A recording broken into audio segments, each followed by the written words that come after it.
Hello. Hormones. Oh my god. Hormones. I forgot.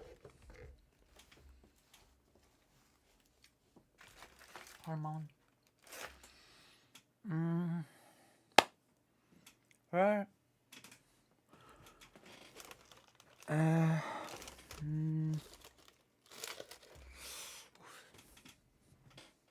Where is the hormone? Hormones! Uh-oh. What a mess. Hello. I need to take hormones. Here you are. Hormones.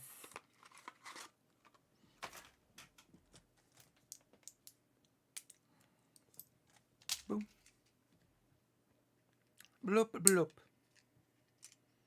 So what's been happening here? Oh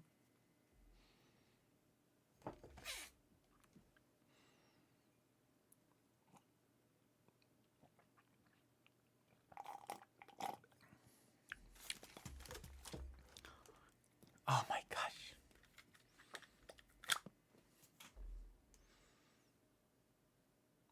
So I'm here. Let's see. Let's see what I can do here. Oh yeah, might as well. Then again, President Sunday's still streaming, so it's like it's probably stealing all of my viewers or something. All of my precious viewers stolen.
Batman's Forbidden Love. Oh, we're gonna watch this.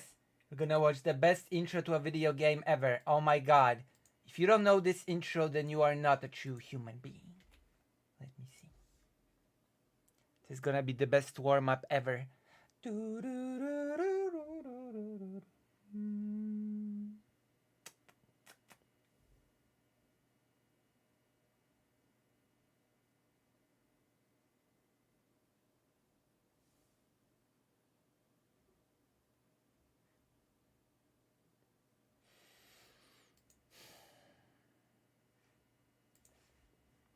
I'll show you, okay? Oh my gosh, I want to sneeze.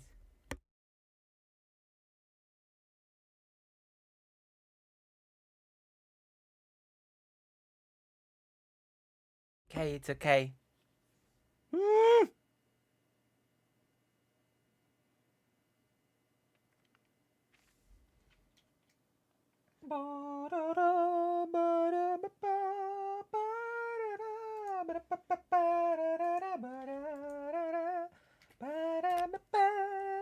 I'm already spoiling you the video. Spoiling! Spoiling!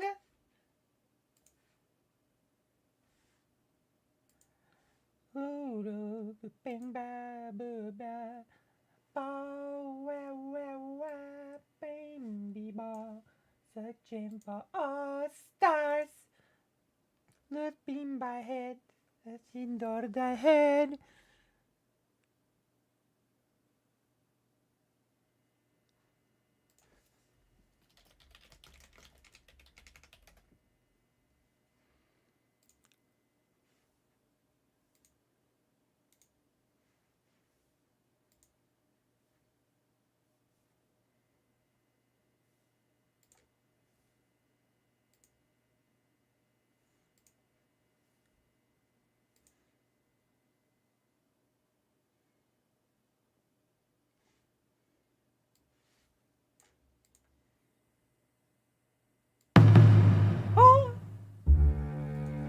best intro ever.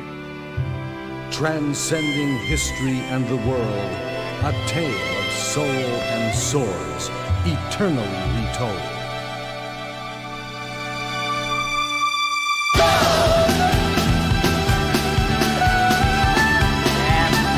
Best intro.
Oh my god.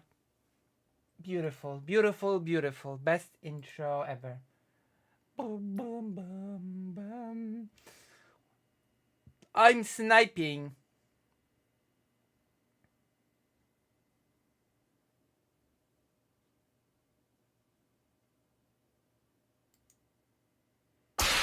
I love me some horses, boy. I tell you what, man. Love me some big old fucking juicy horse cock. Slap it on the desk like. What? Sorry. I get into character sometimes. I just imagine what Vosh thinks on the farm. This was unrelated because I was talking on Friday about how I found Hot Jesus pic. And so they were back on. What is happening? Oh my god.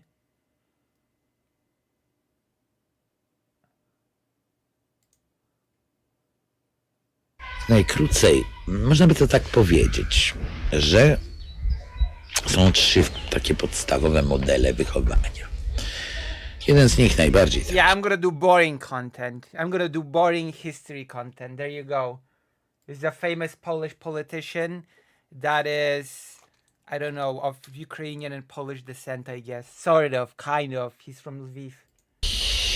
Powszechny do szkoły. Jest, można powiedzieć, genialna maszyna do wychowywania, w tym sensie, że szkoła jest zawsze taką instytucją jak całe społeczeństwo. I w związku z tym młody człowiek, uczęszczając do szkoły, pobiera całą niezbędną wiedzę i umiejętności, postawy mu do całego życia w tym społeczeństwie, w którym ta szkoła tkwi. Znaczy, przystosowuje się do tego społeczeństwa i umie się w nim znaleźć. I z tego punktu widzenia całe to, nazwijmy sobie, drugie życie, cała ta konspiracja uczniowska jest tak niesłychanie cenna, bo to w ten sposób szkoła nie tylko przystosowuje, a więc... Hello, I've come to secret you from the Voshikov.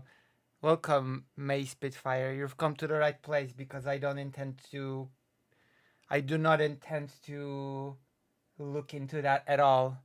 I do not intend to talk about that at all. So you've come to the right place. You're safe here. This is your safe place. But we don't talk about leaked folders, I guess. I'm so baffled that it became a thing, but you know, it is what it is. Blech. It is what it is. Welcome, May Spitfire. Welcome to the stream. I hope you'll have fun. and that you will listen to the wise words of Jacek Kuroń about the school conspiracy and how I think I should explain what I mean by what he means by school conspiracy. He basically means when students create sort of conspiracy circles. I guess this is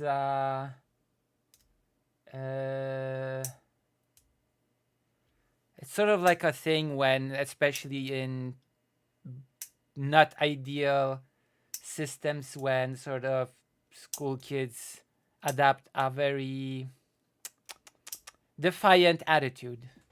Let me put it that way. Jakby łamie osobowość, ale także pozwalają rozwijać. I dlatego tak strasznie niebezpieczna jest ta metoda łamania solidarności uczniowskiej.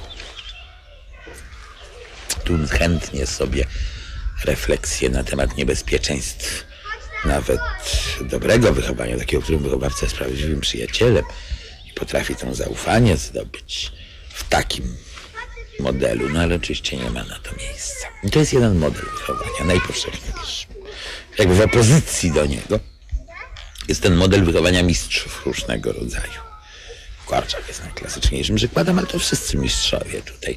Wielki mistrz wychowania to jest człowiek, który umie robić. I will take care of you. I will take care of you the best I can, unlike some awful countries that don't take care of refugees or even throw them out.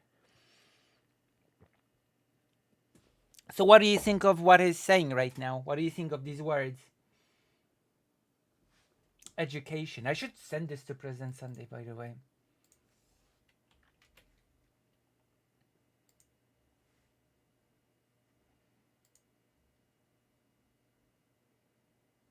Let me see.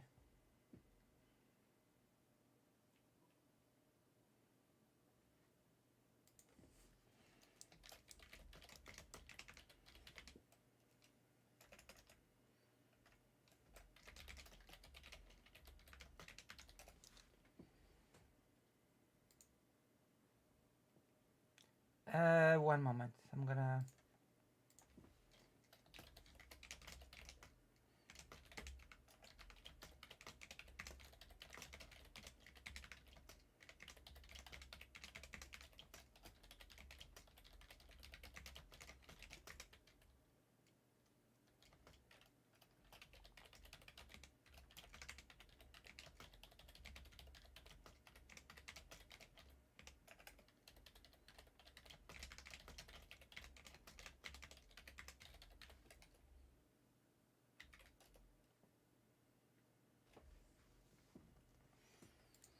To, co on umie robić?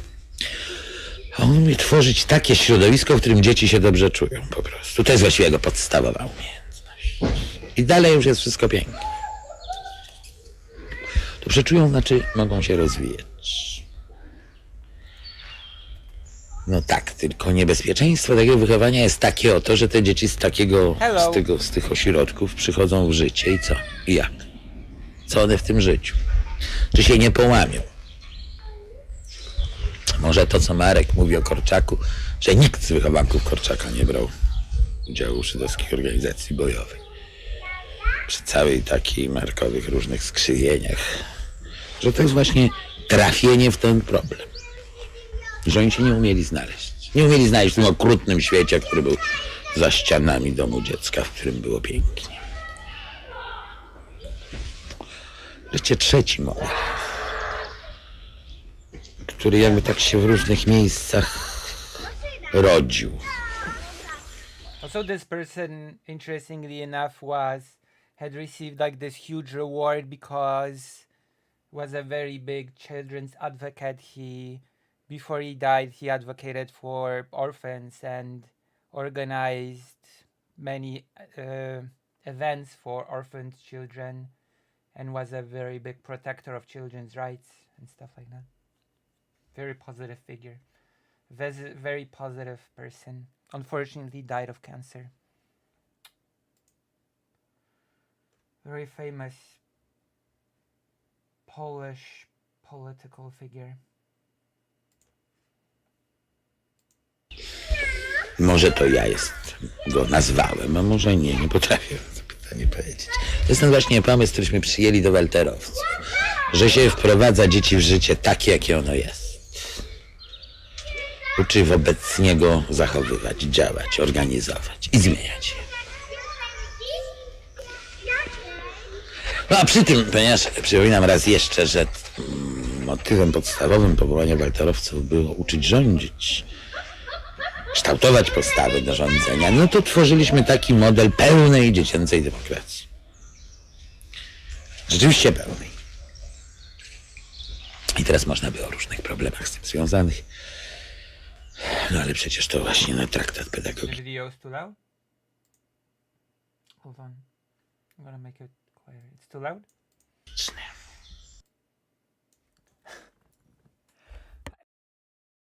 I tried making it quieter when it was over. I'm sorry. But I have to make it quieter in post. Sorry. I'm sorry about that. So what else?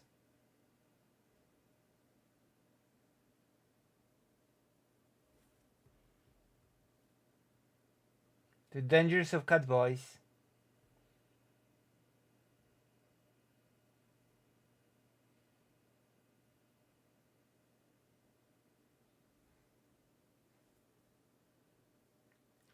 The genocides of the 20th century. Do we want to watch that or not?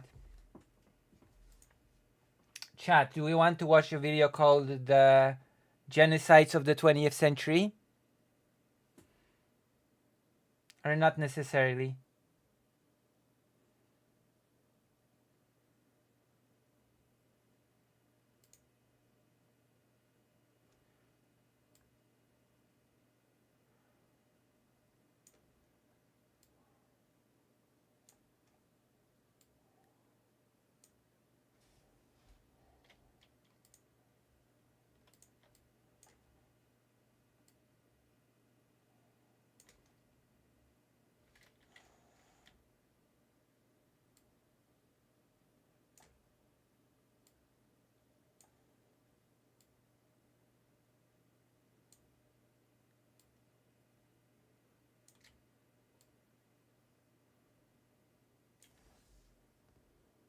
Neo?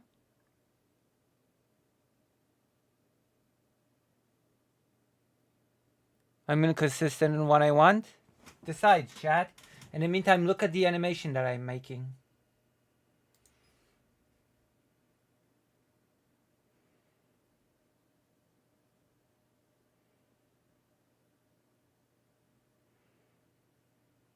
How do you like the animation?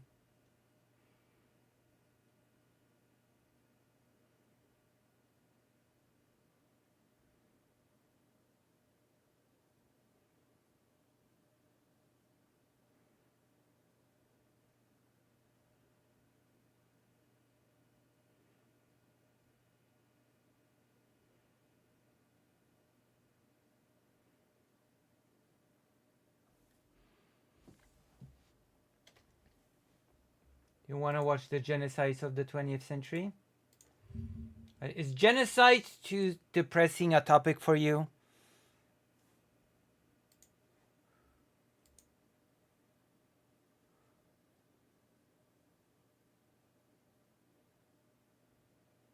Better empanada live.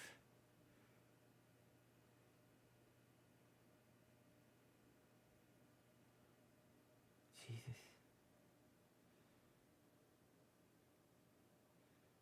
Oh!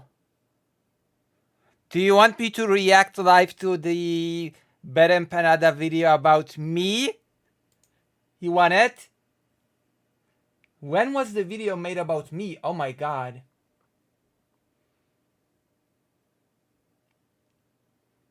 Did you know that Better Empanada made a whole video about me? Jesus, when was this?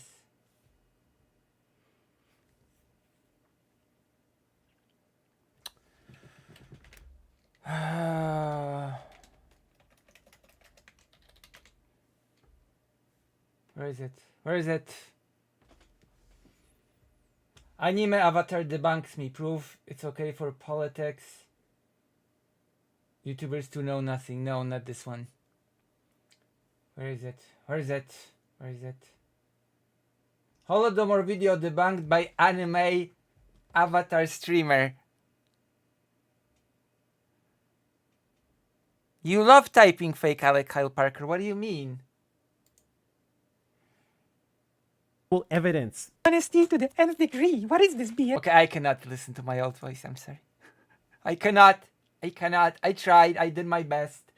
I listened to a few seconds of my higher pitched voice and I just cannot. I cannot do it. I cannot. I need Baron Panada must make a new video about me with my current voice. Or something.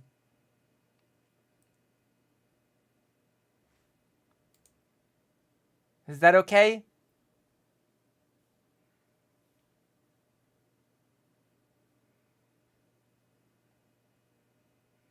Is this okay?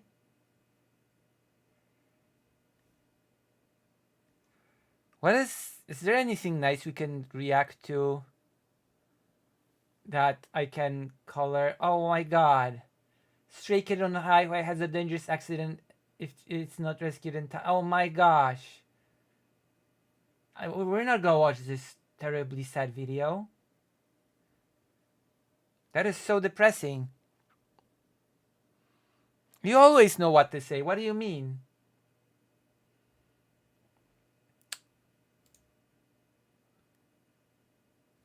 Let's see something interesting.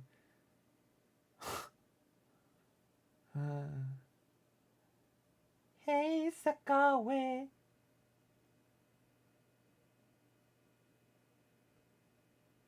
Oh, wow.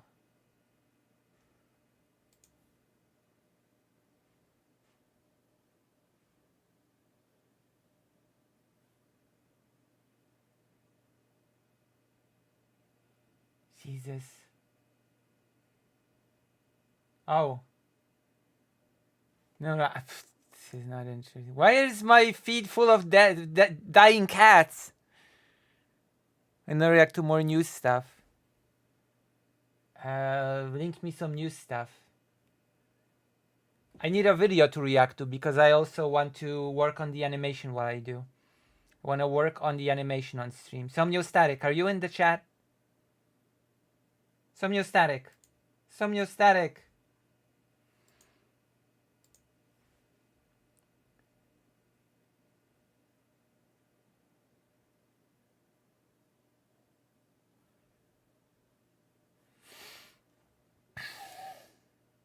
Everybody's just talking about Vosh all the time now.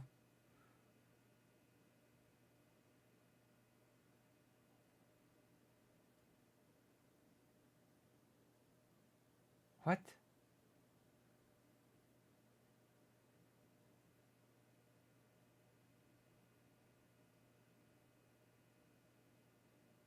You wanna watch a Destiny debate?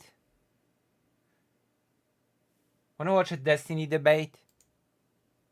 When Trump won, and there was that picture of the girl in the hat and the glasses, and she, right? The United States has been under a slow coup for like 100 years. I don't know if you. I'll What? tell you why. I think. What? America has been. I need a Pepsi for this. I need a drink. You need the hardcore girls drink, which is Pepsi is a hardcore girls drink. You go.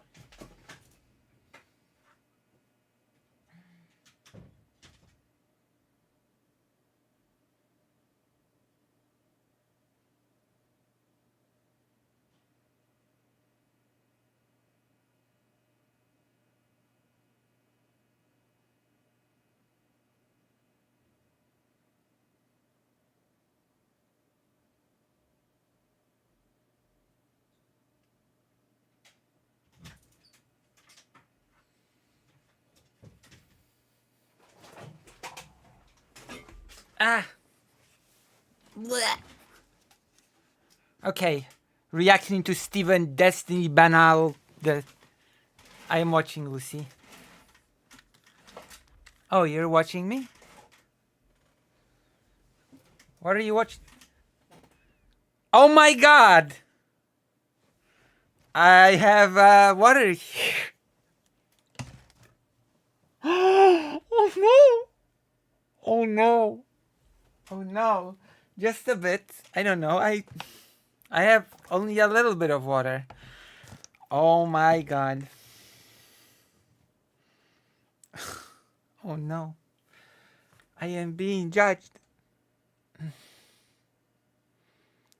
Okay, let's watch Destiny. But that's the thing about fascism is it can be very peaceful. For who? For the It people wasn't that, for Mussolini or Hitler or Japan or. what's the question? I don't think it was very prosperous for most of the guys that tried fascism. Well, we're in a fascist Prosperous. Fascism. Jesus. Is the Tim Pool person gonna argue for the nice stuff? The nice things about fascism? Continue, please.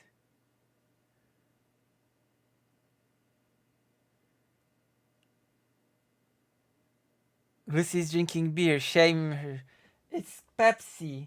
But Karasu doesn't like it when I drink Pepsi. system right now, corporate government collusion. What do you think about the New World Order? Oh my god. We're going to be talking about the American electoral system. Has it failed us?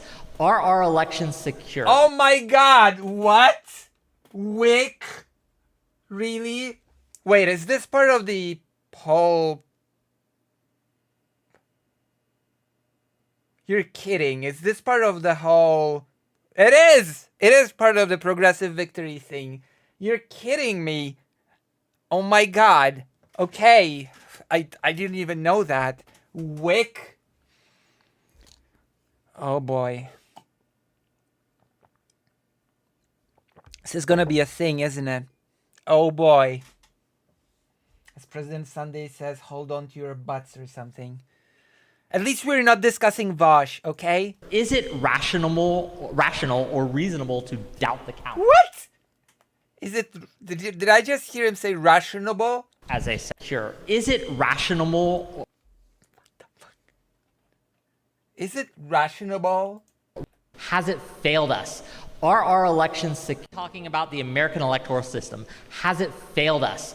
Are our elections secure?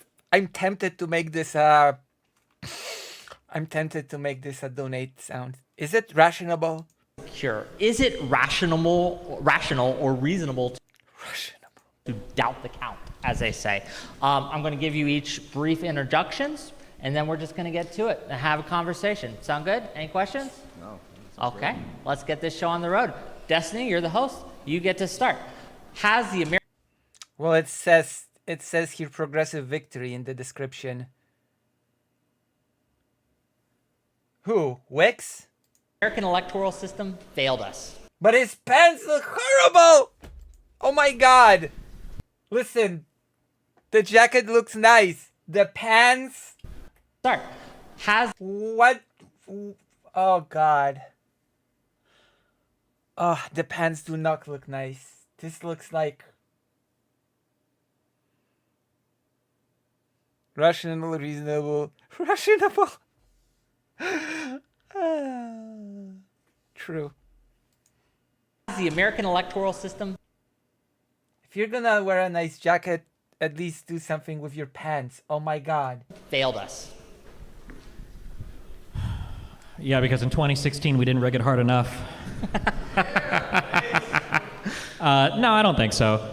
I think that when we talk about... That's a joke. That's a joke that has been made by a person in the video. I have not made any jokes. I have not spread any misinformation. YouTube, do not give me a permanent warning or a strike. This is a joke from inside of the video. Okay?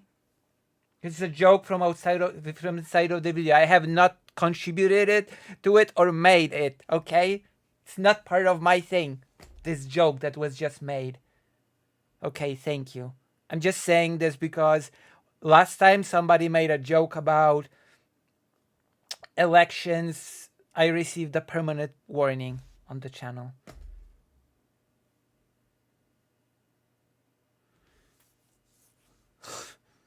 And how you sit?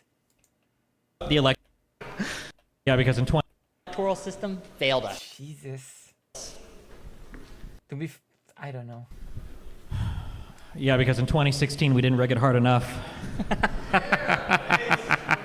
No, I don't think so. Again, it's not okay. I think that when we talk about the election fraud claims, I think there's a couple important things we need to center the conversation on. So one is outcome determinative fraud. Sometimes people can correctly point out that maybe a couple people, miscast a ballot, or maybe there was like 7 dead people that ended up getting purged retroactively from the voter rolls. Obviously, there's a lot of people that live in this country. There's a lot of people that vote in this country. And, sometimes mistakes happen. But every single time... I would say there are probably a lot of people that don't vote in this country because you have to register to vote. I would be interested in how many people don't vote because they never register. What's the percentage of people that actually register to vote? Because just saying that there are a lot of people doesn't mean anything if many of the people do not or are hindered from registering, right?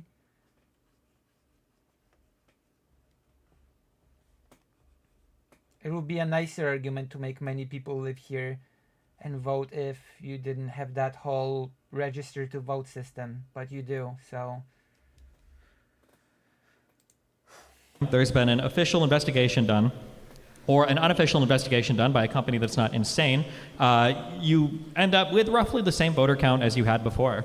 Whether a couple votes get added on one side or a couple votes get taken away from one side, I don't think we've ever been convincingly shown evidence that there's been outcome determinative fraud or ballots lost or anything else that would affect the vote totals in any of the states that people have tried to investigate.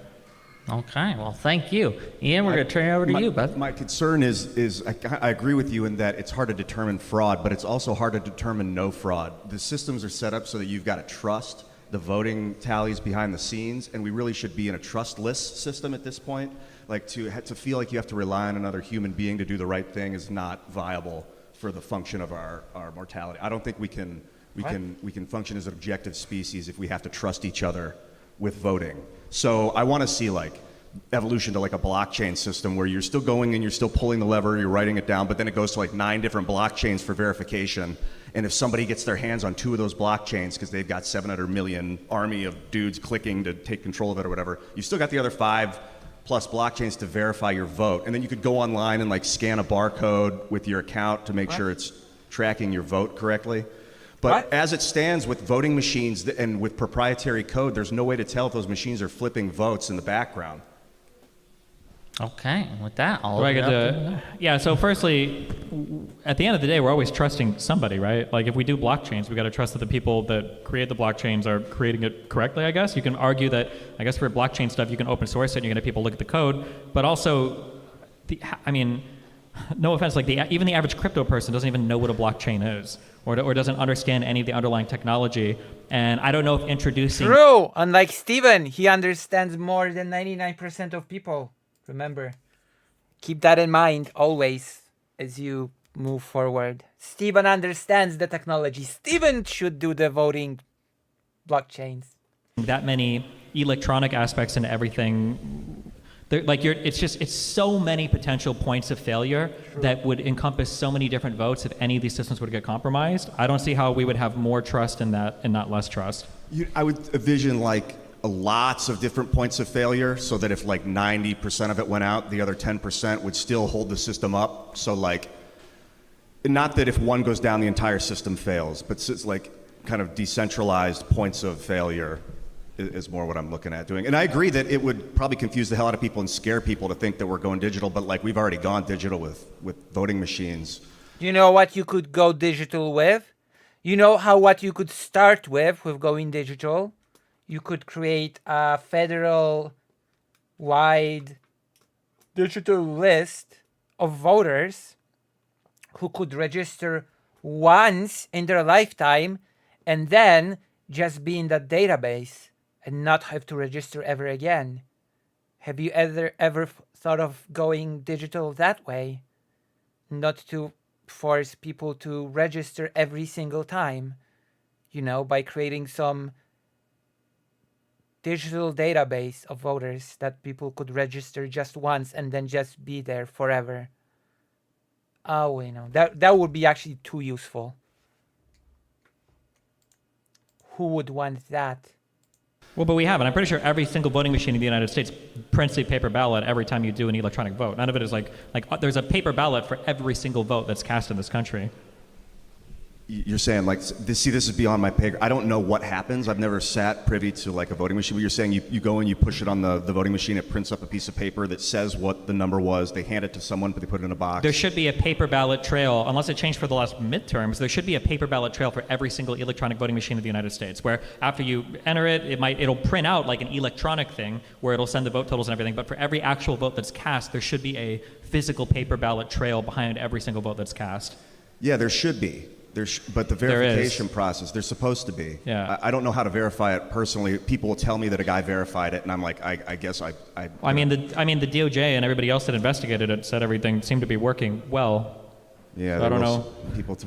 We investigated ourselves. We found we're doing no wrong. The federal government is not a state election board. The federal government is not a county. I mean, unless you're considering the entire government as one entity, I don't know why that wouldn't be them investigating themselves any more than a $50 million donation from a Trump-backed super PAC that goes to a private company to investigate it isn't investigating themselves, right? Like, I mean, at the end of the day, like, we're all humans investigating ourselves, but I don't think that the federal government or the Department of Justice doing an investigation into a county, which sometimes they don't even have jurisdiction to do it, doing an investigation into their election procedures.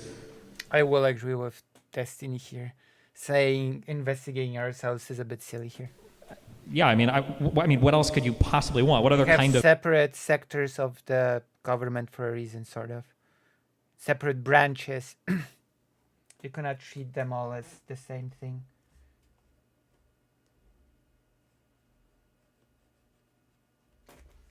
Like in Poland, there are examples of actually judges judging their own cases.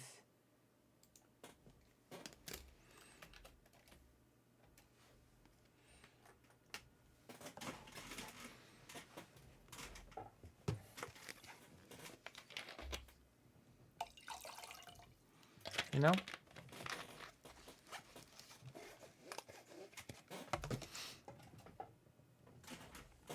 There are cases like there was a member of the parliament in Poland who later became a member of the Constitutional Tribunal, and she sort of judged her own policy that she put forward. She voted on a policy that she later judged as a judge. The policy that she before voted on as a member of the parliament. So she basically she was judging on her own case, which is only under law and justice such things can be possible. Also, my best friend gave me trivia that she used to teach at the Warsaw University law, okay? And my best friend had an exam under her, and she's a law and justice stooge, and she later during law and justice became part of the Constitutional Tribunal, and she would ask students if they are pro or anti-European Union, and if they said they were pro-European Union, she would fail them on the exam. Amazing, isn't it? Amazing integrity, huh? Best friend gives me a lot of such interesting trivia. Thing could you, like, what else even exists? For like an audit? Yeah, like what other kind of audit would you even do? What they did, and I just found this is kind of weird, in Arizona and in Georgia for the audits, they hired this company, Dominion hired this company called Pro V&V that they've been working with since 2017, according to the EAC, whatever this election committee thing is that they built after 9/11. They built all these committees after 9/11. And Pro V&V, they called it an independent audit, but Pro V&V has been working on their machines since 2017, so it was a company they knew came in and did the audit of their own stuff, and that was like, at the very least, find like a group of companies that are literally unrelated to the system with no vested interest, but I mean... I'm pretty sure, at least in Arizona, they were like, I think at the end of the day, they hired like 7 different companies to do these audits. There are so many companies that have audited these elections. There are so many players involved.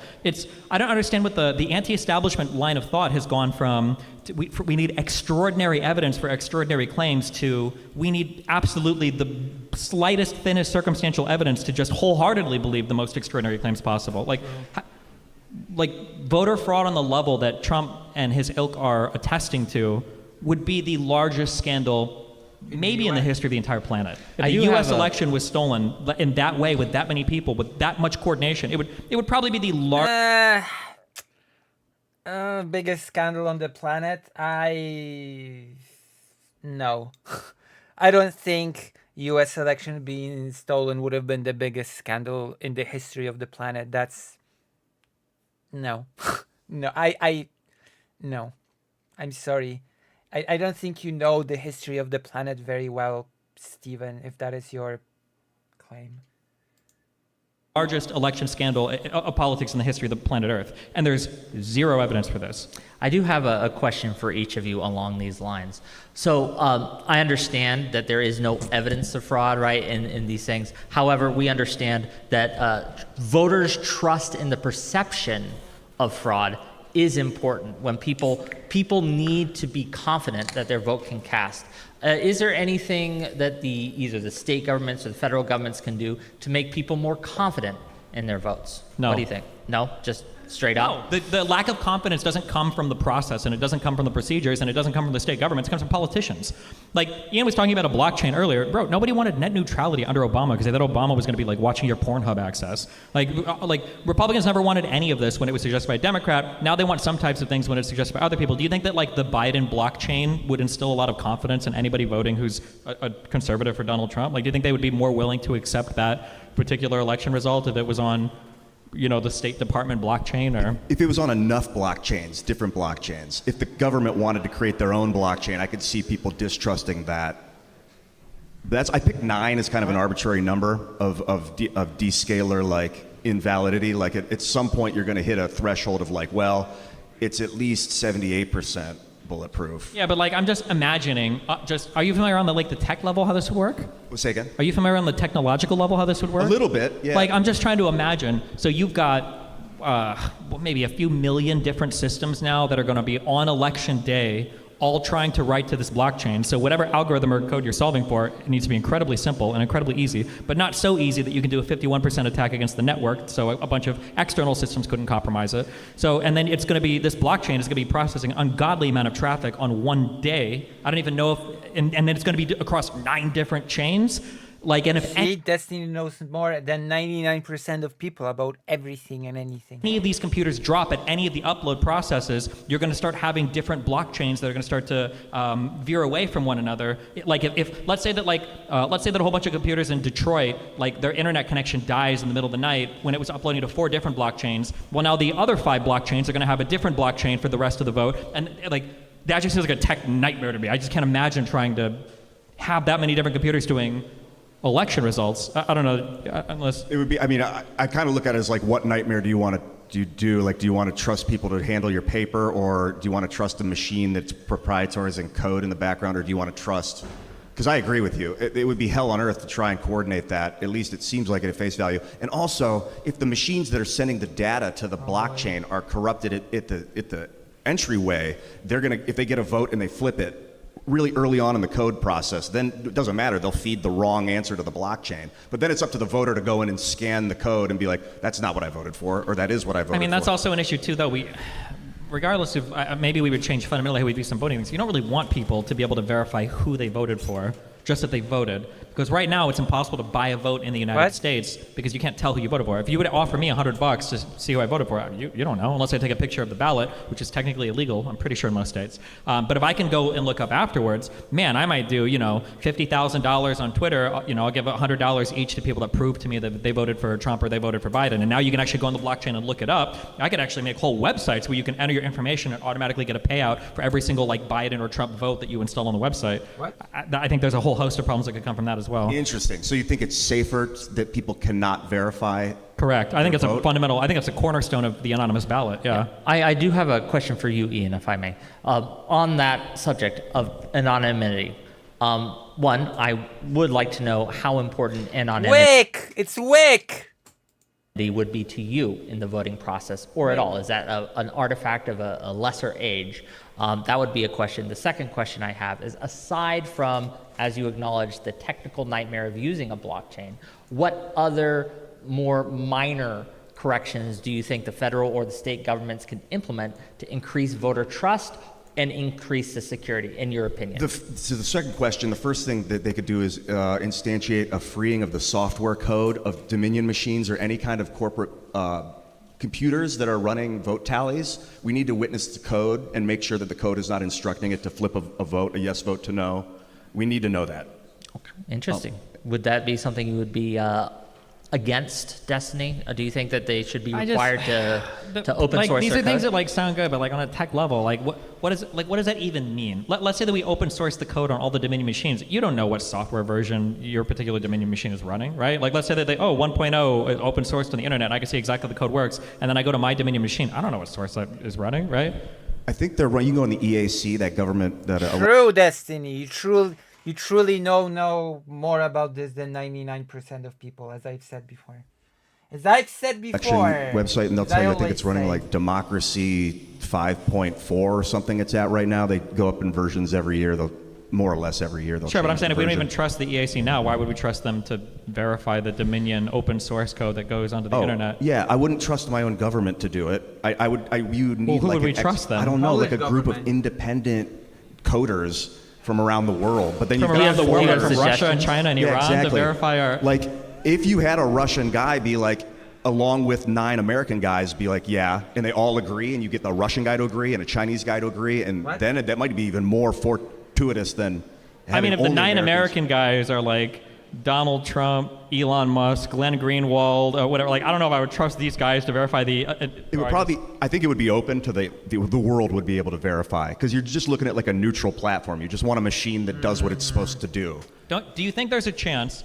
Tech Because we're bros. talking about over-engineering, arguably one of the simplest things in the world, which is voting. Do you think there's a chance that maybe just everything in the election went as it was supposed to, and people are just unhappy with the results? There's a chance. I just don't think it's a very high chance now. There's this guy testified in front of Congress. His name's Eugene. It was like 2002. God, I wish his last name, but he was a coder, and he's like, he testified. So wait, this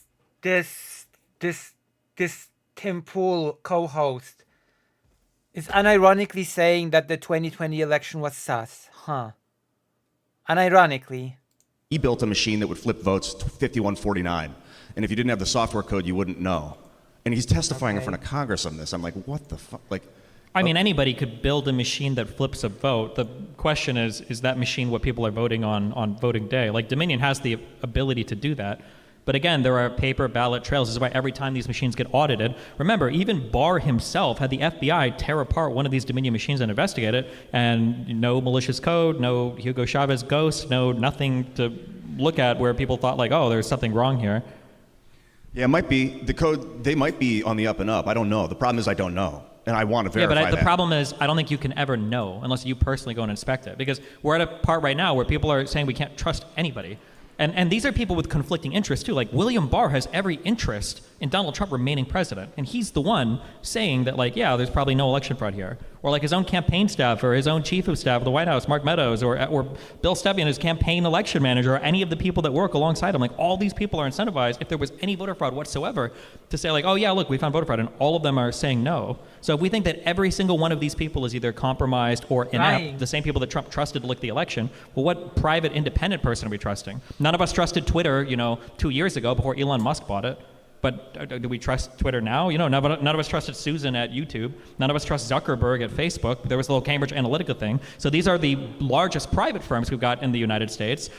We don't trust the government when it's ran by the guys who would have every incentive to say what the voting outcome is if it was actually fraudulent. And we have no direct or circumstantial evidence of any voter fraud. It failed in every single court case that was brought up by Trump's team.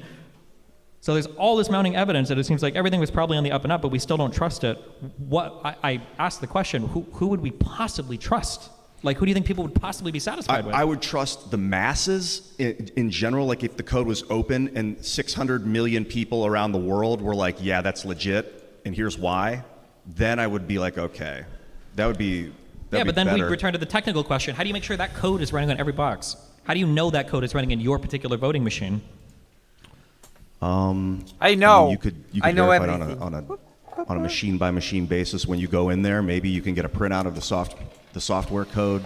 on demand if you ask for Yeah, it. but I mean, if we're really hacking machines, right? We would just spoof whatever the printout is, obviously, right? Like, let's say that there was a thing where the machine is like, oh, running software version 1.0 democracy protector. Well, if I had like a compromised machine, I would just make it print out that, oh, I'm running version 1.0 the software protector. Or even, depending on the type of stuff we're talking about, maybe the malicious code wouldn't be in the machine. Maybe it would be upstream. Maybe it would be at the first router. Maybe it would be at there's a million other places. We're going to start to need central servers to collect all the data too. So wherever that's going, I understand like the tech problems are always like very attractive. They're very sexy because technology can do so many cool things. But the cryptographic part, the real stuff, not cryptocurrency, but like making sure stuff is safe and secure and reliable at that level is, I think, really, really difficult. And paper ballots just do this exceedingly well. There's one ballot for every person. It's really hard for one person to take like 100 ballots and run around with them. It's hard for that much stuff to disappear. It's hard to rig that many ballots. Like, it just works really well. I don't know. I feel like I actually feel like I agree with Destiny here. Like, voting has been working in Poland pretty well with just people crossing X's on paper. I don't know. It just feels like, I don't know. Well, I think. My issue with paper ballots at this level is this doesn't scale properly. Like if we were in here and we all did one, we could probably correlate them pretty easily. But like when you have 600 million people over the geographic, 500,000 square miles or whatever the fuck, like I think it's around like 330 million people, but Exactly. What do you mean 600? I was like, wait, what? When did the US population double? 330. Yeah, just the U.S. maybe a lot of illegals came in under Biden. I'm not sure. But they cannot vote, Destiny. You silly goose. Habibabi. He cannot vote.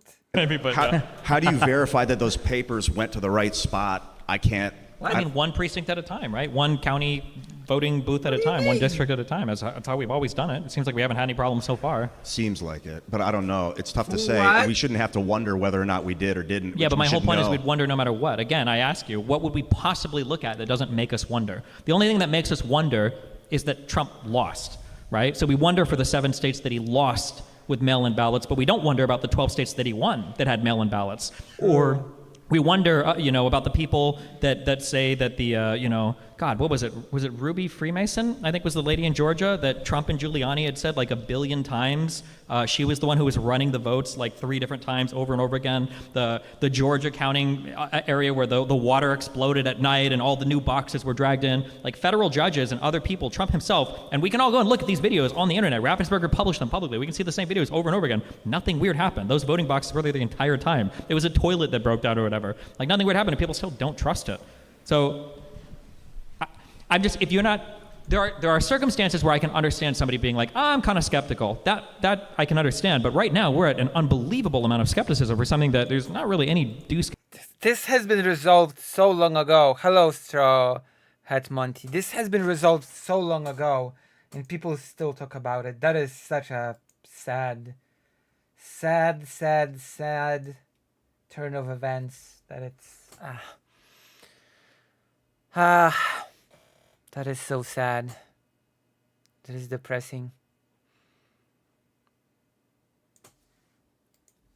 Skepticism for, other than the fact that Trump lost.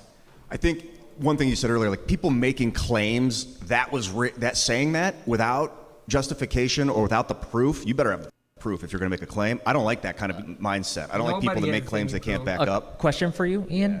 When you speak of proof or a claim, could you elaborate on what you mean? What would you accept as proof of a claim of election fraud? So say Destiny came out and says, this was rigged. What would you need to see as a voter, as an American citizen, to say, oh, okay, that American citizen. there's something there? Geez, that's a good question because even testimony is not good enough. If someone was like, I cheated and I didn't give the box, I'd be like, I still... Testimony is...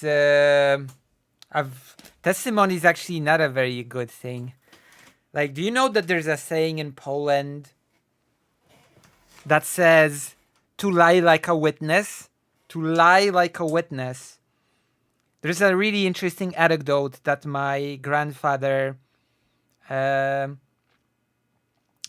had when he studied law at university. And he told me that anecdote that he was sitting in the lecture hall, and his lecturer was giving a lecture on law, and suddenly an angry man burst into the lecture hall and started shouting at the lecturer and didn't want to leave when the lecturer told him to leave, and they started like sort of physically pushing one another, physically sort of, I don't know, almost getting into a fight. And then the lecturer threw the aggressive man out of the lecture hall, came to the pulpit, and said, "Ladies and gentlemen, you have just witnessed an event. I would like you, all of you, to take out a piece of paper and write down what you have witnessed." Because it was all part of an elaborate exercise, you see. And they've all taken out their papers. They've all written down what they've seen. And in the end, it turned out that every single one of them basically wrote a totally different account of what happened, which was sort of a demonstration in practice during the law lecture that witness testimony is not necessarily the most reliable testimony, if that makes sense.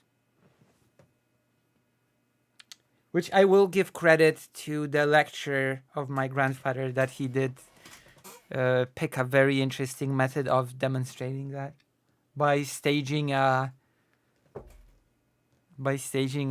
sort of like a sudden argument incident, spontaneous incident argument between him and some supposedly aggressive man randomly storming into the lecture hall.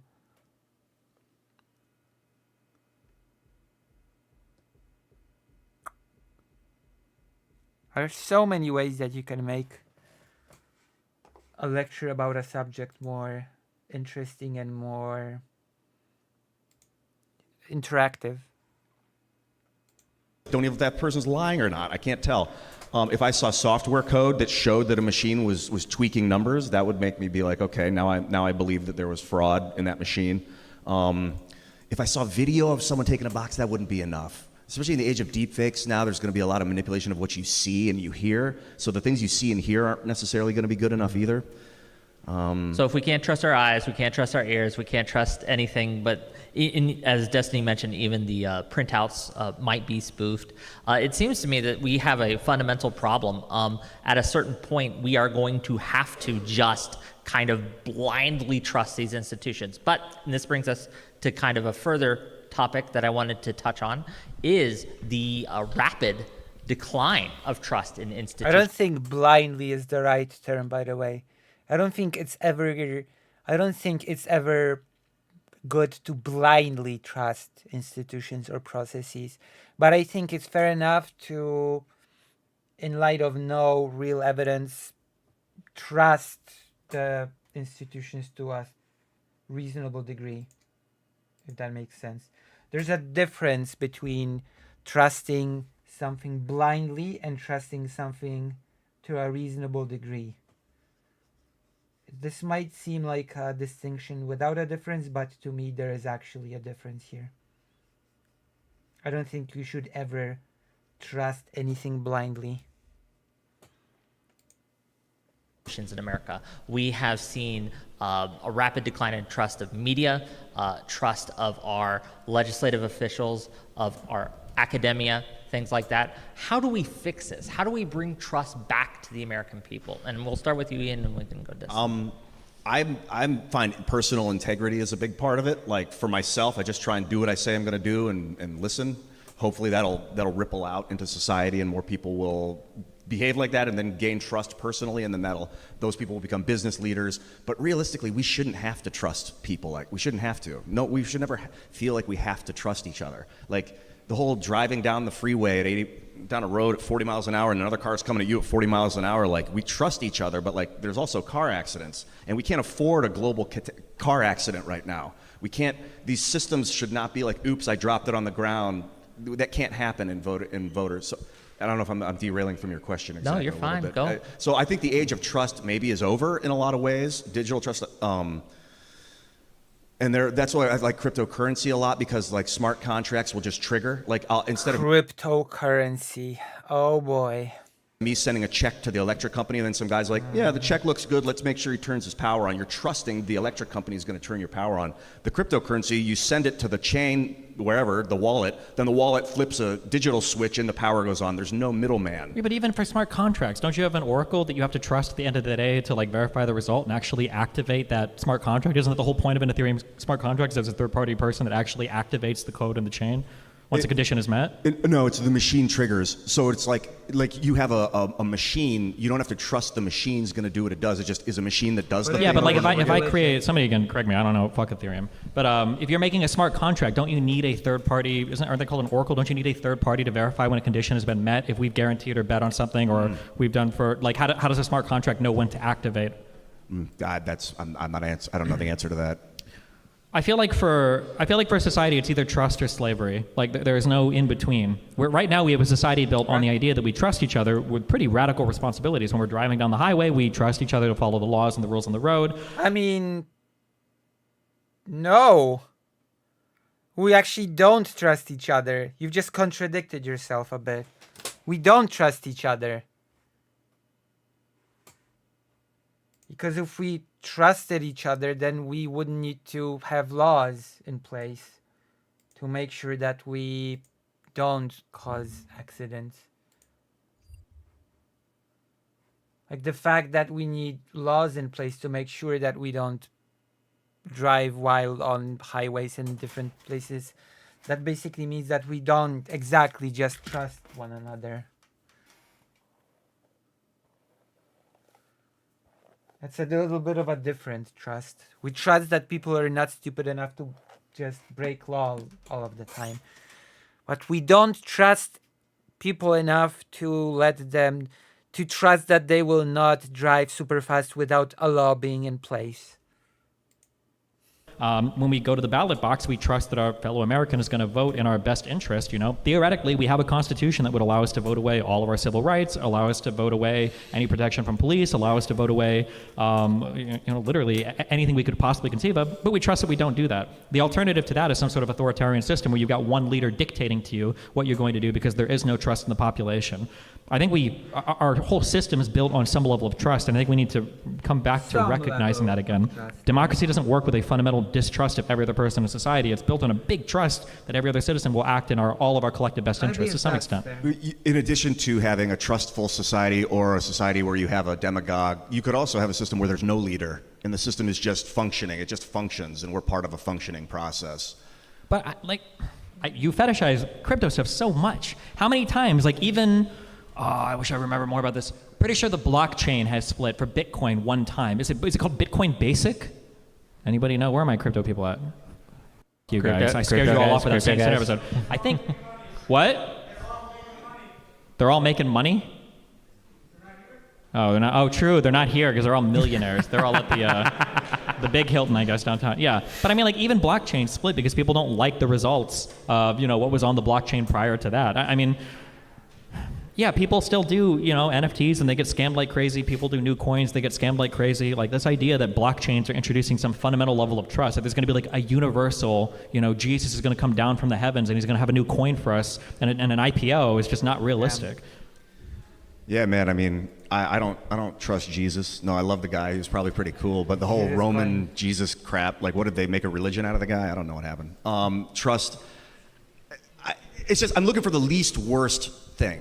None of these things are good. I don't think paper ballots are good. I don't think voting on electronic machines are good because if the power goes out, you're screwed. A lot of this stuff relies on electricity too, which is another problem. We need backups. Like I'm all about revolutionizing our republic and like allowing people to pass laws from home. This is a bit of a tangent. Can you elaborate on pass laws from home? Yeah, like what do you mean? Right now we have one representative represents roughly 700,000 people. That's unpalatable. They cannot. I can represent me. I can't even represent you to someone else. Only you can do that. So We've got 700,000 people hoping this guy is going to vote the way they hope they do. But what should be happening is all 7,000 of those people should be, well, there's a different ways to go So about this. direct democracy instead of No, a representative. direct republic. So we'd be voting yes or no. Our 700,000 of us in our district, it would go onto a blockchain. What do you mean, not a direct democracy, but a direct republic? A republic can be a Never mind. Or in some sort of smart contract that would then click yes or click no. You wouldn't have a representative doing it for you. You'd have a machine, and that way they can't get bribed because it's a area of vulnerability of these representatives. But then if the power goes out, we default back to what we have right now. Unless the machine is coded with people with certain biases, in which case the machine itself will reflect those biases, in which case, yeah, that's the thing that happens as well, and people tend to ignore it. People tend to think that machines are these sort of divorced things from its creators. They're not. Whoops. That is why there was this article about how certain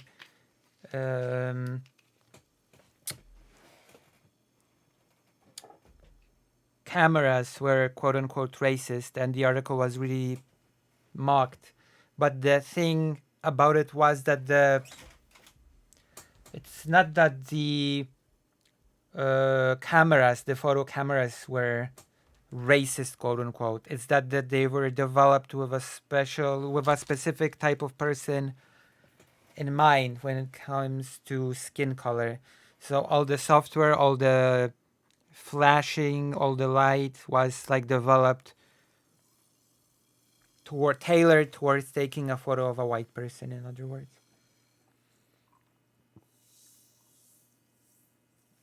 So it didn't work optimally when taking a photo of a darker skinned person, for example. Does that make sense? The biases of the people creating the software and the hardware will affect the software and the hardware, whether we like it or not. That's a fact. The representatives will go to the Capitol and do it on paper, but that's an option. I think the issue is we need to accept sometimes that people we don't like can win, and that really sucks. I remember we all made fun of the Democrats in 2016 when Trump won, and there was that picture of the girl in the hat and the glasses, and she, right? And I remember hearing conservatives over and over again saying, well, in 2020, you know, if we lose, you know what we're going to do? We're going to go to work the next day, because that's what we do. And they didn't go to work the next day. They tried to overthrow the election. And then they protested for 4 years, and it's been an ongoing protest trying to vote in a guy facing 91 indictments on felony charges because they're so upset with the system just because they didn't win. And this is from a group of people that enjoy such an ungodly amount of institutional advantage. You've got the Senate, which is 2 senators per state, which is a massive favor to Republicans. You've got Congress, the lower house, the House of Representatives, that is apportioned in such a way that more populous states have more representatives, but that's not proportionate. Smaller states still enjoy a huge advantage in the House of Representatives. And you've got an electoral college vote that also massively favors land. That's how we get into situations where a Republican can sit across them and go like, oh, well, who got more votes between Trump and Hillary? Well, actually Hillary did, you idiot, but Trump actually won the electoral college, right? You have these situations where I can't imagine today, if Donald Trump were to win an election by 4 million votes and lose the electoral college, I think Republicans would lose their minds. I think they would actually, I think they'd lose it. I'm just looking at all this, that if conservatives have so much institutional power... Another ridiculous thing, by the way, alongside the registering to vote, electoral college. Institutional power, I'll say institutional favor in the way that our democracy... You had the issue with the sensors that detect the light, like soap dispenser, where they did not react well to darker skin. Yes, that's right. That's right. And that is what the article meant when it talked about the racist technology. It's not that the technology is racist itself. It's that the creators of the technology had certain biases, and that's important to... It's important to talk about when discussing technology, because technology is not divorced from its creators. Technology is not this super neutral, super objective thing. No, it's far from it, because it's made by someone, and that someone has their own beliefs, biases, etc. currently functions, if you've got all that going for you and you're still upset about losing, I don't think there's any concession you could make. I think at the end of the day, we're just trying to create other systems to get us to the inevitable answer of how do I make my guy win? Not how do I make the election more secure? How do I make sure there's no voter fraud? What's an easier way to vote? It's how do I make my guy win? And anything that's not that is corrupt. It's you don't trust it. It's a deep state swamp. It's the government investigating themselves, et cetera, et cetera. You know, the whole I want to make sure my guy wins thing, I don't really like. I'm more like make things honest so that whatever happens is real. But then I'm like, well, maybe manipulating the world to make sure that your morality is at the top is what's been happening this whole time. But I don't like the idea of like people using violence to get their guy into power. That's horrific. I don't know, man. Where do you fall on the whole like willingness to manipulate for the greater good? What do you mean manipulate? Like maybe not count that one this time. But if that was happening on such a level, somebody would have said something. The idea that there would be thousands or tens of thousands of election officials that are all doing these little sleights of hand, and they're surviving audits, so I guess the next people were making the same, mistakes, in air quotes. It's such an I hate that I'm even debating this. It's such an unfathomably, if you believe this. What's barking? What do you mean? Am I missing something? You should be a God-fearing man. There's way more evidence for the existence of God from Aquinas than you could ever find for existence of voter fraud in the United States. So I don't want to hear any atheists talking about how they think that the election was stolen or you think there's even a 51% chance of it, because if you do, there's nothing for it. It's such an unbelievably huge claim with such an absurdly small percentage chance of it ever happening. Remember, we're talking about the largest fraudulent event, the biggest political event in probably all of human history, having occurred with not only zero evidence, but zero evidence when investigated by an entire government that was completely and totally incentivized to find any evidence of it actually happening. For all of that to be true, and for them to find nothing is unbelievable to me. Yeah, it seems like... How do you like the animation? We're working on the animation. I've not been doing animation for a long time now, but I'm back. I am back to doing animation. Are you proud of me? Are you proud that Lucy Haza is doing animation?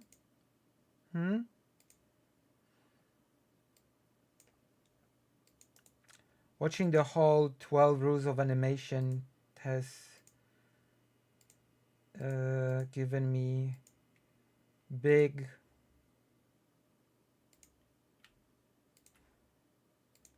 what's it called? Motivation, inspiration. Yeah, destiny.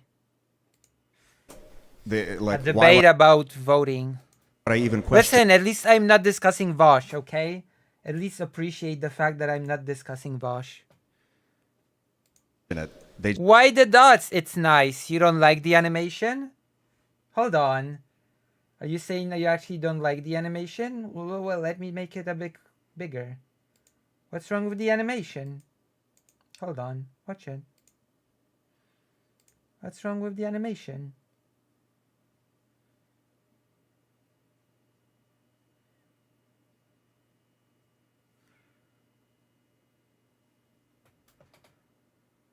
I think it's okay-ish. I don't know. I like it.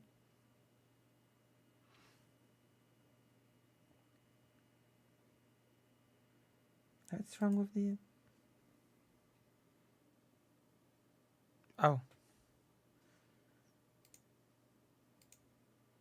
Well, thank you. They just said it was real. Why would I even question it? But my hypothesis is that we've been under some sort of, as the United States has been under a slow coup for like 100 years. I don't know if you, I'll tell you why I think this.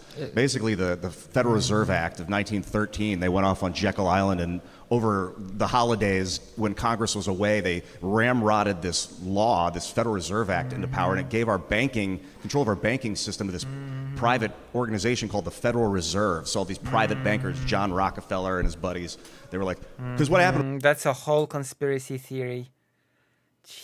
I didn't expect it to be pandered here. Yeah, slow coup for the last 100. That's not conspiratorial at all. was the American government split up Standard Oil, John's oil company, in like the late 1800s, early 1900s, and John was like, you're never touching my shit again. We run this show. So this is my hypothesis. They set up the Federal Reserve. And to be clear, they did this to retain power, and they are still doing this today. That's your hypothesis? This is the theory, yeah. And I don't know if it's they are the same. Do you have evidence for this, sir? Well, then there's this thing called the business plot. I don't know if you guys have heard of the business plot. This is one of the freakiest things I've ever heard of in the United States. I just recently learned about it. 1933, a bunch of wealthy businessmen get this guy Smedley Butler, who's this decorated World War I general. This is supposed to be a serious political debate, by the way, about bankers taking over the US and doing it for the last 100 years. This is a serious political debate hosted by Progressive Victory.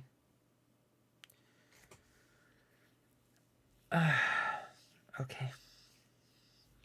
Okay. I'm supposed to treat this seriously. Or am I? He's like the most decorated general in the United States. To go overthrow the American government, lead 500,000 men on Washington, D.C., and depose Franklin Delano Roosevelt and set up a fascist dictatorship. Legit plan. Smedley was proposed. He was playing along with it. And then he comes out. There's a YouTube video of him telling the people, I'm not going to do it. In 1933, there was a YouTube video? It's 1933, the business plot. Okay. And they call it the most generic term, the business plot. So it's like boring. You don't even think what it was a thing. You forget about it. So they wanted to overthrow the government and set up a fascist dictatorship then. And then we're looking at, I don't know, the JFK assassination. He wanted to break up the CIA. CIA was like, no. The CIA is the central authority. We're not going to let that happen. Hypothesis. And then it leads us to 9/11 and the immense centralization of power after... From 2001 to 2003, the amount of agencies that were set up. Wait, why does Security. every government on the planet seem to favor central banking with a fiat currency? Well, they're not supposed to, but it's easier, I think, because then you don't have to do the work. Do you think it might be easier because it's better for a country to have control over their currency and it allows them to manipulate macroeconomic trends that lead to favorable economic conditions in their countries, that maybe it's actually just good for economic development? Like, wouldn't it be weird to think that Oh my god. I cannot believe that this QAnon, quite frankly, conspiracy theory is treated like a serious political debate.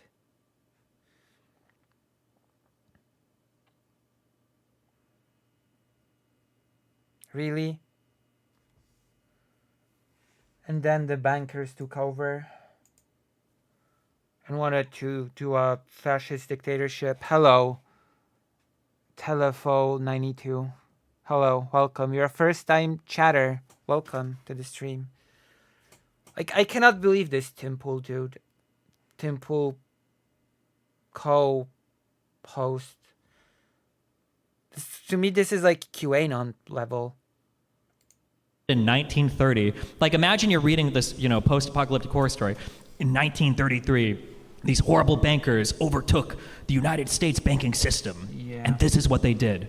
Over the next 90 years, they created the most prosperous country on earth that actually managed to control all global trade, and the standards of living were better for every single person, and they helped lift all these other countries out of poverty, and they sent more humanitarian aid and blah, blah. Isn't that kind of weird? Wouldn't you expect that, like, the United States, and keep in mind, in 1933, we weren't really that hot shit, right? It wasn't really till post-World War II that people were like, oh shit, America, right? So did these guys take over everything, and they just happen to build a better... I mean, arguably, the United States sort of big... standing on the world stage had already begun post World War I. You could make that argument easily, actually.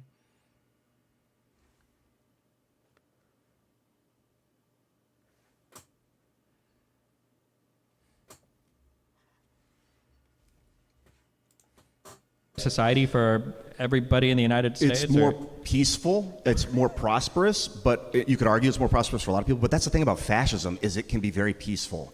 For who? For the people wasn't that... Where? What fascism? Okay, that's just... Okay. Mm-hmm. Sure. Mm-hmm.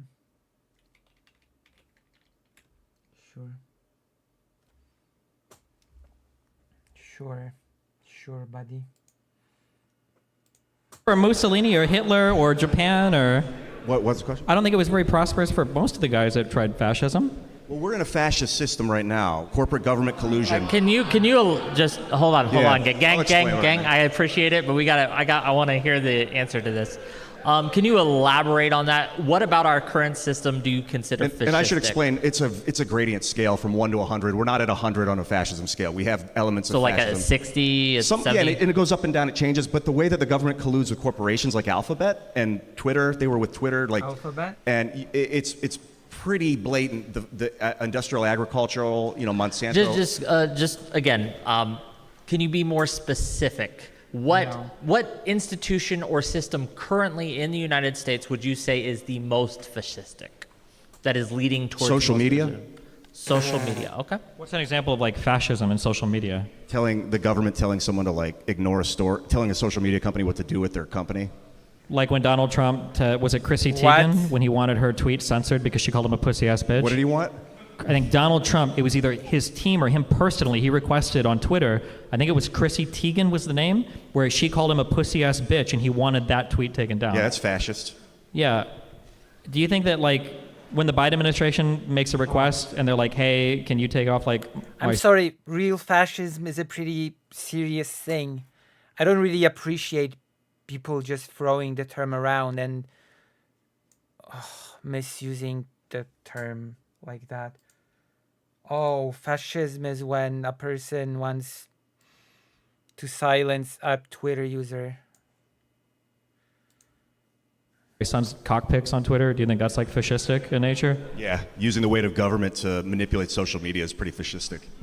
Isn't it up to the social media company at the end of the day if they want to, like, choose to listen to it or not? Like, the FBI put in hundreds of thousands of requests and Twitter ignored the vast majority of them. Is it not possible that they just agreed with some things because they're like, yeah, this is probably, we agree with this as part of our policy? Could have been, yeah. Their alignment of like morality could be part of it too. But Well, not necessarily alignment of morality. Like, when we saw the Twitter files, we saw all the leaked emails. Nobody in any of those Twitter files, when that New York Post story came out, at least from what I remember reading, nobody was saying like, guys, the government's on us, we gotta do this shit, like, holy shit. It seemed like there was a lot of legitimate debate over whether or not that story was a hoax, and probably for good reason. That's a pretty unbelievable story. which one? The That hunter? a blind guy got a laptop a long time ago from the son of the president, and that just happened to have like information that he turned over to Rudy Giuliani. That's a pretty unbelievable story. Even today, that's a pretty unbelievable story. The idea that people at Twitter would look at that and go like, I'm not too sure about this one. Let's like pause it for a day or put a warning on the link or whatever. I don't think that's fascist. I don't think it required any government intervention. I think it's pretty fair to think that was a pretty exceptional story and there might have been foul play there. And they let it back on Twitter after a day. I think it was 7 days or something. I thought it was 24 hours for the New York Post story on Twitter. It was right before an election. It was just sleazy. In my opinion, it was sleazy shit for a government to go in and be like, take that story down about the guy who's running for president's son. I mean, like, I think it's fair that the government has done questionable shit before an election. I would say that the most outcome determinative thing that the government did before that election was absolutely Comey making public announcements about Hillary Clinton's investigation. Why don't conservatives ever talk about that? That was insane. Which one? When both of them, when Comey came out and he excoriated Hillary, which, by the way, if Pisco is watching, you and special counsel, they did the Biden investigation, because now we've got on some routine, like found some classified stuff, turning it over, blah blah blah. Now we have like a 350-page thing detailing, okay, my main boy Biden's having some memory problems. All right. The only reason we have that report though is I don't know what the rationale was for publishing that report publicly. Nothing got publicly published about Pence. Well, Destiny, if I may, if they hadn't publicly... No, hold on. You may not. No, it's so may annoying. Not. Wait. What? Hillary sat in front of that Benghazi hearing for 12 hours, okay? Biden sat in front and cooperated for however much he needed for this whole 350-page, ass fuck report to come out to talk about how bad his memory was. All of these different Democrats cooperated. Hillary and her people gave over everything they had and gave access to everything they had, except for, I guess, all the deleted emails, to all of the investigators that they could. Donald Trump, okay? You could look at this motherfucker the street and say, what time is it? And he said, I plead the fifth. Okay? You could look at Trump's mom and ask him, what's your son's name? I understand. You know, and it's like, oh, I've got executive privilege. They don't testify ever. They don't turn over anything ever. They hide. They use every single right they have to possibly avoid prosecution or avoid even questions to the public or any Senate testimony or committee or any hearings in Congress ever. And then people are like, well, remember that one time the New York Post story got Does that censored make for you one trust day? Trump more or less when he hides that information, when he pleads the fifth? Does And that when he make you doesn't trust publish his Trump taxes? more or less? Say probably less. I don't know, what do Probably you less. think? So, if they had refused to publish the special report and simply kept it secret, do you think that would make people trust, and again, the theme is trust, Biden more or less? Selective transparency is no transparency. It is not fair to say that if you get transparency on one part of a thing, that you have a better understanding of what's going on. That we saw that with WikiLeaks when stuff started getting leaked about the DNC and Assange, okay, an American-hating fucker, okay, when Assange himself said, I'm not going to leak anything about the Republicans because, or no, I'm not going to leak anything about Trump because people already hate him. That, you know, there's nothing I could leak that's even worse about him. And he's only selectively leaking. It gives you this weird impression that only one side is doing anything wrong. And I think that's bullshit. Well, I don't know. What do you think about the fact that Trump won't testify for anything ever? That Trump is pleading the fifth? That all of the people around him are pleading executive privilege? That he never even published his taxes? Like, how does that make you feel in terms of his openness compared to Biden or Hillary? Compared to, well, that's another question completely, but I'll answer both of them if I can. The lizard brain in me, the animal, is like, I don't trust that piece. Like, anyone that's going to hide, I don't trust them. But then my greater thoughts take over, and I realize, well, we created a republic so that you don't have to incriminate yourself. You're allowed to not answer. And that's okay. I've got to kind of override my emotions and be like, well, I'm not gonna distrust him just because he didn't answer the question. But I would like to see the data. But that's his right. That depends on the question. You know, there's a reason that's there, and I don't necessarily even understand where it came from. The right to the Fifth Amendment to plead the Fifth. But I'm sure, because if a dictatorship came in and they're like, admit it. To you, Ian, you're willing to put trust in Trump because you think that requiring him to reveal all these things would be more authoritarian or fascist in nature. Is that what I'm hearing? I don't know. I don't necessarily trust that guy. I don't trust a lot of people in general, but it's also a scale. Like, trusted from 1 to 100. You never have to. Yeah, the reason I ask that is I'm trying to compare this to trust in the voting system. So you're willing to put aside some of your qualms with trust in having someone have to reveal questions or not allowing someone to plead the fifth, and you're willing to put trust into, okay, I understand, I don't like it, but we'll put these things. Why aren't you willing to extend the same courtesy to voting systems, voting laws in states and federal? So, like, I guess the metaphor would be that, like, having proprietary code on your voting machine would be like pleading the fifth for your vote. Well, corporations are not people. I don't care what the law says. That's a ridiculous law giving them personhood. And I don't think that a corporation's function has the right to not in self-incrimination. It's a corporation. It's beholden to the people, and the people have the right to see what that thing is doing with our data and our structural function of our society. That's my opinion. Would there be any limits? What would be the limiting factor to that? So I'm getting bored by this, to be quite honest. I'm getting bored by this debate. Carasso, are you still here? Are you still here, Carasso? I want to do something nice and meaningful for once in my life.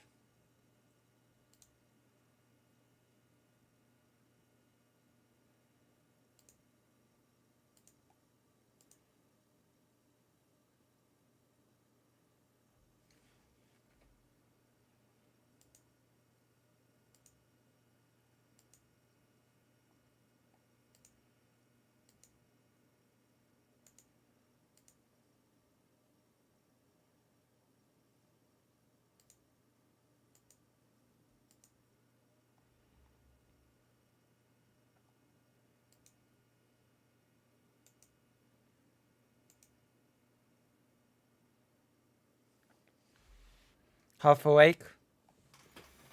Want to jump into some Hungary news? Want to jump into some Hungary news? I think this is getting boring, to be quite honest.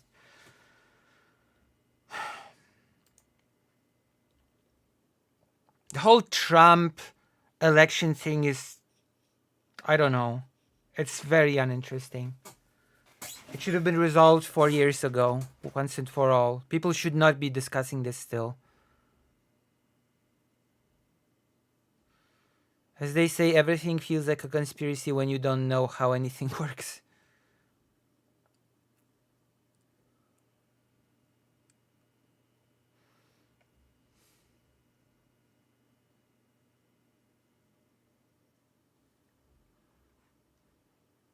Okay, let's do it.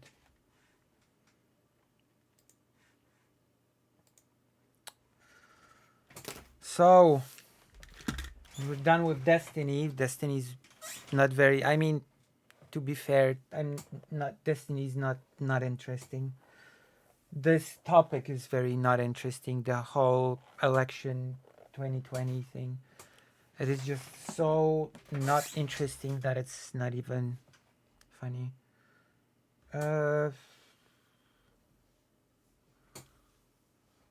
So, Hungary. Last time we ended the topic of Hungary. The president has stepped down, and the former Minister of Justice, who was a member of the parliament, stepped down as well because she supposedly pressed, or rather highly recommended, for the president to pardon a convicted pedophile. So those two sort of resigned in order to preserve the regime. And now we've gotten some new developments. Orban is doing some damage control in order to preserve his regime. There was something else that I forgot to actually talk about. Ah, yes! The former members of Fidesz, I think, some of them have actually started attacking Orban, which might be an interesting turn of events, right? I think the former Minister of Justice has actually started criticizing Orban. She was both member of the EU Parliament and Hungarian one. Oh, that's interesting. She stepped down from both. That is very interesting.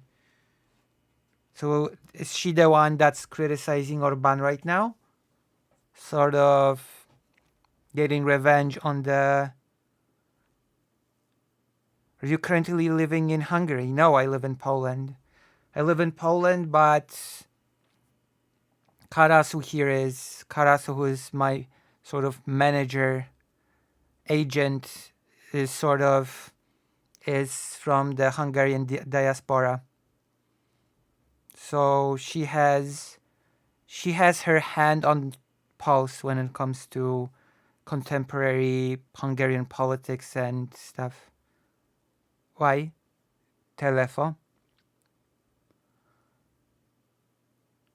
The ex-husband of hers. So the ex-husband of the ex-minister of justice is criticizing Orban right now. Got it. I suppose he kept quiet until she still had her position, and once she was forced to step down, he figured that he might as well go gloves off and just criticize him, right? Like, maybe he figured he has nothing to lose anymore, and he might just all full-blown criticize Orban, which is not really good for him. I mean, it's not good for him, but that is easy to spin in most cases.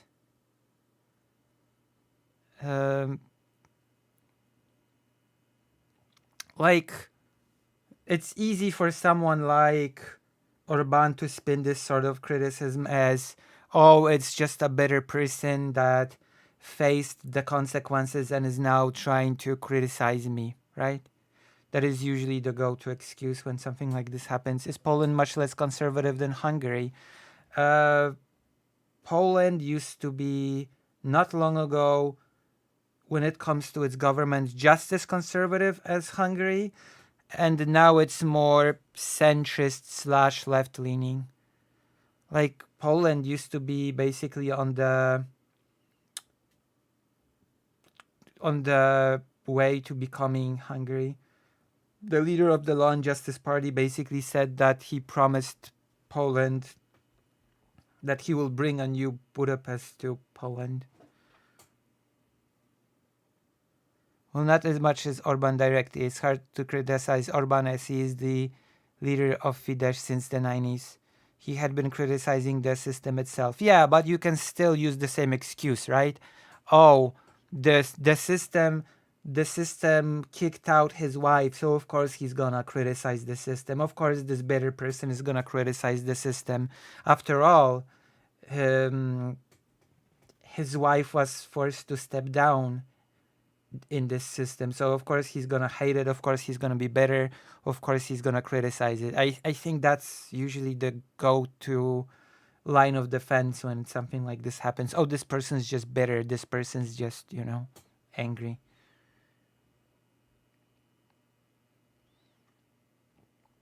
I assume that's what people in the government are gonna say about it. That they're gonna dismiss it as a bitter husband just being angry about his wife sort of stepping down. It's hard to say. Hungarians tend to be less religious in general, in my knowledge, as in statistics of attendance of church. In fact, this is one issue behind all of this. You have a shrinking number of Hungarian church members, including the Hungarian Reformist Church. I have to check the numbers in Poland. Even Poland has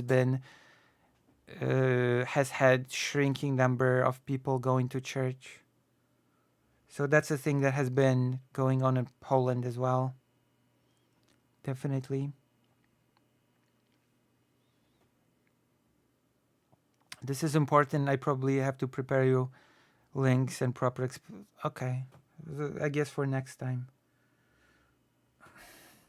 We're gonna do a little bit of a history. Maybe I could just find a book on this as well. Maybe I could find some materials in Polish about this. There should be some materials in Polish about this, right? Like if I took a book about Orban in Polish, would I be able to get a lot of good information? I think I should be able to get a lot of good information about if I took some books about Orban, if I read some books about Orban, right?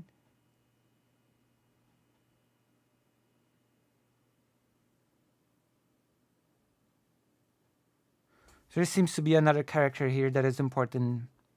Balog Zoltan. Balog Zoltan is the head of the Reformist Church, and he has been behind the protecting of child abusers. He seems to be the person behind pushing the pardoning. Depends on the book. I mean, usually historians are pretty, at least Polish historians are usually pretty legitimate.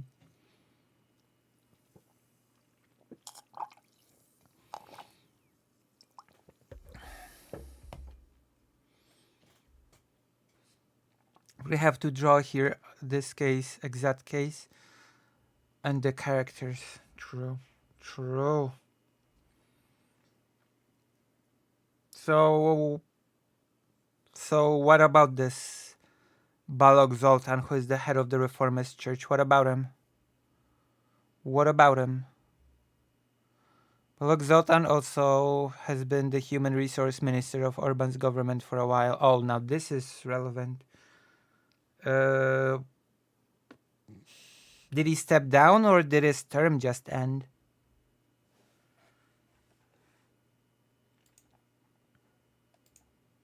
Did he resign or did his term just simply end?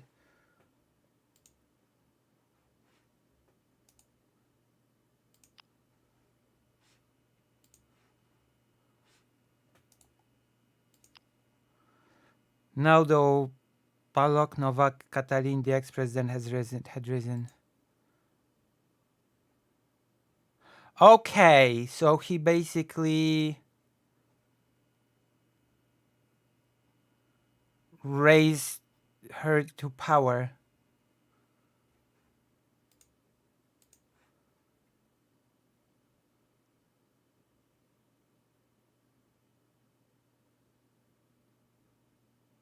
right?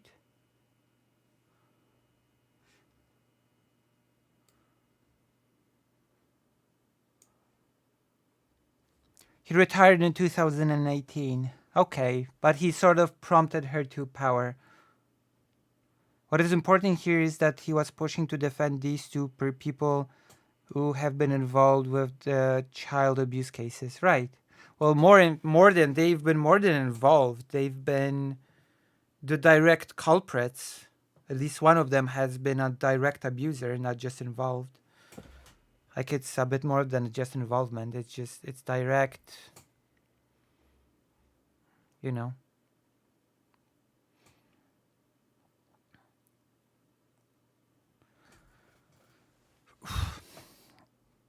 Both the one that directly abused children and one person who covered it up. Yeah, okay. It was an orphanage, right? All that happened in an orphanage, yes?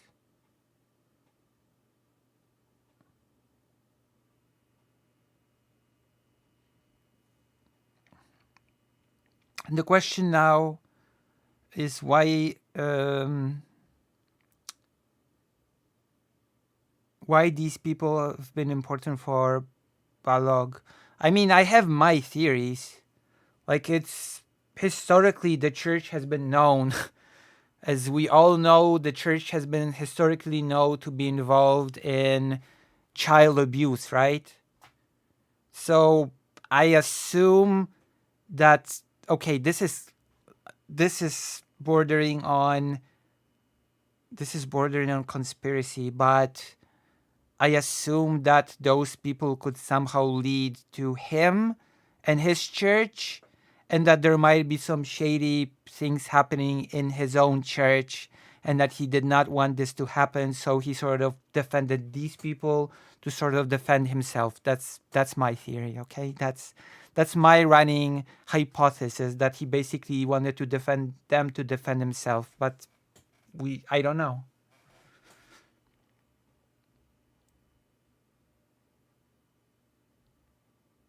Yeah, it does need evidence. At this point, it's not even a theory, it's a hypothesis. It's more like a hypothesis. Speculation, if you will. Speculation, that's the right word. Speculation. We don't know. We can't know. And we cannot know until more information comes out. Like the thing that you just wrote is just as plausible. One answer is that shrinking membership of the Reformist Church needs all good comrades that are loyal. That is just as plausible. That is just as probable. Probably even more probable, because my is more sort of extreme and yours is more of a simple answer.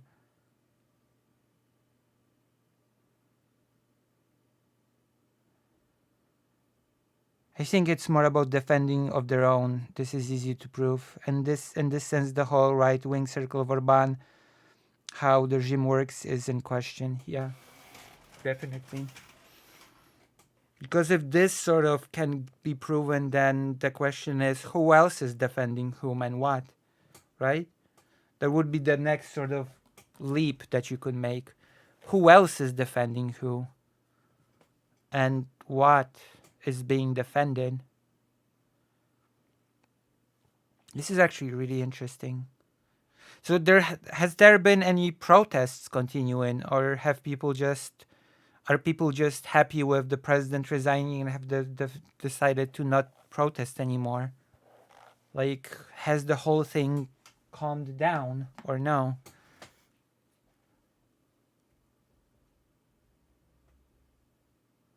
Who have protected actual criminals? How they protect loyal Fidesz voters, while both are kind of shirking, even Fidesz votes somewhat shrinking. Who else? Exactly. So are people asking that? That is the most important thing right now.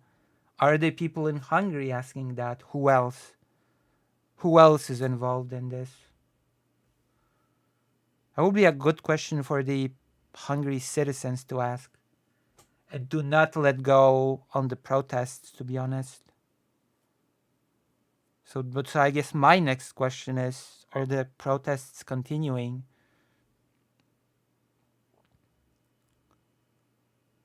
Second day, yes. I did not follow if there were any new protests or continuation after the protests that had its demands met or most. People are asking questions now, at least in the media. Wait, aren't the media controlled by Orban? Wouldn't he shut down any and all questions?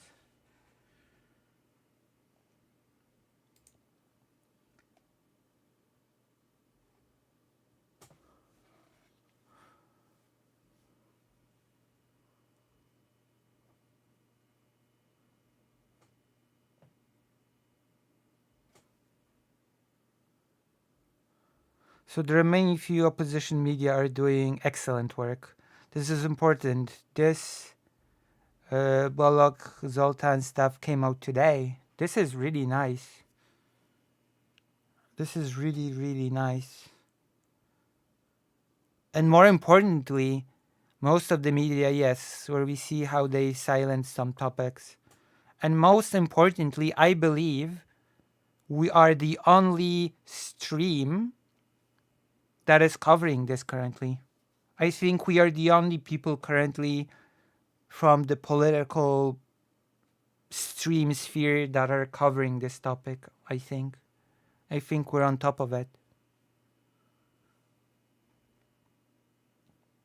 I think people sort of lost interest with Hungary the moment that Orban agreed to the aid thing. We have a few remaining opposition media that still function somewhat through online. Okay, that makes sense. Yeah.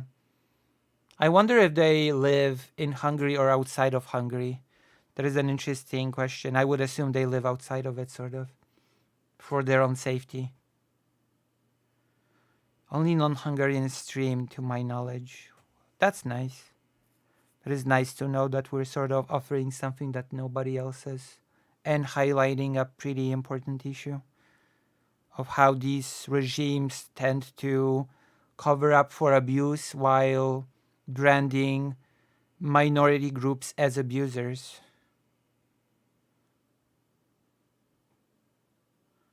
So I think that's good. I think that's good for us to sort of inform people about, you know?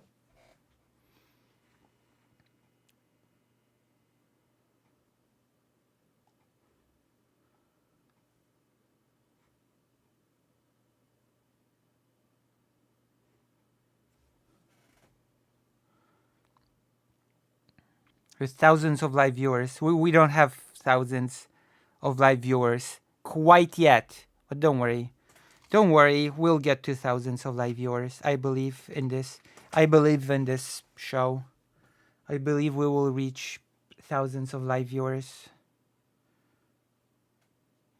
Okay, this week I need to sit down and map you the events and characters. Okay, and then we'll do a really big comprehensive thing. I'm not sure yet what. If it's gonna be a segment or if it's gonna be an essay like thing.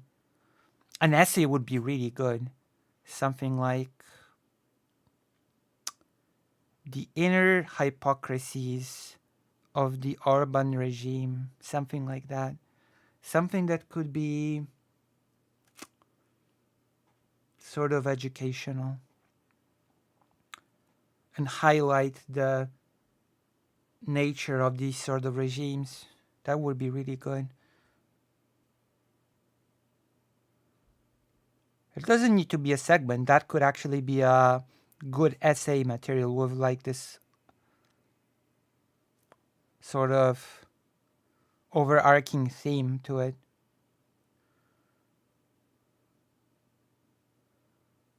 I'm thinking what to do with this. I guess we'll talk about it later on what to do with this.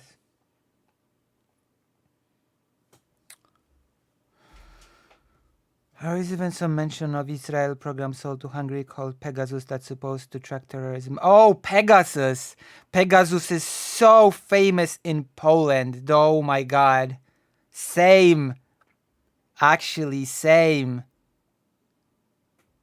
Was Hungary more progressive before Orban? It is actually hard to answer this question considering how long Orban has been in charge. Spain, same in Spain. Like, there has been a huge scandal revolving the Pegasus in Poland and how it's used to spy on people. Oh my god. Pegasus. We're gonna have to do a whole huge thing on Pegasus because Pegasus seems to be like a big topic across the borders. God, we need to do a big thing on the Pegasus, I swear.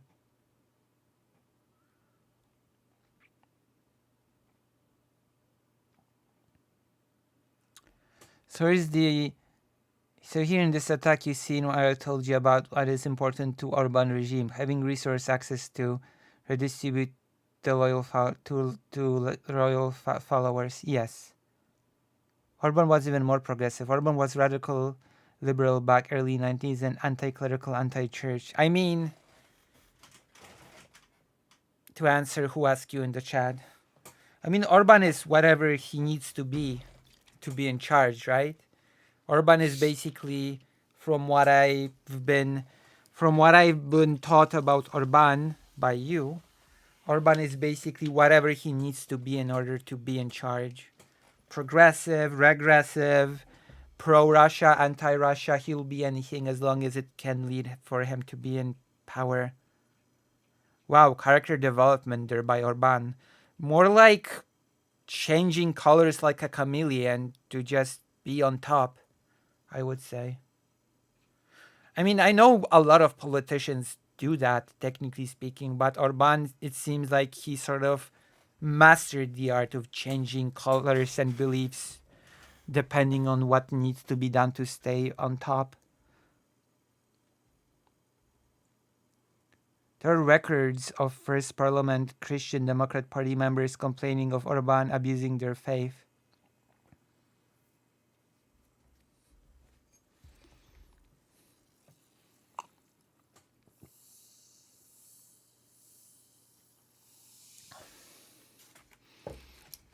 Yep, what is constant that he created Fidesz, a very centralized party with rules not allowing dissent.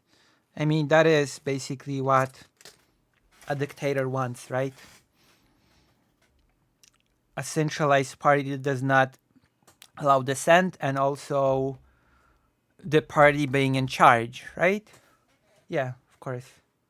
And apart from that, as long as the party is in charge, as long as there's no dissent within the party, you can be pretty flexible with your beliefs, right? You can do whatever is needed. Yeah.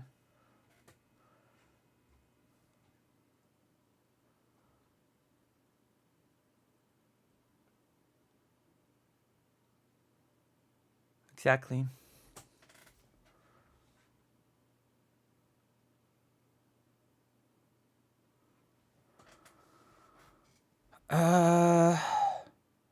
Another we see this breaks down as incentives to keep the party aligned is cracked by letting the president and ex-minister of justice fall. Plus, there are massive economic conflict around who accesses what resources. Hence, to Orban, this infrastructural investment due to Ukraine is so much of a boon.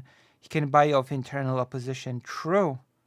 Which is, again, why I am so happy that we were the only people, basically, on the English-speaking internet that were able to understand that Orban has actually won a lot through the allowing aid for Ukraine. A lot of people claim that he has won nothing. A lot of people has claimed that he actually has lost outright, and that's a huge misunderstanding. And I think that people having the belief that Orban lost is largely in Orban's favor because it acts as a distraction, if that makes sense. If everybody believes that Orban just lost in this whole thing, that nobody will think to look further into it, which is basically a very huge favor to Orban, in my opinion. Because if people didn't think that he lost, then they would be like, oh wait, what is this investment that the European Union is offering Orban? Oh, why is the European Union offering Orban investments even though he's still breaking democracy in his country? aren't investments supposed to be blocked for Orban until he gets his act straight and sort of fixes the democracy in the country? What's going on? You know?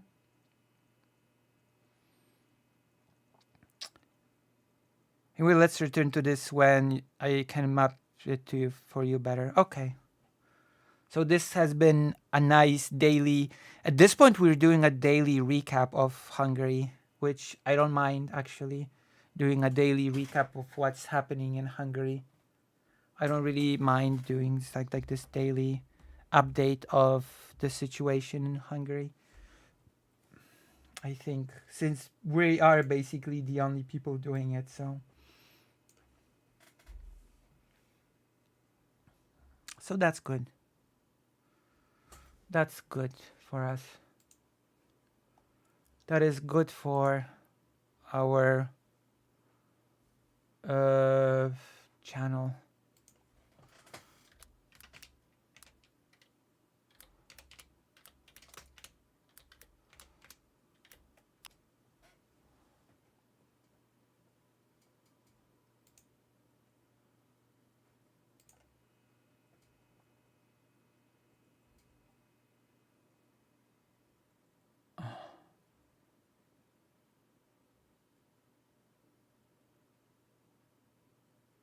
Wait, hold on. I have to see this for a second.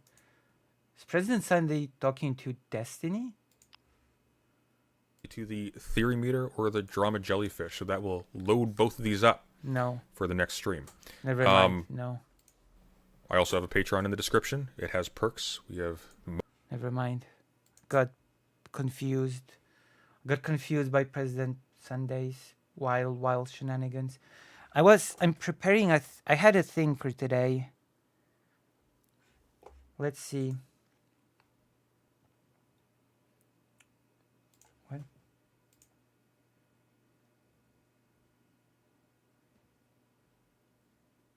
Okay, that's okay. All right. Fine.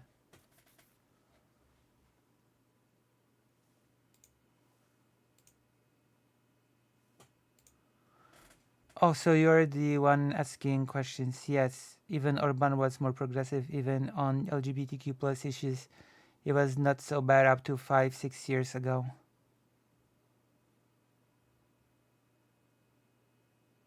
Yes.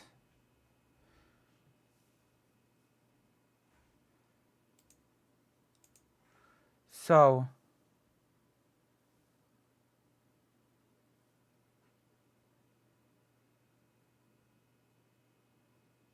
Oh my gosh. The famous... Oh my gosh. This is... Oh, I'm so disappointed. This whole thing disappoints me so much. I'm so saddened by it. Let's do some news, okay? Let's do some news coverage. You like watching me cover news, right? Isn't this what you like most?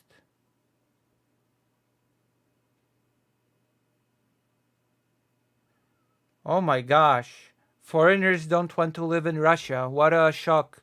What a shocking piece of news. Have you expected to hear that sort of news? That foreigners are not eager to move to Russia? It seems like in the year 2023, only 50 Belarusians decided to move to Russia. What a shocking turn of events. Who would have thought that people would not be thrilled to move to Russia? I, for one, am shocked and incredibly baffled by this revelation. I didn't see that coming. Well, now you know. Now you know. People are not eager to move to Russia.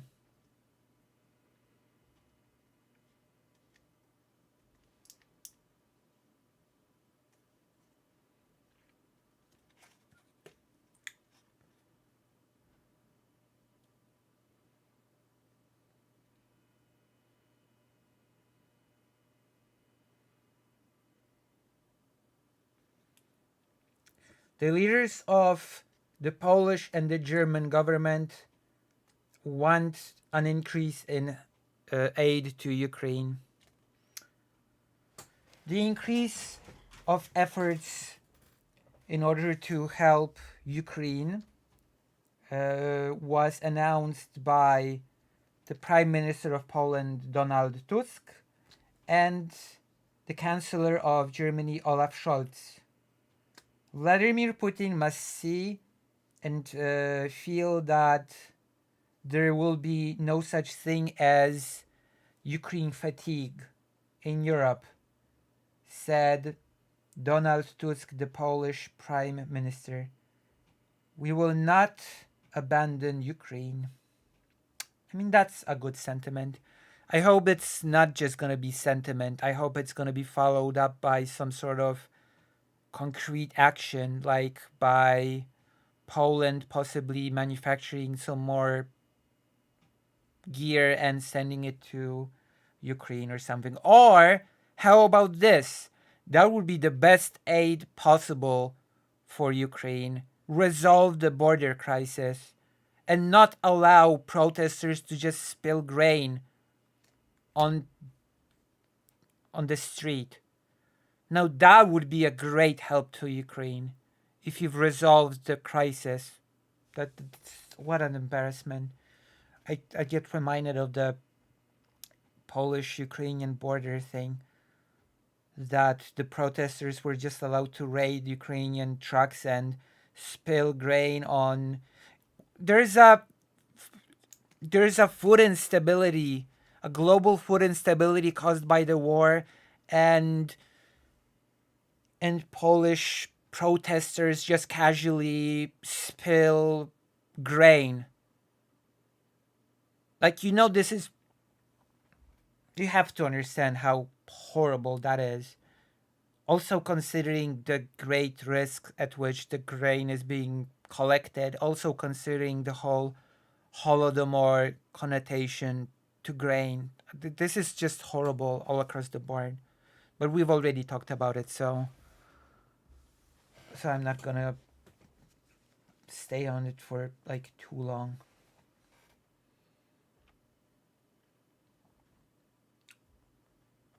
And of course, they reiterated that basically the Russian imperialism is a threat to all of us in Europe. Basically in the next year, we want to arrive at a much bigger defense capability and air defense and bigger production when it comes to munition. That is the announcement of during the joint conference of Donald Tusk and the Chancellor of Germany, Olaf Scholz. What a development. I just hope that it's not empty words and that something specific follows, right? Words are cheap. The European Union has promised 1 million shells till March. And as we've seen, that promise has not been delivered. So words are nice, words are cheap. Let's see some action.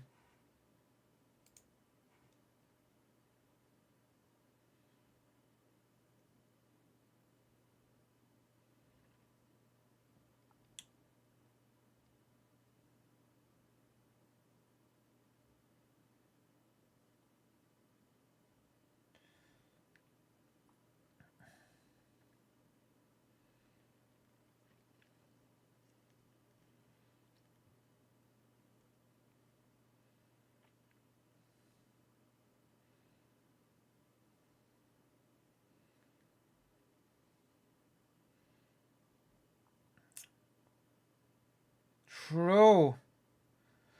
Dmytro Kuleba has commented on the grain thing. I want to read it out because spitting facts. The spoiling of Ukrainian grain on the Polish border is unacceptable. Any farmer should know how much hard work it takes to produce grain, especially during wartime. For the sake of friendly Ukrainian-Polish relations, the perpetrators of this provocation must be held to account. Not just that, the thing must be finally resolved.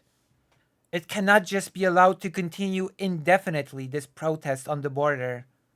This is ridiculous.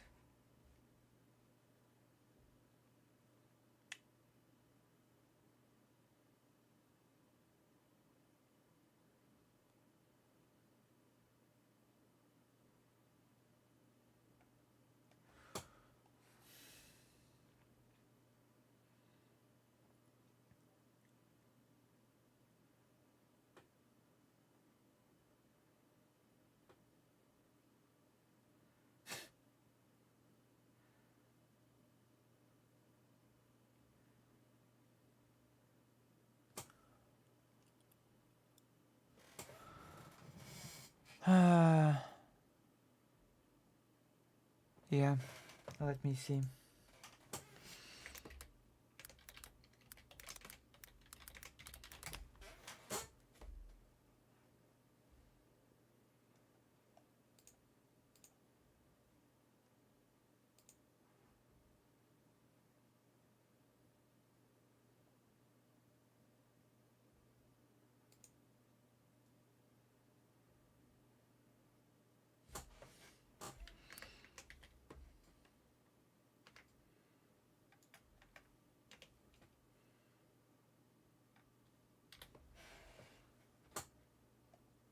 Okay, let's see.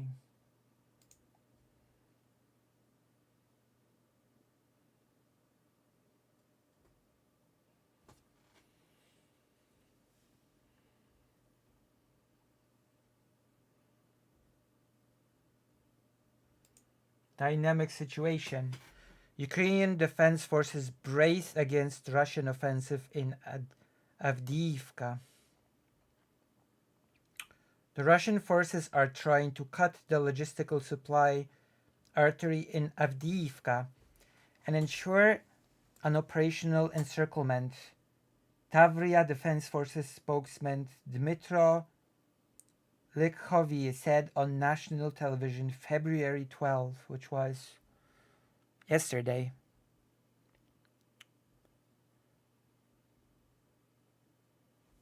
How was yesterday?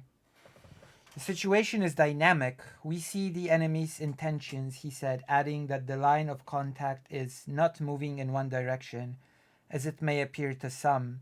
According to Likhovy, the enemy previously employed the tactic of small infantry groups, but has recently increased the use of armored vehicles, including tanks and infantry fighting vehicles.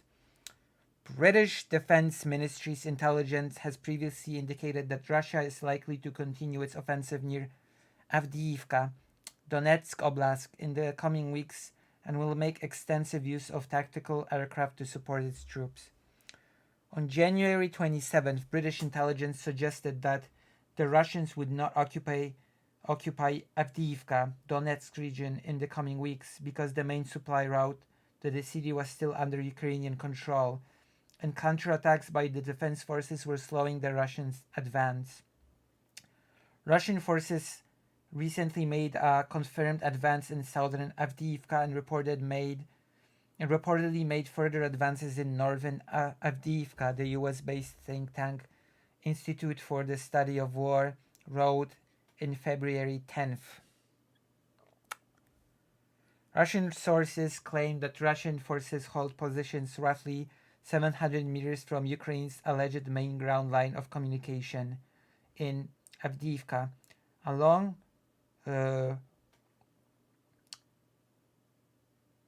Hrushevskoho Street, which is largely consistent with ISW's assessment of Russian advances in the area. The Russian offensive in Avdiivka began to intensify in October 2023. Apparently, the situation in Avdiivka is becoming pretty tough.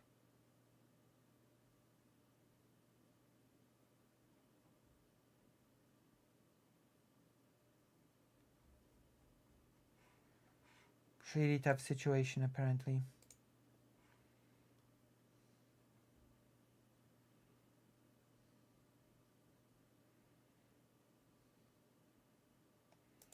10 minutes ago. Let's see. Politico.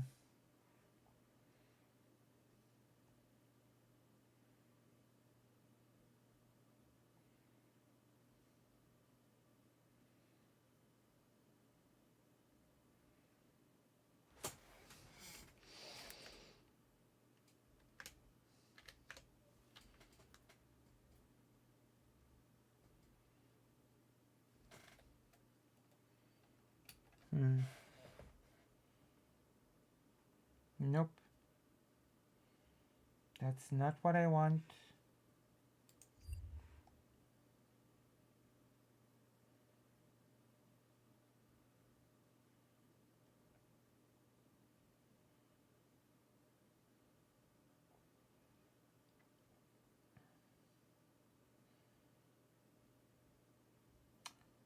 Newsweek.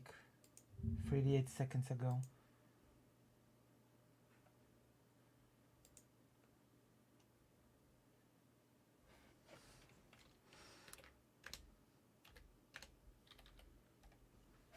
There we go.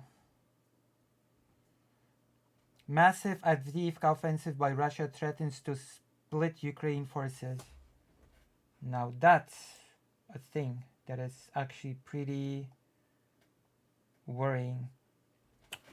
Up against new waves of Russian armored vehicle maneuvers bearing down on Avdiivka, Ukrainian soldiers defending the decimated stronghold are tired but determined.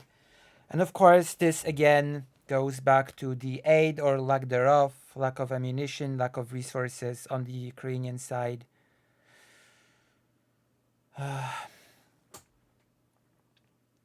situation is tense but under control. Captain Dmytro Likovy, a spokesperson for Ukraine's Tavria group of forces, which is covering Avdiivka, told Newsweek, "We are ready for new challenges." More than 4 months into the Russian onslaught on Avdiivka, a strategic industrial town located northwest of the Russian-controlled regional capital, Donetsk City, Russia is upping the ante. Moscow is increasingly adding armored groups to assault infantry groups around Avdiivka. Brigadier General Alexander Tarnavsky, the commander of the Tavria forces, said Sunday. Other senior Ukrainian figures agree. "I can confirm that Russian army has begun to use armored vehicles more often for offensive actions on Avdiivka," Likovy said. So far, Russia has been using small groups of up to 2 tanks to back up its infantry forces, Likovy added, "but we expect that the enemy will continue to use tanks more massively along with increasing offensive actions. Russia has been redirecting resources into its offensive push against Avdiivka since October 10th, turning the heavily fortified Ukrainian town into a meat grinder, a term used to describe prolonged battles that rack up high casualty counts and absorb significant resources. Avdiivka is a prize for Russia. It holds real symbolic as well as strategic value. For Ukraine, losing it could further dent deflated morale after a disappointing summer and fall counteroffensive, at a time of deepening anxiety over the future of military aid from the US.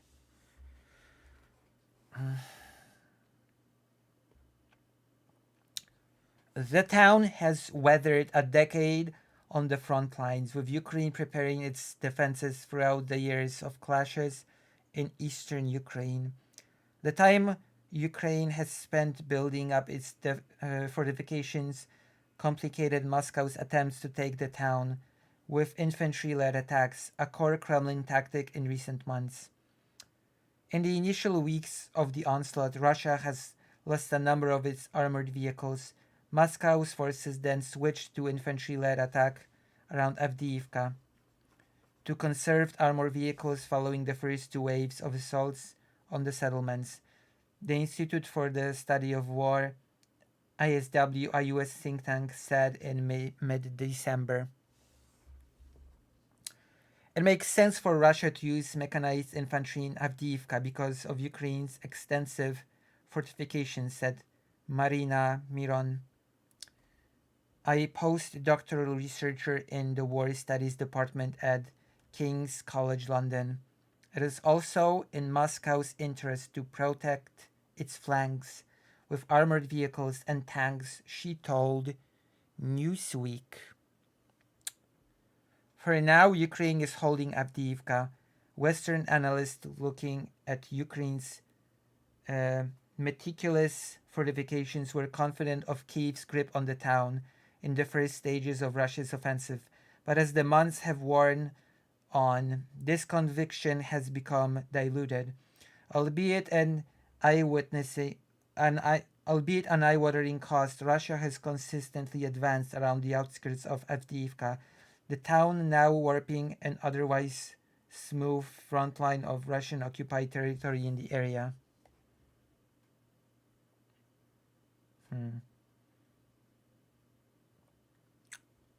Might as well show it. This is the thing. So this is the thing.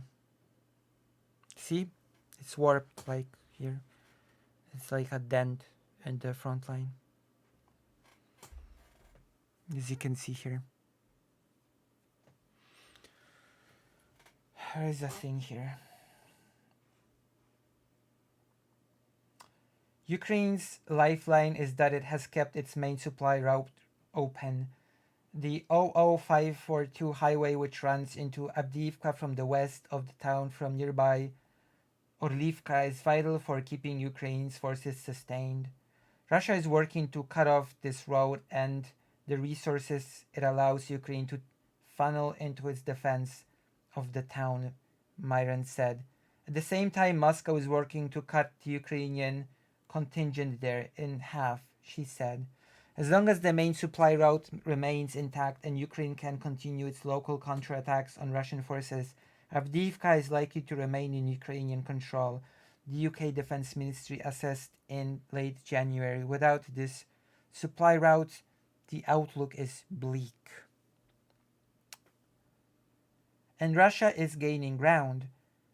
Likovy told Ukrainian media over the weekend that Russia was focusing on Ukraine's supply artery, conceding that Moscow was now attacking Ukrainian forces in buildings in Avdiivka and focusing on the town's northern part. On Sunday, Russian fighters made confirmed advances in the north of Avdiivka as well as the southern, the ISW said in its latest assessment. Russia will likely continue using drones and aerial bombs to back up its ground efforts, Miron predicted. Russian jets approaching Avdiivka have been forced to strike at Ukrainian positions from range, hindered by Ukrainian air defense, endangering the aircraft. This has reduced the accuracy of aerial strikes, the UK government assessed last week, but has still inflicted destruction on Avdiivka. This way, the Russians can maintain the pressure on the Ukrainian forces, Miron said. So as you can see, things are just not good. Things are just not optimal in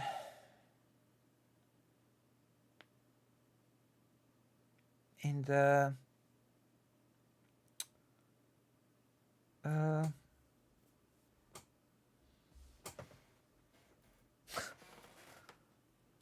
things have not been optimal. There's like, unfortunately, the lack of aid and the lack of sending more equipment to Ukraine means shortages. It means that Russia can advance. And it means that we are in a critical situation once again. And we are seeing this as Trump is basically openly talking of abandoning Europe.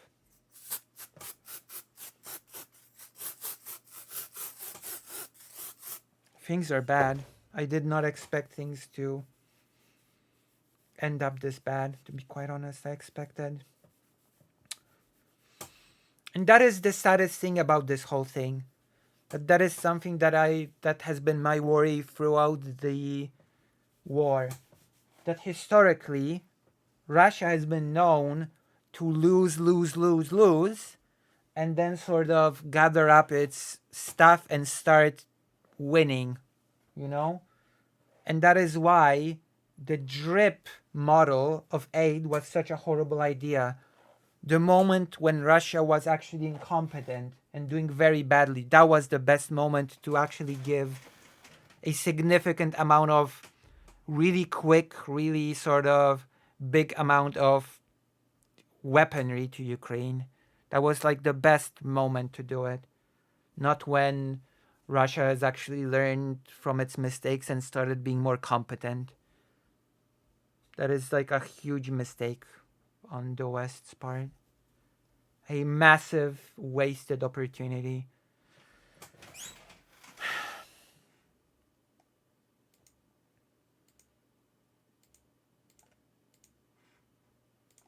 You know, unfortunate as it is, it also sort of is what it is, right?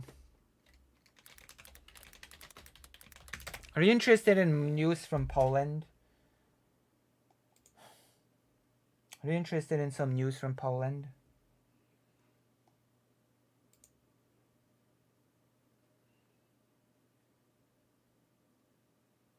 Are you interested in who's the upcoming candidate for the presidency of Krakow? No, I didn't think so. I didn't think so. Tusk in Berlin. He was talking about what's the most important. Okay, we can do this. Tusk has visited Berlin. Donald Tusk, the Prime Minister of Poland, has visited Berlin. We already touched upon this a little bit. We're gonna look at a Polish article about this because I'm the biggest Polish trans streamer, so I might as well. When talking about a Tusk visit to Germany, I might as well reach for a Polish source. Hello, Raiders. Excellent. We're just about to look at a Polish article. We're about to look at Polish news, which I know has huge traction with people. We're about to take a look at news about Polish Prime Minister visiting Germany about Ukrainian aid. So I'm really happy to see all of you here. That's right, you came too late. You all came too late and you've missed the Hungary segment. Hello, gigglers. Hello. I'm gonna link the page so that all of you can join it and become permanent friends of this stream. Hold on. Thank you for the subscription. Thank you so much. Okay, so we're looking at the news. Also, while I'm at it, thank you for the subscription. While we're at it, I'm gonna promote my little animation. This is an animation that I've been making. Take a look. There you go. I'm gonna introduce myself to all the 158 people watching. I am Lucy Haze. I am the biggest Polish trans streamer who also happens to be Jewish. And I do history because thank you for the subscription. I do history because I'm a history nerd. I do art because why is this jiggling like this? That's not supposed to happen. There we go, it's smooth now. I'm an artist, so I also do animation. I'm a bit of an animator, so that's the second thing that I do on the channel. And I also do languages. If you're interested in languages, I do Japanese language. Lately, we've been playing a Japanese game, and I've been translating the story of the game in real time as we've been playing it. So if you're interested in history, politics like the one that we're about to get into, art, animation, like the one that's on the screen. And if you also like languages, like the Japanese language that I'm sort of teaching through translation, then you can watch me play a Japanese game and translate the story of it. We're playing Tales of Fantasia, a Japanese RPG that has never been released in English apart from a very bad Game Boy version. So we're doing that. And this is... Thank you. You could work in fan translation. I've been burned on fan translation when I've been asked by a page that translates Berserk to make a... Years ago, I translated a Berserk chapter with great lengths. I've talked to many Japanese people who are into Japanese linguists, sort of. I asked them how best to translate the manga chapter. There was this Berserk chapter, if you know what I'm talking about, with a fairy. Guts was locked in a prison. Thank you very much for the tier 1. I enjoy that you stream so much. Always gives me something to do, but most be gobbling hours in Poland. I pray for your sleep schedule. Yes, it's 2:27. So there's this chapter when young Guts, it's a retrospective chapter. Young Guts gets captured and is locked with a little flower fairy. And the flower fairy says a lot, something like pa pa pa pa pa pa pa pa pa pa pa pa pa pa pa, and it sounds like gibberish, okay? It sounds like total gibberish if you just read it on its face. But I've took a lot of effort to actually translate it because the people from Japan that are linguists have told me this isn't actually gibberish.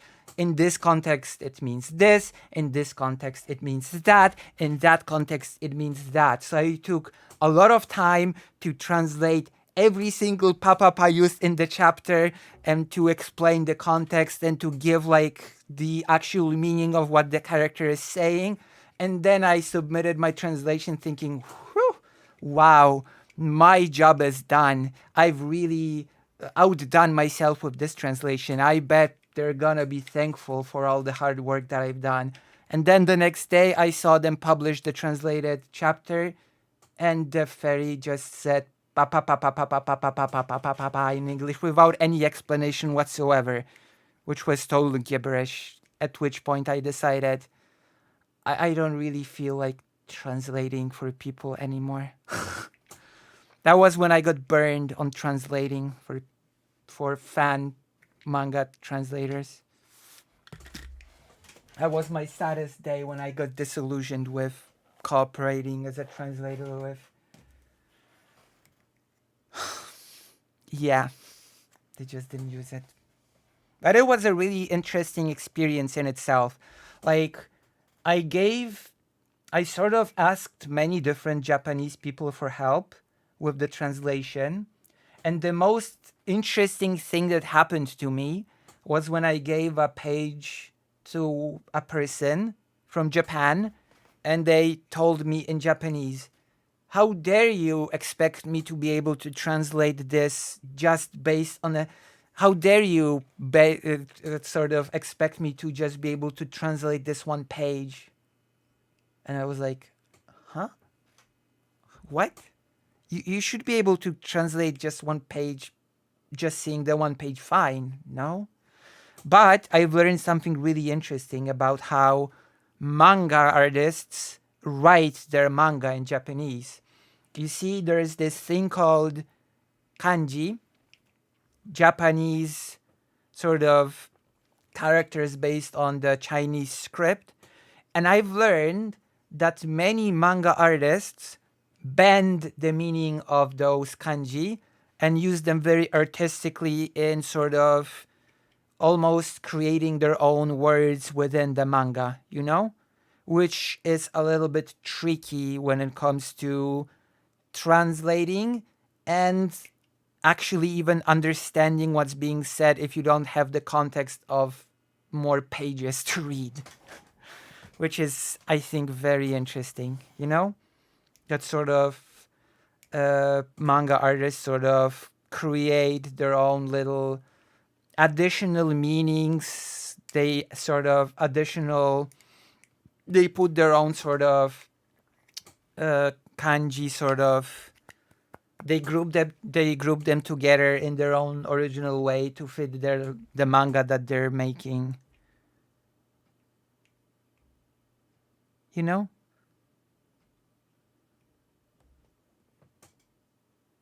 But thank you very much.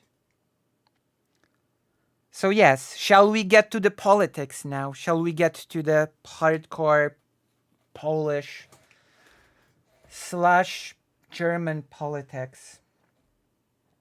So the new Polish Prime Minister has went on a trip to Berlin, and he was talking about the most important need.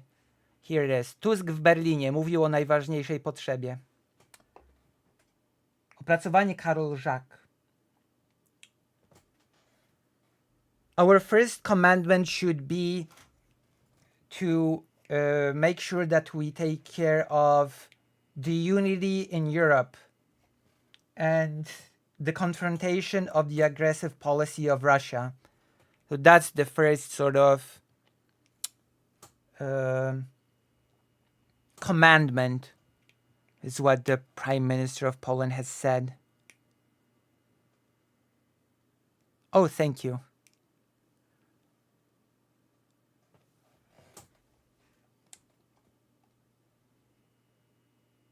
For many years, not only in the EU, in the relations, in the thinking process of Europe, Russia, a thought has dominated, an illusion has dominated of wishful thinking, said Donald Tusk in Berlin after meeting with the Chancellor of Germany, Olaf Scholz.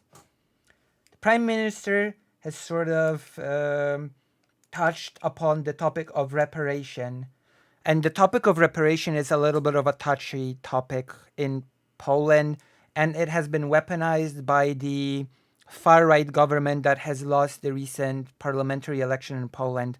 Let me explain. You might not know this, but after World War II, Poland, one, if not the most damaged country by the war, by the Second World War, was basically abandoned by the West and has found itself in the sphere of the Soviet bloc. Poland has become, after World War II, a Soviet bloc country. It has been abandoned by the West and given away to the Soviet Union. And what you might not be aware of, you definitely do know what the Marshall Plan was, right? It was like this big financial plan to help Europe rebuild after World War II. I think all of you are familiar with the Marshall Plan, right? What the Marshall Plan was.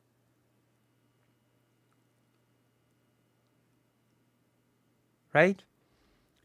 So there were two very negative effects that came almost right away with Poland becoming part of the Soviet bloc.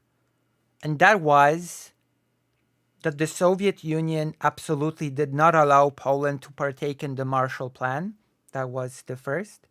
And the second is that it pressured and basically ordered Poland to not accept any reparation from Germany.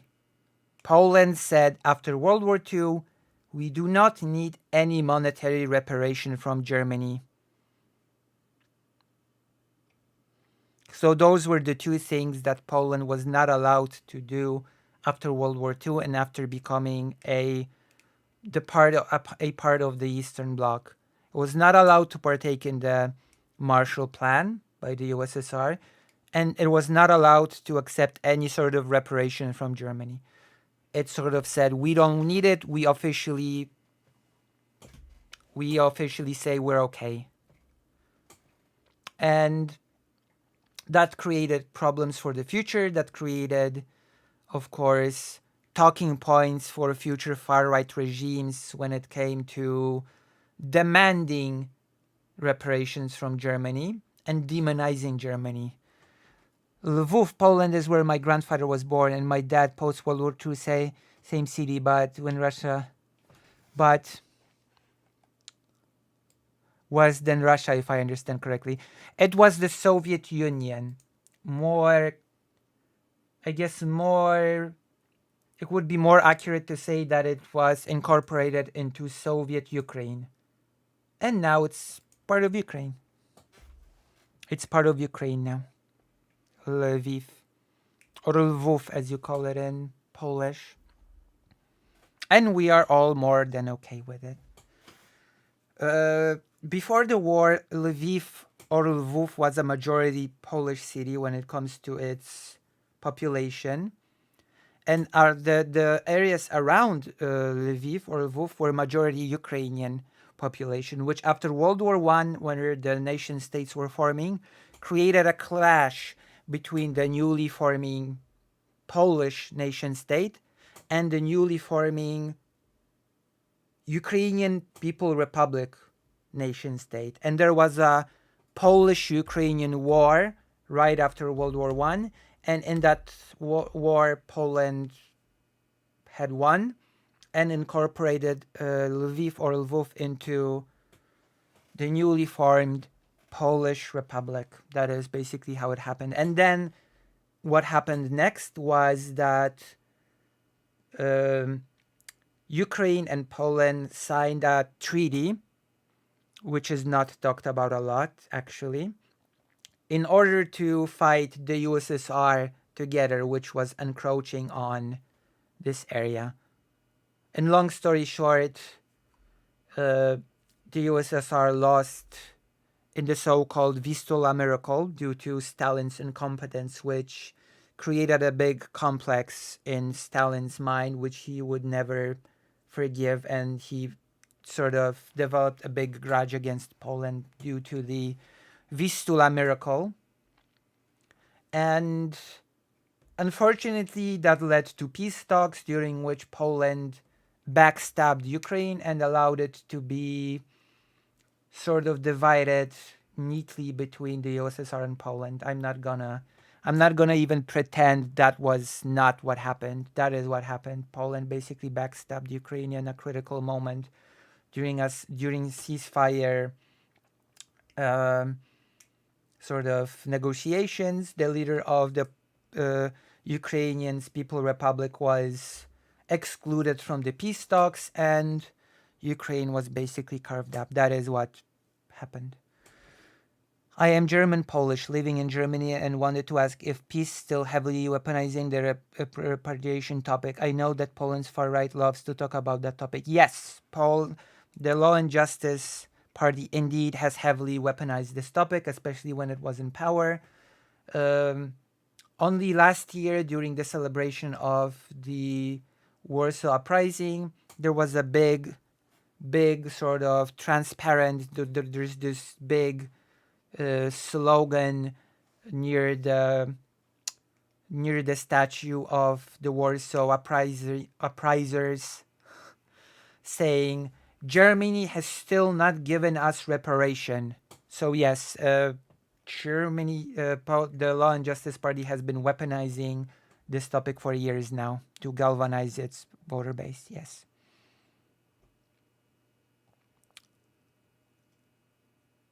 So, and the most important thing is that,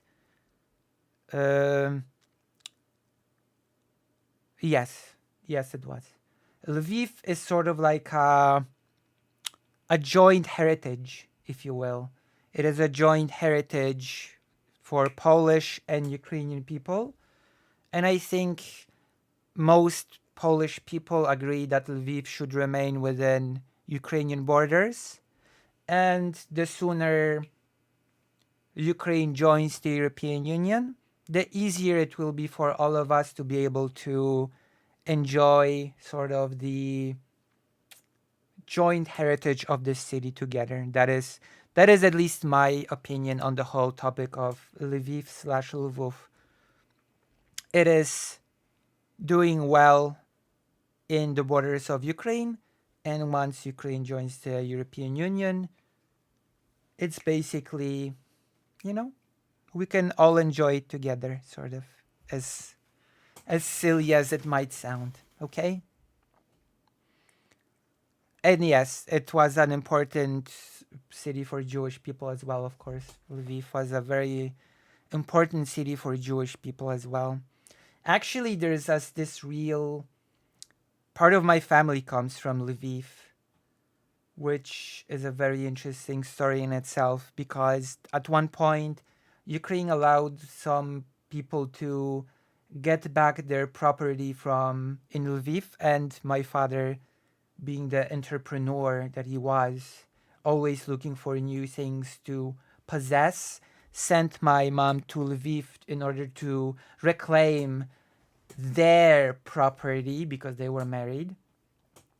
And my mom went, but she gave an incorrect surname, so they didn't find anything. So I guess it was not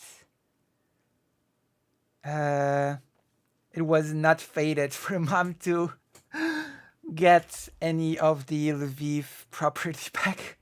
It was not in the cards, I guess. But yes, it's a very interesting city with a very interesting history. And now we can continue reading the article, because we still have not even, we were not able to go through the beginning of the article yet.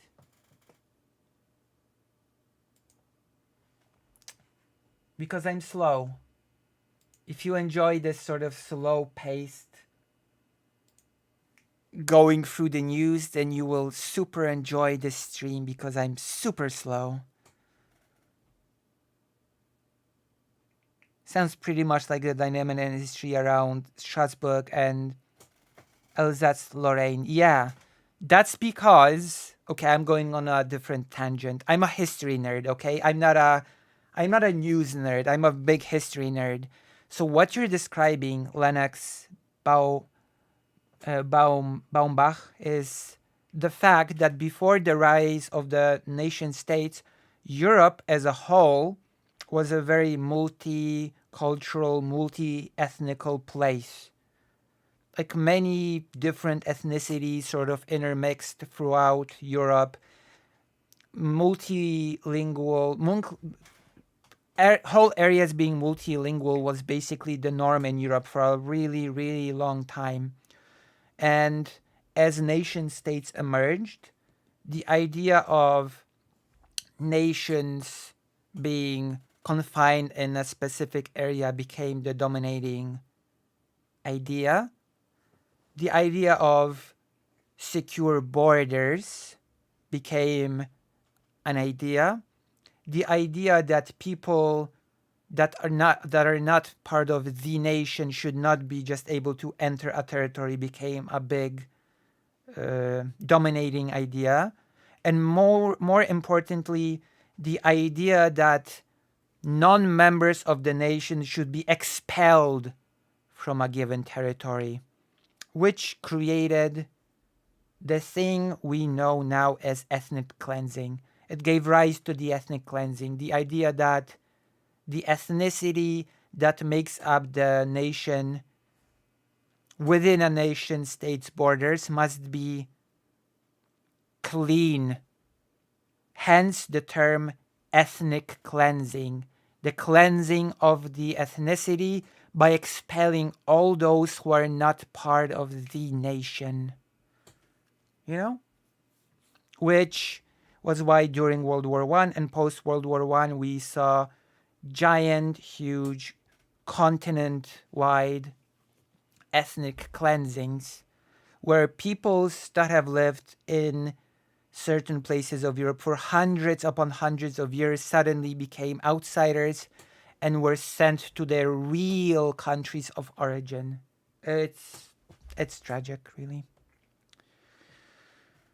My grandfather was Jewish. Grandmother had passed before my dad came to Colorado, USA on a sponsorship to be auto mechanic. He achieved the American dream own an auto shop with my dad in Denver. Well, that is actually very positive, because right now the Republican Party, the party of the devil, the grand old party, is trying to prevent anyone from achieving the American dream, because immigration bad apparently, so they're trying to lock the entire border and all that crap. My Polish grandma spoke 5 languages and she was not seen as being exceptionally talented. I mean, like, let's say the world used to be a lot more multilingual, but also Jewish people had the role of being this sort of, that was an important role that Jewish people had throughout centuries in Europe. The glue, let's just say that Jewish people served as this sort of connector between different types of peoples that spoke different languages. Jewish people were usually very multilingual, and they served as this sort of bridge between different ethnicities that lived in an area. It was a very interesting dynamic, actually. And we could talk in the future in depth about that dynamic. Especially since Jewish culture and Jewish history is something that I am extremely interested in, and I am extremely interested in sharing. Thank you for watching. Okay, let's continue with this news article, right? Let us continue with this news article. So the Prime Minister of Poland has talked about reparation. I just explained to you the reparation topic.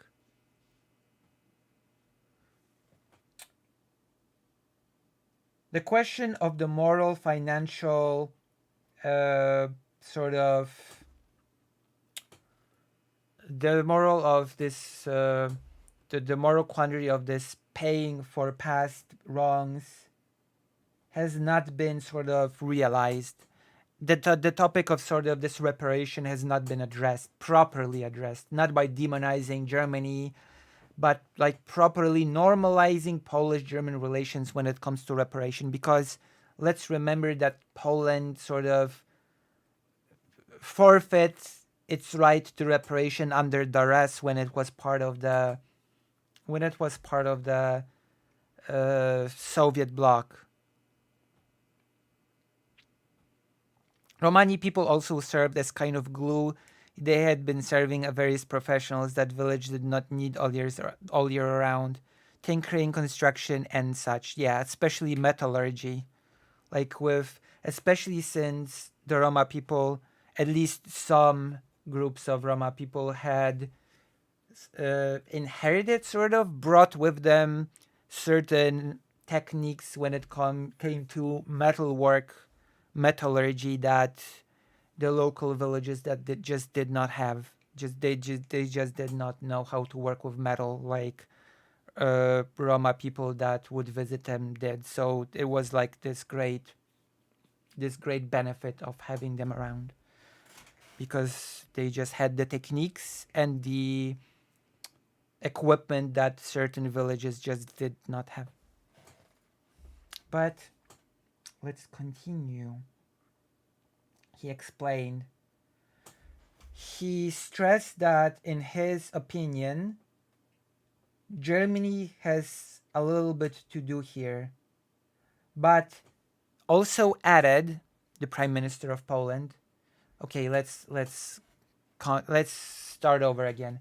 The Prime Minister of Poland said that Germany has a bit to do when it comes to reparation to Poland, but added that he does not want this topic to become a reason for mutual resentment of the both countries. Okay?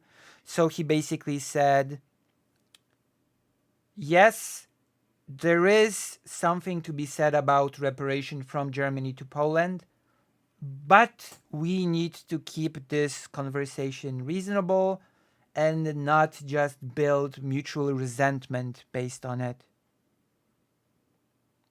Okay?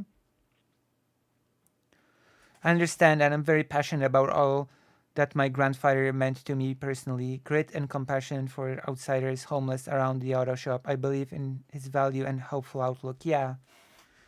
It is a very good outlook to have, especially since homeless people, so-called homeless citizens, are among the most sort of abandoned groups in society, which also, when it comes to Europe, Roma people are, I would say, the most persecuted group in Europe.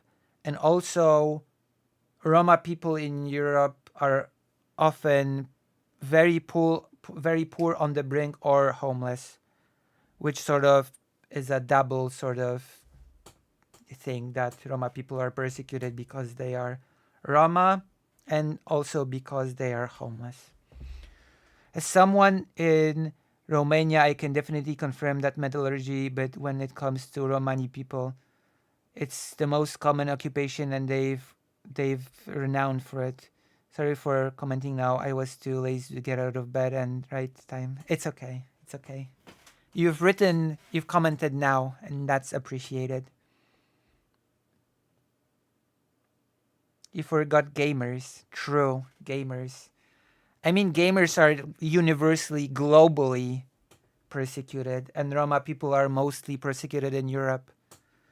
Romania is somewhat special in this case. We covered it as there were a lot of chattel slavery of Romani people, sadly, yeah.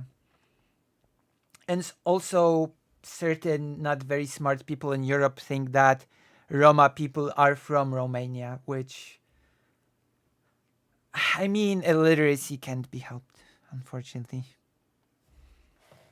Okay, let's continue. We have to find a solution which will protect our farmers. Okay, find it fast, but that's not the topic of the thing right now.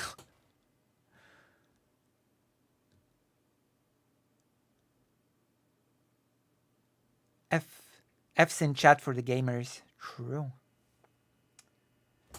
On Monday, Tusk in the afternoon has visited Berlin, where he met with the German Chancellor Olaf Scholz on a joint press conference. Oh, Barry! Thank you so much for the $5, Minus. This one is in honor of Stra Hatmonty 97. I appreciate your streams, Lucy. Thank you. Thank you very much. So, Tusk has said that the talks in Berlin were about the cooperation of Germany and Poland, and strengthening it and giving it new impact to the Weimar Triangle, which is actually very important, this normalization of the Polish-German relations, because the far-right party Law and Justice, that has been in power till basically now, has been demonizing Germany for all this time. And also, since Law and Justice is now in the opposition to the government, they said, the leader of Law and Justice had said that the new Prime Minister, Donald Tusk, is a lackey to Germany, and that he wants to destroy the Polish nation, and that there is a new German empire emerging, and that Donald Tusk, the new Prime Minister, is preparing the Polish nation to become serfs under the new German empire. If all of this is new to you, then welcome to Polish politics, where the far-right party, the far-right super weirdo party that has been in charge of Poland for the last 8 years, creates a conspiracy theory of a new German empire emerging and wanting to conquer Poland. Welcome to Polish politics.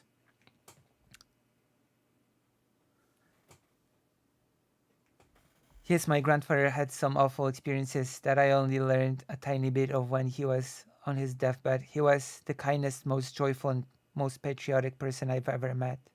Rest in peace. Well, we all can learn from people like that, who are kind, joyful, and sort of, we can all learn from people like that, I think. The Polish Prime Minister has stressed that the talks between Germany and Poland were about the biggest need, which is the safety of our homelands, the whole Europe, and the safety of our allies and neighbors, he added.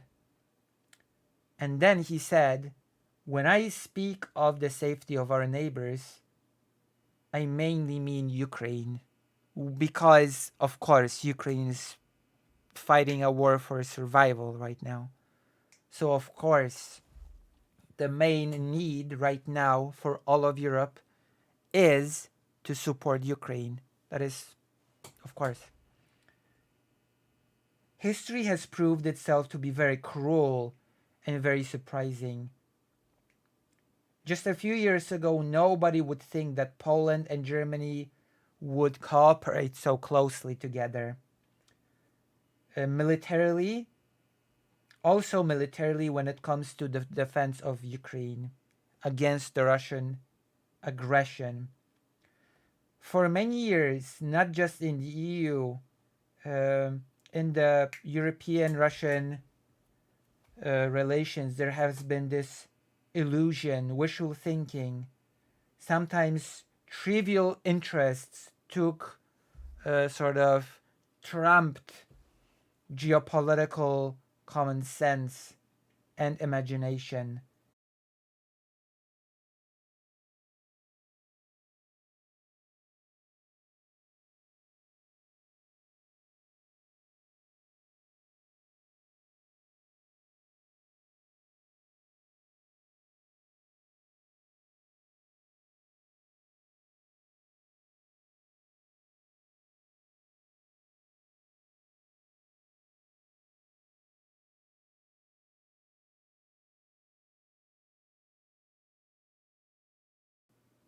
Oh. Are we back? Are we back? Are we back? Are we back? Are we back? The internet died. The internet has died, but it's back. We should be back. Are we back? Can anybody confirm if we're back?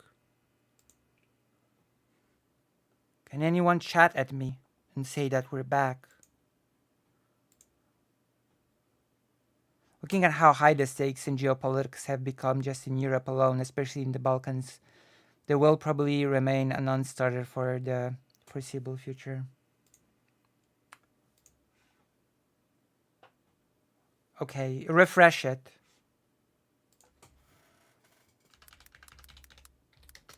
I write in the chat. Okay.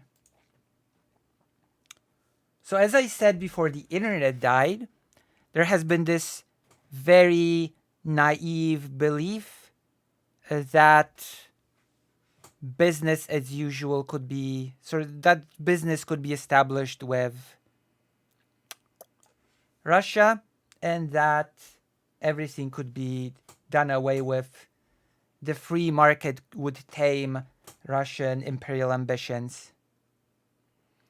EU is a solution to many of the territorial claims, as in the EU there is a free movement of people and language protection. The Schengen basically, which interestingly enough, the Schengen gives people also an easy access to Mexico, which gives people an easier access to the US, which is a whole other topic, okay? A whole other topic which is linked to the so-called visa scandal, which was a big scandal of the old Law and Justice government, which led to people who are on the international terrorist lists making their way to the US, and the US saying, wait, hold on, Poland, what are you doing? Are you selling terrorists? Are you selling visas to terrorists? And the Polish Law and Justice government was like,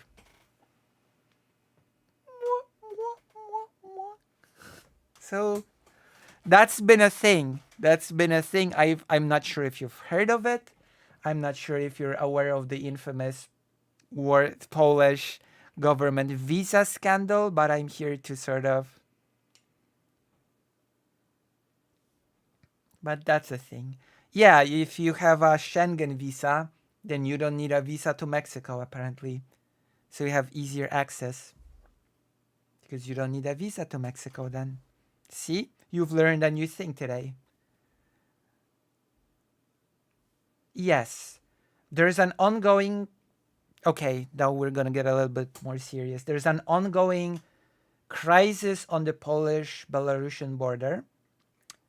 People are being held on the so-called no one's land.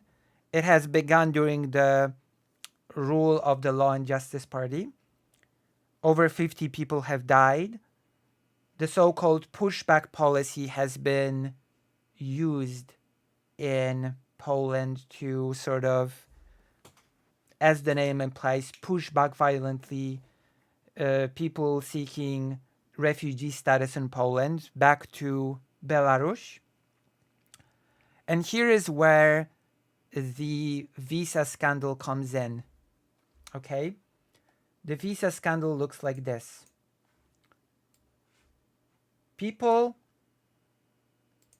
were being pushed back into the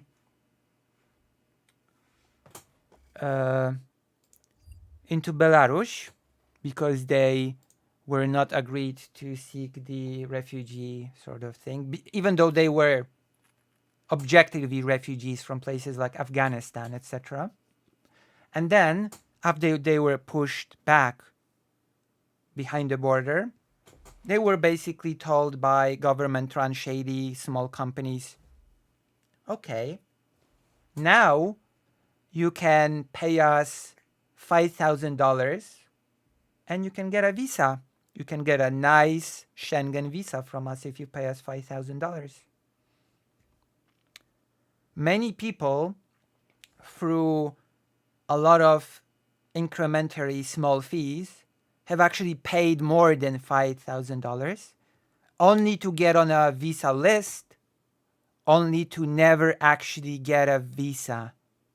Okay, some people did pay more than $5,000 and they actually never got the visa. So they were basically scammed out of $5,000 plus, only to, after being pushed back to Belarus, only to never get a visa. Some people bought the visa and got the visa. They were supposed to have a person hiring them in Poland, but the person that was supposed to hire them did not exist. So the workplace on which their whole visa hinged did not exist. Yes. Yes, like a scam.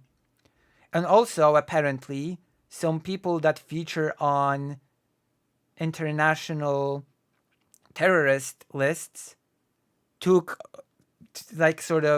advantage of this visa deal, went to Mexico and then US, and then US sort of apprehended them.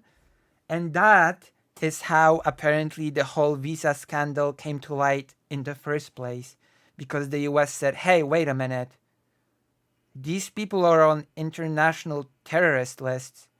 Where did they get their visas from? Oh, they got it in Poland. Oh, Poland. What's happening, Poland? What is happening over there in Poland? Can you explain this to us? And so the visa scandal sort of became a big topic. Just like that. And of course, famously, the leader of the Law and Justice Party that was then in charge said during a press conference, this is not a scandal. This is a little skandalchan. He used a Polish word that sort of means that. And so, yeah. Polish politics. Oh, and yes, he of course added, if you want to blame anyone for this whole visa thing, you should blame Donald Tusk, who was at the time nobody in the government. He was part of the opposition. So if you want to blame anybody for this, blame Donald Tusk. That's a whole other topic.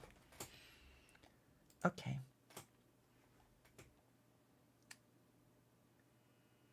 So, the Polish Prime Minister has stressed that it is absolutely a key matter for the future of Europe that we learn from the history of World War II, but also from the history of the last few years, that we learn proper lessons from that.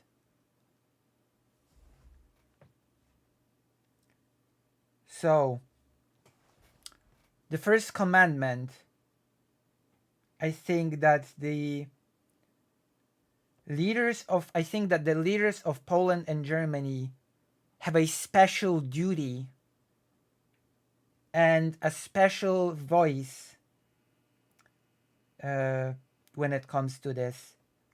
That there should be a very special care for the unity in Europe when it comes to confronting the aggressive policy of Russia in all of the aspects of that aggression.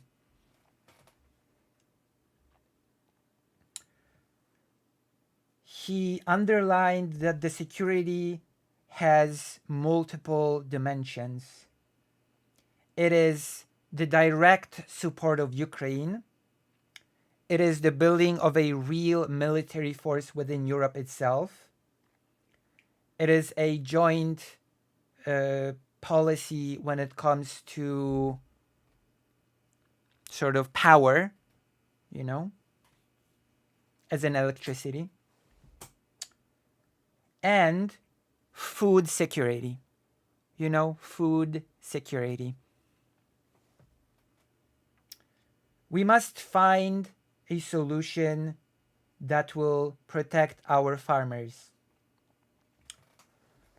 Tusk has sort of said that the talks with Scholz also were about the infrastructural cooperation of Poland and Germany, and also a wider cooperation when it comes to air security. We want to be practical and realistic. We want together as Europe cooperate between Germany and Poland, and sort of reach as soon as possible, which means not in 10 or 50 or 15 years, but within the next few years, or even the next few months, a much bigger capacity of air defense. And we want to reach within this year a much bigger production capacity. And we're not just talking ammunition to help Ukraine, which is today's priority, but also that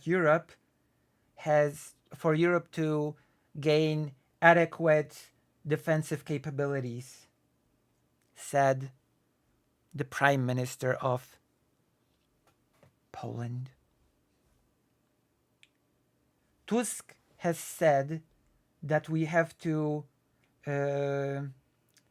believe that the European Union can be a civilizational and economical and scientific and military powerhouse. It is not our choice. We did not want a confrontation. It is a necessity.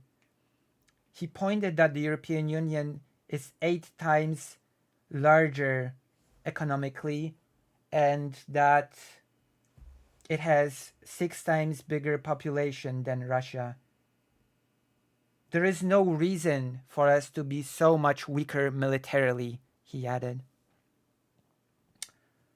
The increase in the production and intensification within our cooperation are absolute and without any discussion, without debate even, are our priorities, said the Prime Minister.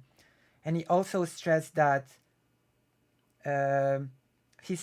with his talk with Chancellor Scholz, as well as earlier with the president of France, Emmanuel Macron. He heard very strong declarations about the readiness to such intensification and full cooperation with Poland.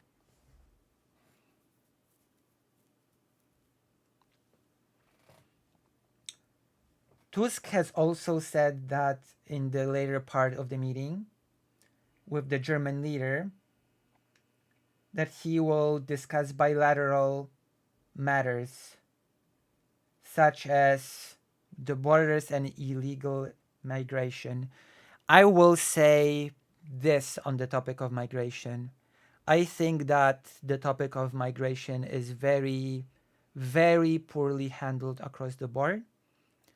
I will say that the topic of refugees and immigrants is not really handled responsibly or with any sort of empathy towards human lives in Europe across the board, I would say.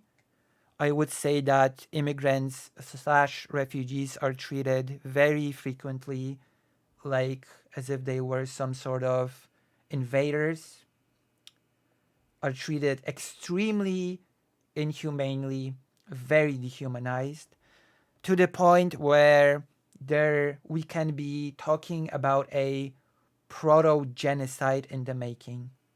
That is a whole topic. I've actually attended a whole lecture on the topic of the proto-genocide that is happening in many countries when it comes to refugees and migrants. It is a very sad state of affairs, and there are many people that are not aware just how bad things when it comes to the so-called strict policy of immigration, protecting quote unquote the borders, and so on and so forth, which in reality often is just language of dehumanization and of treating people like they don't really have any basic rights at all. Like this is my sort of, those are my thoughts on the topic. We will be readdressing the topic of refugees and immigrants very soon. I believe I'm actually getting in touch with certain organizations, and I will be having talks with them when it comes to the Polish-Belarusian border crisis, and I believe we will be able, hopefully, to see the results of that on this channel sooner or later. So this definitely will be happening.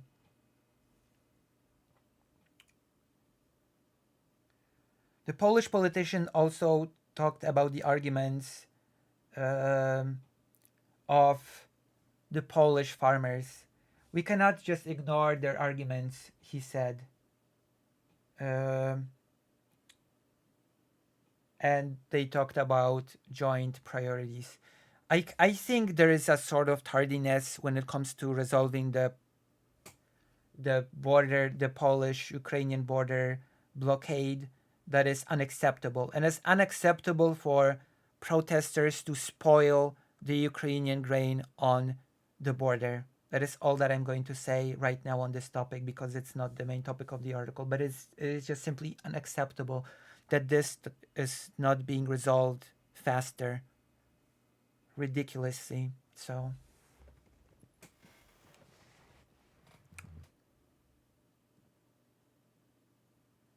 I will make arguments during our workers' coalition for us to find a joint solution towards bigger elasticity when it comes to the green order and the import of food from Ukraine, he said.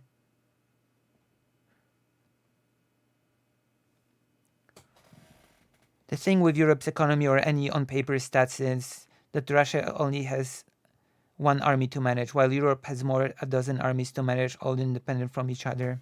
Well, that has its pluses and minuses, technically speaking. Technically speaking, that actually has its pluses and minuses.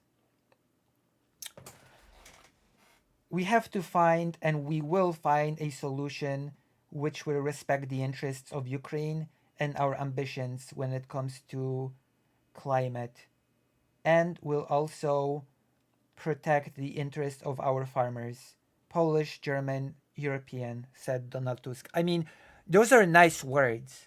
Those are nice words, and I'm really hoping to see some swift action when it comes to this, because so far the newest news are that Polish protesters have spilled the Ukrainian grain on the border, which is horrible for many, many reasons.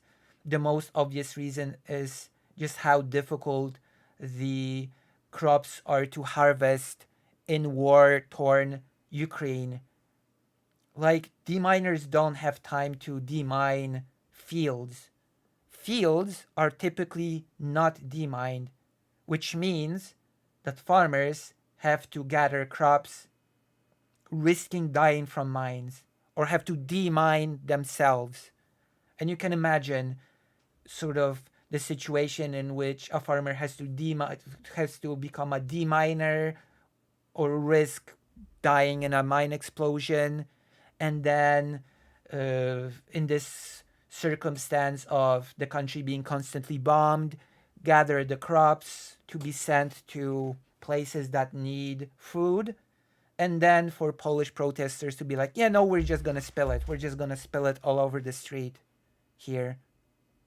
Like, you can see why this is upsetting, right? You could see why this could be very, very upsetting, and it is, just so we're clear. So yes, it is nice to say that we're looking and that we will move towards a solution, but I would like to see less grandiose words, and I would like to read in the news that steps have been taken, that positive changes have been done, and that no more Ukrainian grain is being spilled on the border. That is what I would like to read, because the things that I am reading right now are not very heartening, you know.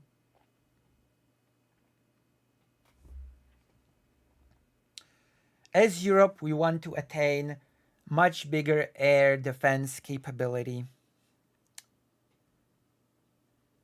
The Polish Prime Minister has said that Poland and Germany are today the most engaged countries when it comes to helping Ukraine. And they have to accept their shared responsibility for the continuation of said policy. And to mobilize the entire EU in favor of increasing the military capability of the European Union countries and to increase help to Ukraine. We want to be practical and realistic. We want, together as Europe, cooperating between Germany and Poland, to gain, to hasten things and, you know, gain capacity as fast as possible. We will respect we will be respected in all EU. We will be respected in all capitals of the world if we believe that the EU can be a powerhouse, not just civilizational, not just economical, not just when it comes to science, but also militarily. It is not our choice. We did not want this confrontation. It is a necessity.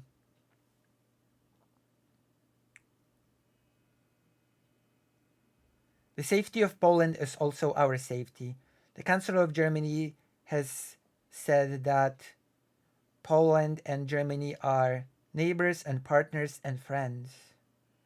Our countries are joined by painful and very difficult history. He reminded that this year will be marked by the 85th anniversary of the horrible invasion of Germany on Poland. Untold suffering which we, the Germans, have caused to our Polish neighbors. That war was a crime of Germany. the chancellor has said. As he said, we are aware of our great fault, of our great guilt, and we're also aware that which comes, that the responsibility and task that comes with this,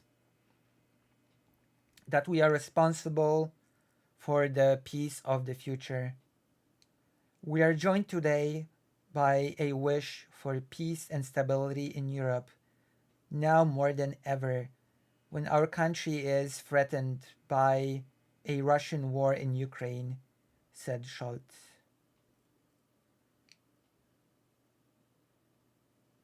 I propose to give a new dynamic to the Weimar Triangle.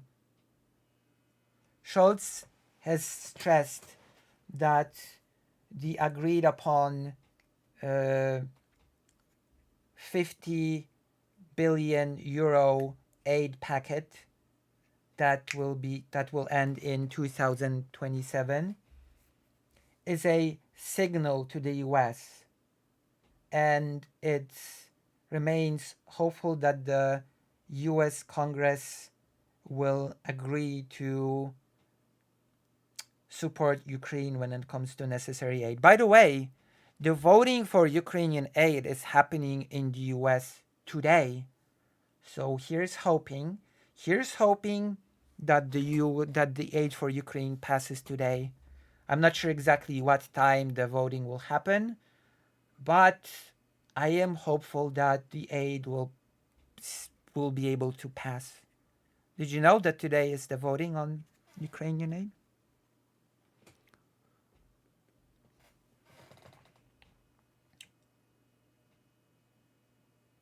Also, the Prime Minister Tusk has talked about this briefly. A close cooperation of the three countries of the Weimar Triangle is very important. That is why I propose a new dynamic to the triangle. One for all and all for one. The Chancellor Olaf Scholz has repeated the word of which Donald Tusk has told in Paris. Any activization of the Article 5 of NATO is dangerous, Scholz has added. That Germany must support Ukraine and give a new sort of impetus to the Weimar Triangle. Our joint goal is to enlarge the European Union by new member states, and we would like this to become reality very soon. The European will only be strengthened by this enlargement, and that's why we should also push for systemic reforms within the European Union itself, so that we'll be able to be more efficient. They also talked briefly about good economic relations between Germany and Poland. So what do you think? What do you think of this article? How did you like my translation from Polish? How did you like the information presented in this article? How did you like the vibe? How did you like the everything and everything everywhere all at once? How did you have you enjoyed? Do you think Lucy Haze is a good on-the-spot interpreter? What do you think of me and my skills?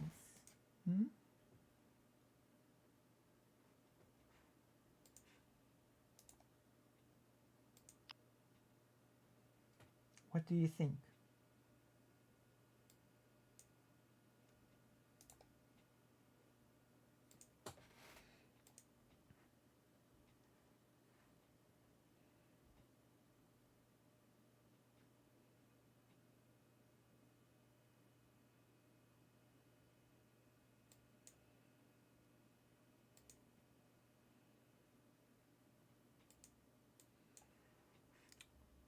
What do you think? I'm sort of hopeful for that vote that aid will pass. Thank you. Been listening intently. Yes, enjoying. Thank you.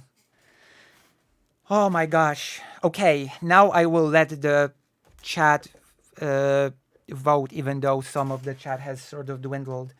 But a lot of people stayed, so I enjoyed being here in stream and watching. Thank you. So my next question is, more news, more stuff, or do we want to play a video game? Do you want to see me suffer in Cuphead? Or maybe you want to see me suffer in Baldur's Gate 3, but the Baldur's Gate thing depends on if my Baldur's Gate 3 partner is still awake and in the mood to play Baldur's Gate 3. So Baldur's Gate 3 is actually not just up to me, it's also up to a third party person.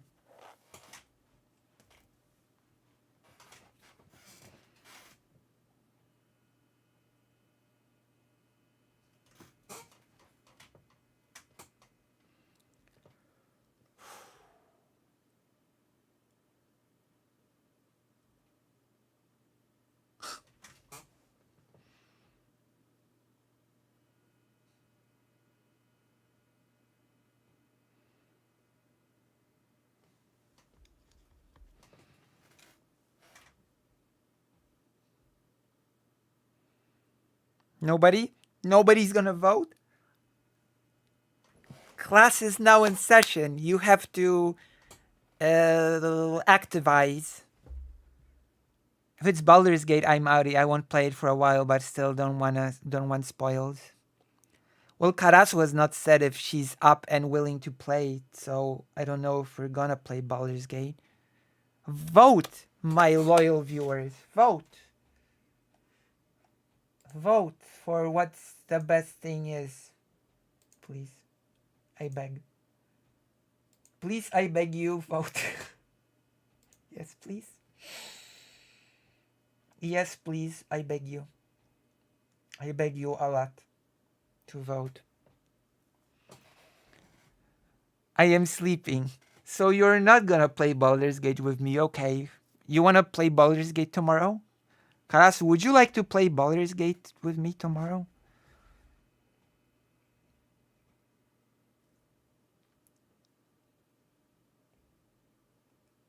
Okay, let's do some game. It's okay.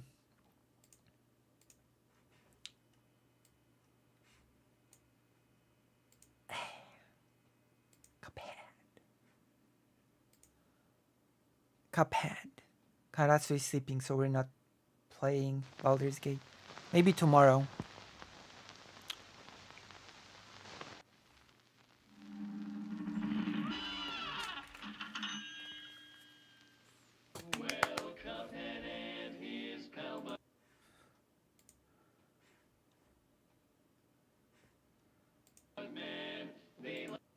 Wait, where is the game gonna show up on the screen?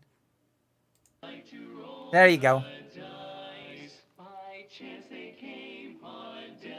I would love if you played Tails. Do you want me to play Tails? I can. Okay, we can play Tails. Oh wow, okay, let's play Tails then. I didn't expect people to want Tails. But okay. Many people have played Cuphead, but not many people have played Tails because it's in Japanese and nobody... I mean, okay, a lot of people do understand it, but I suspect that a lot of English-speaking people that don't know Japanese, don't know... Whatever you prefer, I prefer whatever pleases the audience most.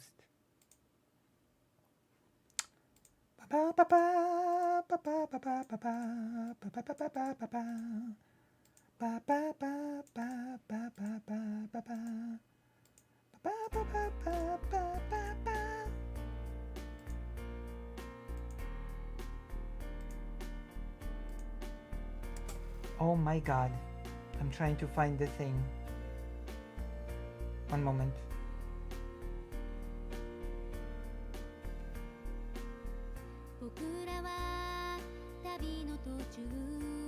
I will be translating the game, don't worry.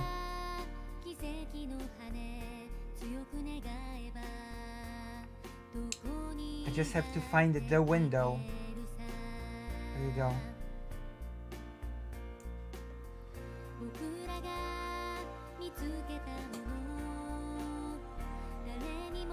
Alright, let's go. We're changing the game because this is a different game. This is 2 games, and we're telling Tales of Fantasia.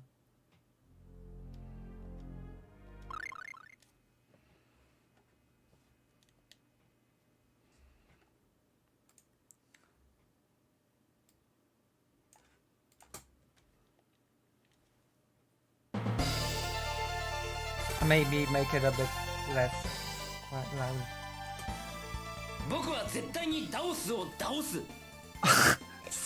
I don't know how to translate this. Oh my god, how do I translate this? So he said, I will definitely defeat Daos.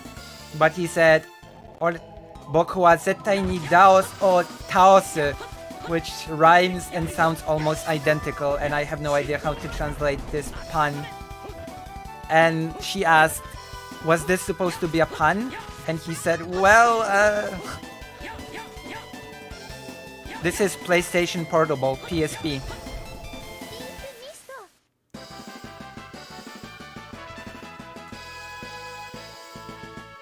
Thank you. Thank you very much. I hope to see all of the new viewers again.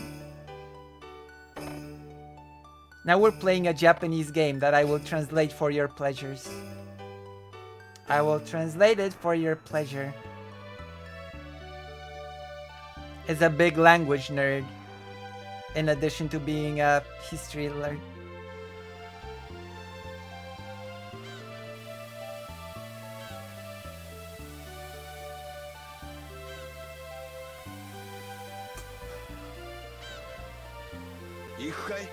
Yeah.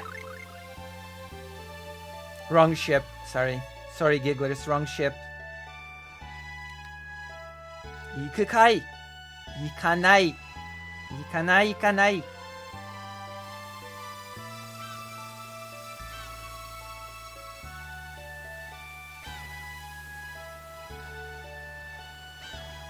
Hache? Ne, Funcho-san. 聞いてくれないか? Hachi no negai, 聞いてくれないかな? Will you not listen to my request? How many languages do you speak? I speak Polish, English, Japanese. I am attempting to learn Hebrew. I am attempting to learn Vietnamese. I am attempting to learn Ukrainian. Yes, I've been learning Ukrainian. But Ukrainian is very similar to Polish, so you know. It's like, もし聞いてくれたら、後でいいことしてあげる. If you listen to my request now, later I will do something very nice for you. Thank you.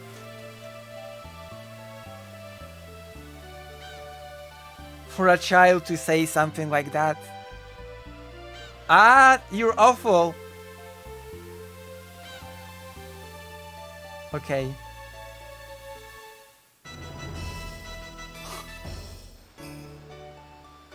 Okay, let's go. Shupatsu! Which means we're setting sail.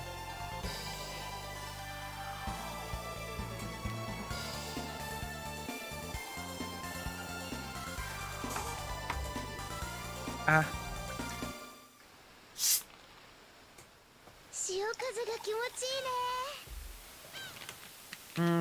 The salty air is very pleasant. That's right.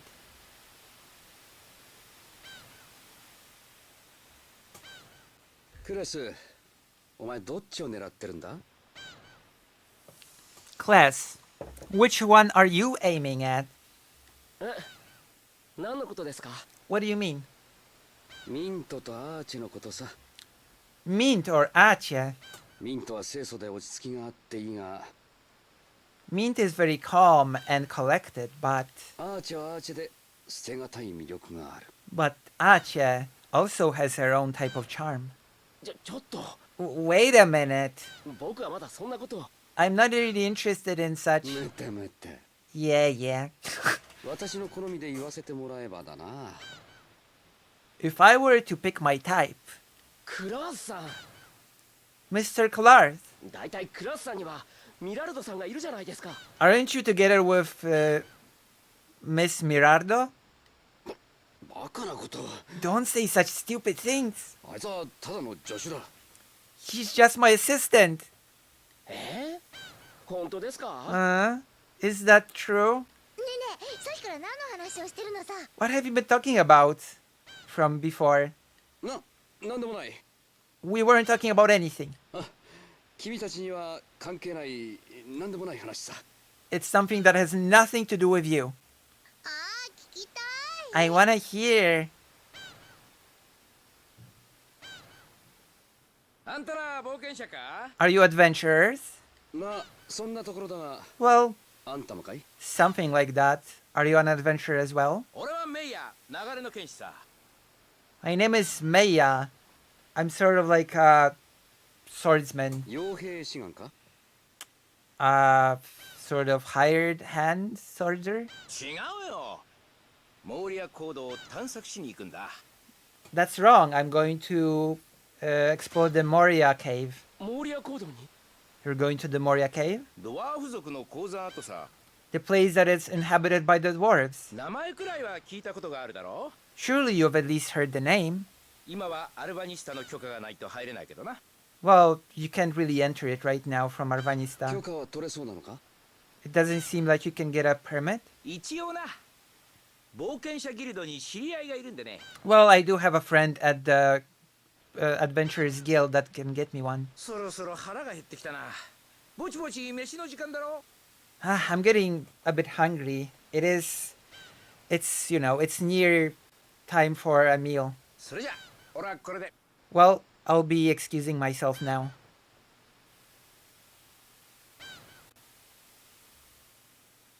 It does? I have been told that I have a soothing vibe about my streams. That I have a soothing voice. I'm starting to get hungry as well. 私たちも食事に行くか。 Maybe you should go eat as well. I'll show you the portraits of the characters. Kles, Mint, Clarth, Ache. さて、 Well then, 私たちはどこに座るかな。 where should we sit? よー。 Hey! どうだ？ How about it? 一緒に食べないか？ Wanna eat together?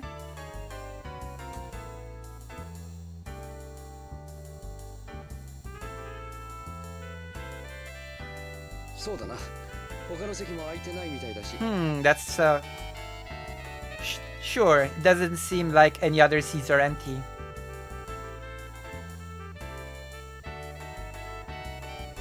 I've been wishing to do a translation for people for a long time now. How about some alcohol? いける口だろ？ You can handle it, right? Heart. いいね。 Very nice. 偶然の出会いに乾杯。 To our random meeting. Let's toast. 乾杯。 A toast. おい、どんどん持ってきてくれ。 Keep him coming. Keep him coming. 1 hour later. この二人、いつまで飲んでるんだろう。 How long are those two gonna be drinking?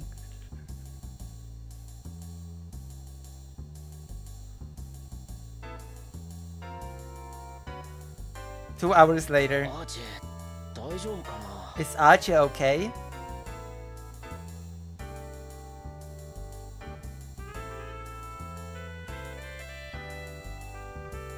Three hours later. でな、苦労して探し出した宝箱を開けてみたら、And so I opened the big treasure and I was like, I'm not gonna laugh. The laughter is self-explanatory. That's incredible.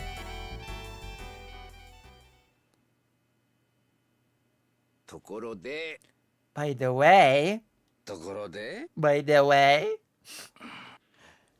ここだけの話なんだが。 this is just between you and me. なんだ What? もったいぶらずに言ってみろよ。 Just say it. 俺は実はモーリア坑道に行くのが目的じゃないんだ。 The truth is that going to the Moria cave is not my goal. なんだって What? ダメよクリス Oh no, class. そんなとこ触っちゃ Touching me in a place like that.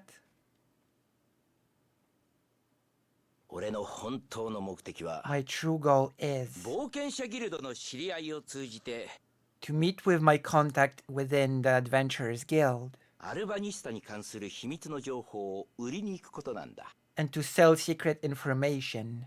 情報 Information? そうさ。 That's right. 一見平和に見えるアルバニスタだが Arvanista seems peaceful, 実はもうほとんどダオスに支配されているようなもんだっていう but 話なん it だ。 seems it will be attacked by Daos soon. なんだって What? どうして Why? ここが重要なんだが This is the secret. アルバニスタ王国で唯一の跡取りである It looks like レアード王子がダオスの側近の操り人形になっているらし this いんだ。 looks like our prince has become a puppet of Daos. 東方の大国ミッドガルズに匹敵するアルバニスタが表立ってダオスと争わない。 It looks like that Midgard's sort of ally of Arvanista is not going to stand against Daos because of the puppet prince. いや、争えないのは裏にそういう理由があるからなのさ。 And so that's the reason why it won't stand against Daos. 驚いたな。 I'm surprised. クリスダメだってば Class, you can't. You just can't. とにかくこのことは絶対秘密にしておいてくれよ。 In any case, this is absolutely a secret just between us. さてと、それじゃそろそろお開きにするか。 Well then, I'm gonna go to bed. そうだな。 That's right. アーチェ、そんなところで寝ると風邪をひくぞ。 Archie, if you keep sleeping here, you're gonna catch a cold. クリスのバカ Class, you're such a dummy. 一体どういう夢を見てるんだか。 What dream are you having? よっこいしょっと。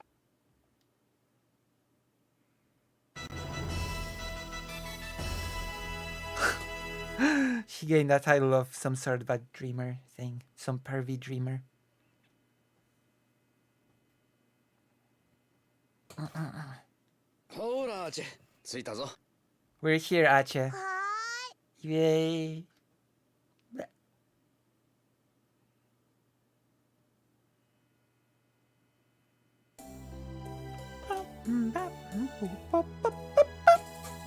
Boop.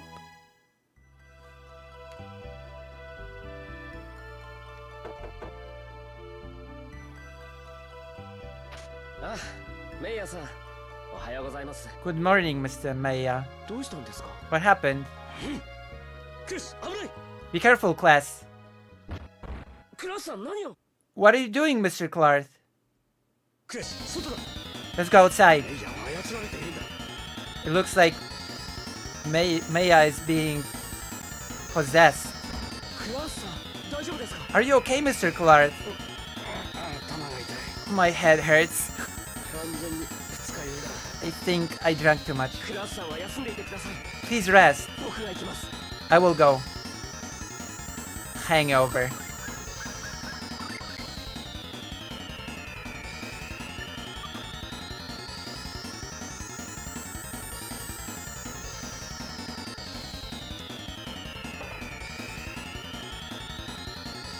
Do I have items? Healing items? I think, yeah, I got enough.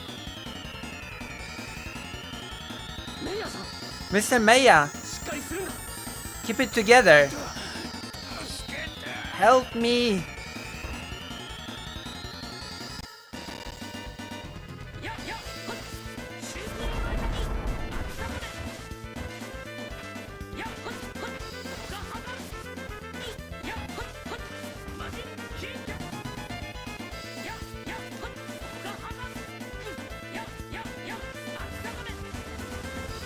How do you like my translation skills?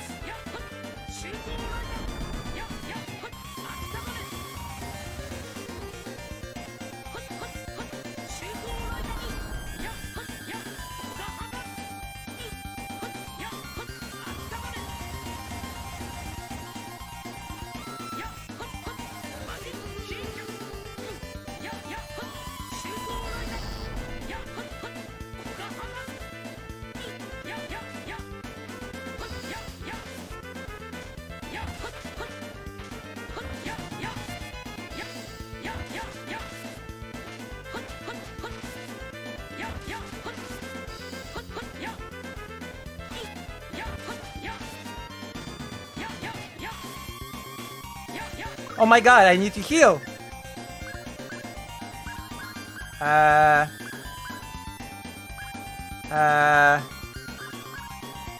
I not have a better...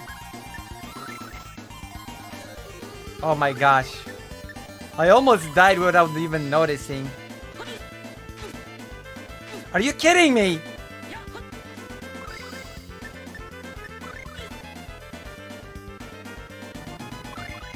Mixugumi.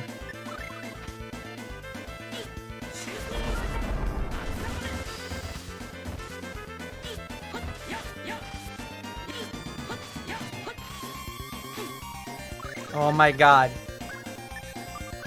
Mixugumi.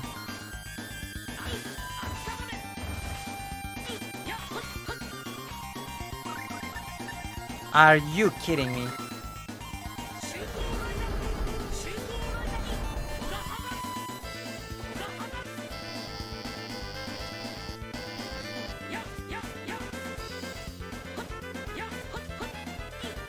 How much HP does that bastard have? Undefeatable boss.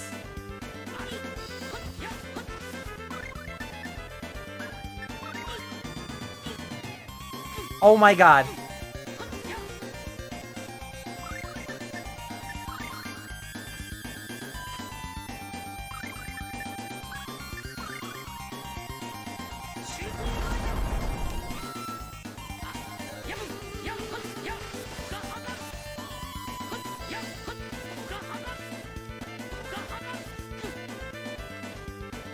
Undefeatable boss.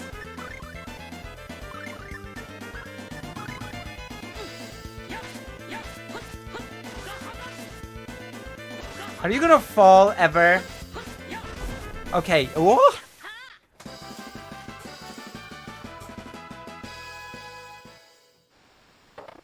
Chris, 大丈夫か? Class, are you okay? メイヤーさんに魔物が取り付いていました。 Maya was taken over by a monster. 多分ダオスの側近だな。 Probably a puppet of Daos. アルバニスタの内情を知る私たちを殺そうとしたんだ。 He was trying to kill us that have learned the secret of Arvanista. ところでメイヤーは How's Maya? ダメか。No way to help him. これから私たちもうかうかしていられないぞ。 From now onward, we cannot be careless as well. 存在をダオスに知られてしまったからな。 Our existence has been discovered by Daos.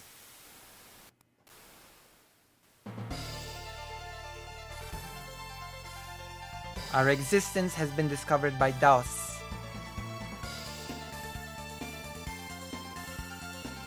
どうもお世話になりました。 Thank you for taking care of us. 世話になった船長。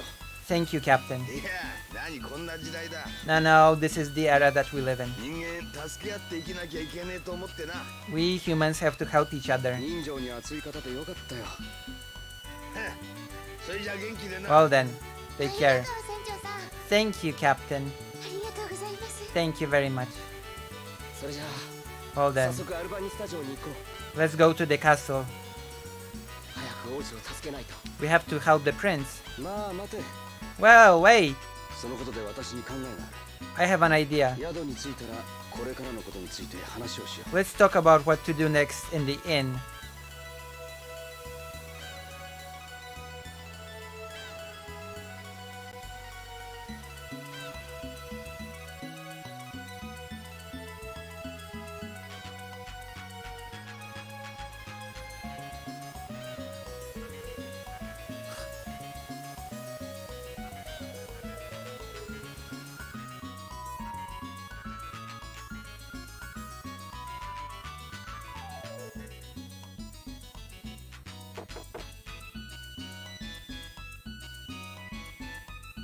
Where is the weapon star?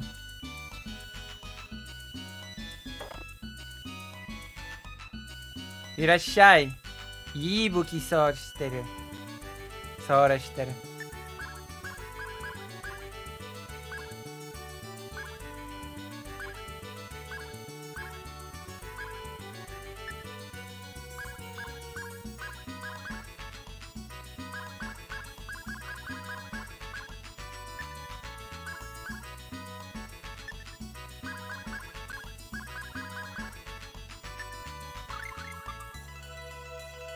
どうもありがと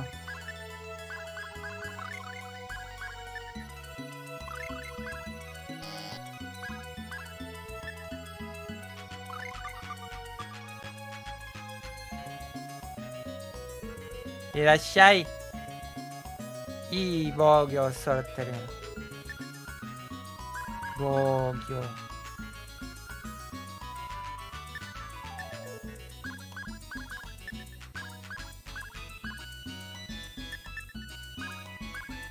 Oh, I don't have enough money.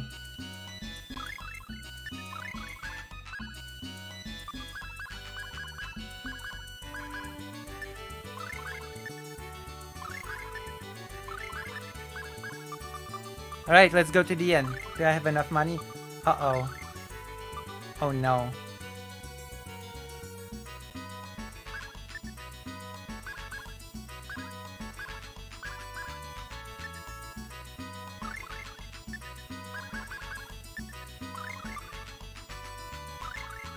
Bam, ba, bam, bam, bam, bam.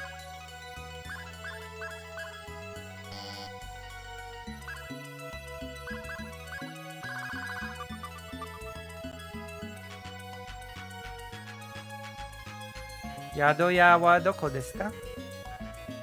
Doko desu ka, Yadoya tte?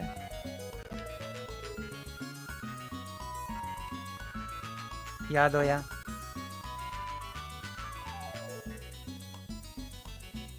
泊まりですか。ゆっくりしていてください。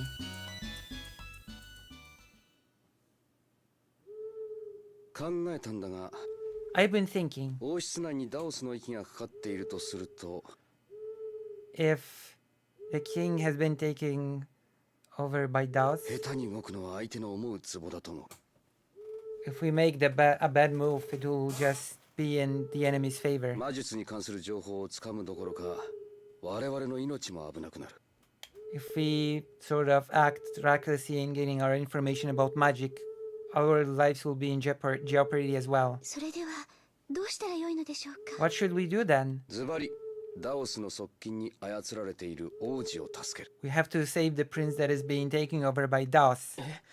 城に侵入するってことですか We have to sneak into the palace? そうだ That's right. しかし問題はどうやって忍び込むかだ The が problem is how would we sneak in?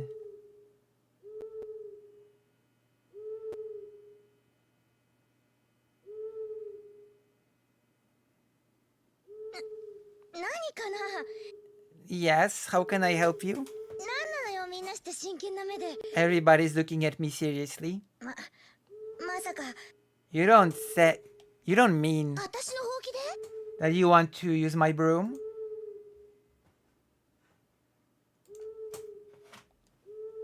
Ye- ちょっとマ Are you serious? 頼む。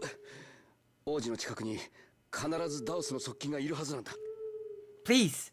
There surely is a slave to Daos near the prince. ジわかった。 I understand. よし、そうと決まれば今夜にでも忍び込む？ Well then, are we gonna sneak in tonight? 早い方がいいじゃん。 Isn't it better to do it as fast as possible? いきなり乗り込むのは危険だと思います。 I think it's dangerous to just do it suddenly. 準備を整えた方 We が。 have to get ready. よし、行こう。 We're going. We've prepared. It's okay. We've bought new weapons. Now we're gonna enter the most annoying moment of this thing. We're gonna have to sneak around, which is horrible. これで全員だよね。 That's everybody. それじゃ、王子の寝室を探そう。 Well then, let's look for the prince. みんな、静かにな。 Let's be quiet.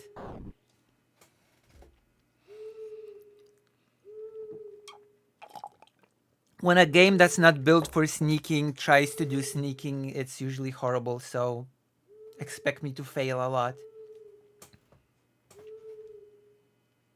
See? He was turned around. I hate this. I hate these sneaking parts so much.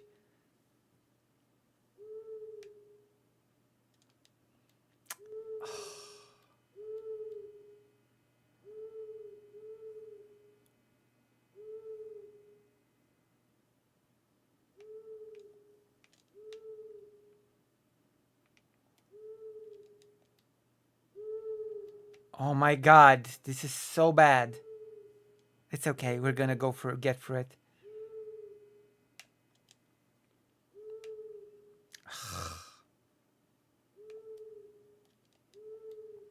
Are you for real?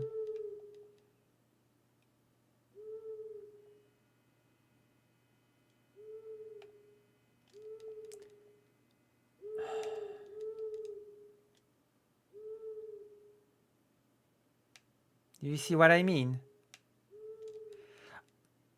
It was okay last time when I did it like this. This is what happens when a game is not made for sneaking, okay?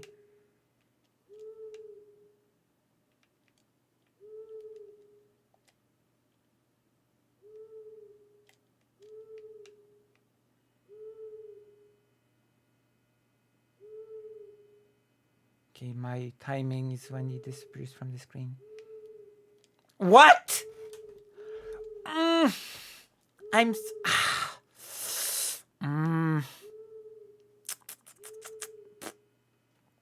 Nice.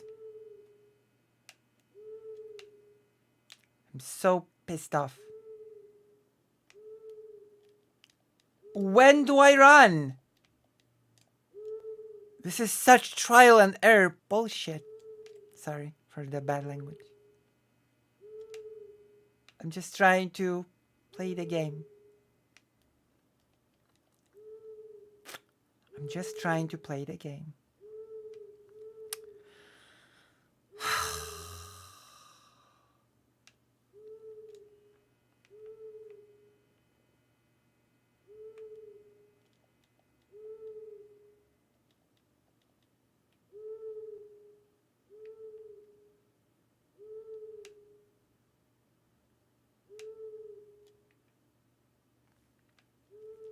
Are you as angry as I am? Please tell me that you're as angry as I am. Please tell me. Are you for real? Is this reality? Or is this fantasy or something? This cannot be happening.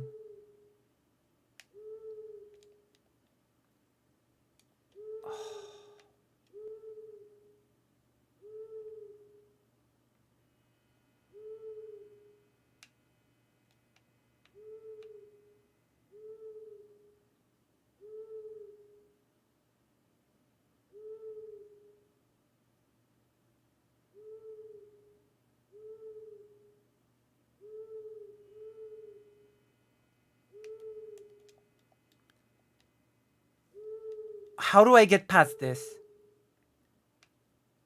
Is it even possible? I mean, it has to be possible.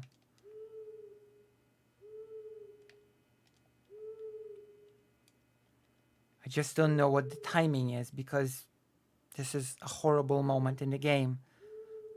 This is the worst part in the entire game, hands down, by the way. Just so you know. Just have to randomly find a moment when...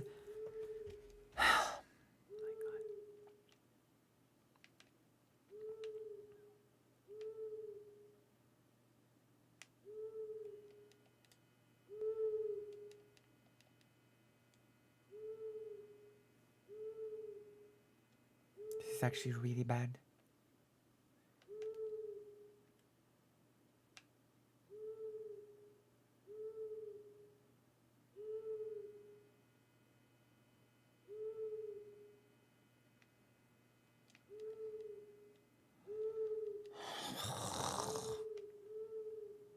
Seriously?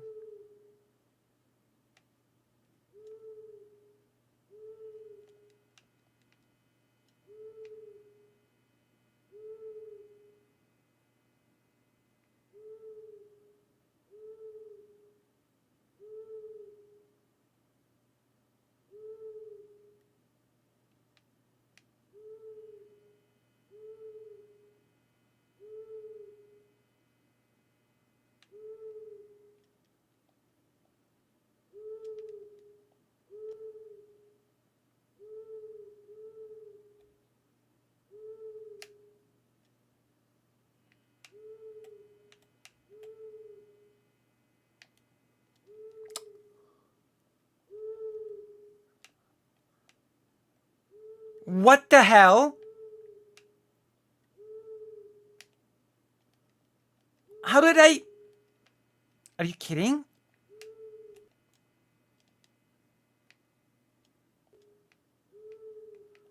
Now I'm just pissed.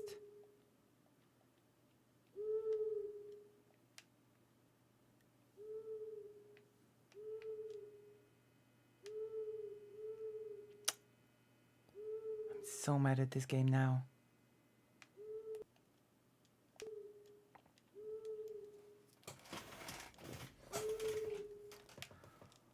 Oh my god. The rest of the stream will be this. Me trying to get past this one stupid guard. And fail. Time and time again.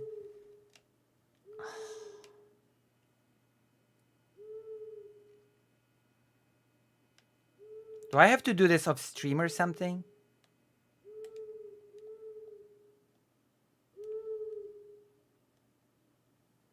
I'm gonna Google it. I don't care. I'm gonna Google it.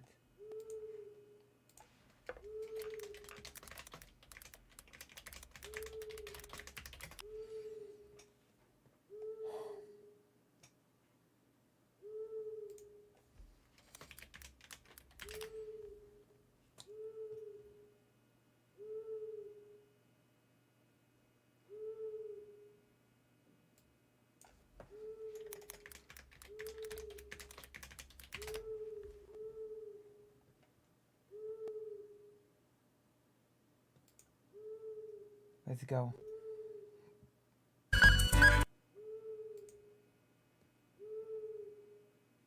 Let's see where I'm supposed to.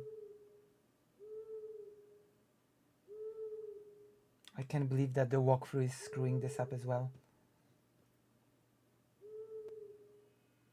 Are you serious? The guide is screwing it up.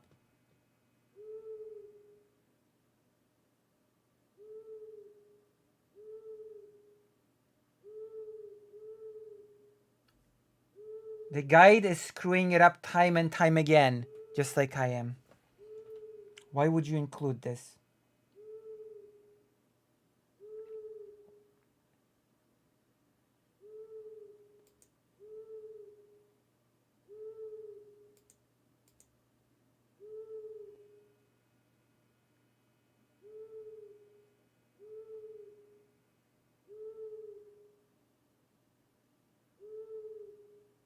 I can't believe that the walkthrough is getting frustrated just like I am with this.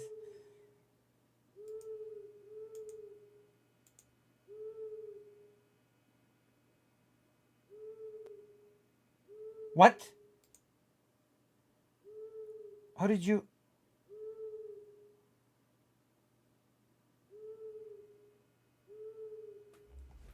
Okay, now I'm just annoyed. Okay, I think I got it. I think I know what's happening. How old is the kitty? What kitty? Oh. The kitty is unfortunately dead. She died in 2020. She was quite old. She died in 2020.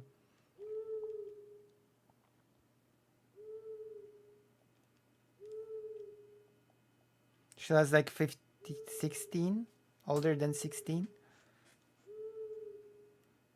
The history of her death is a pretty sad story, sadly. I'm really angry. I am...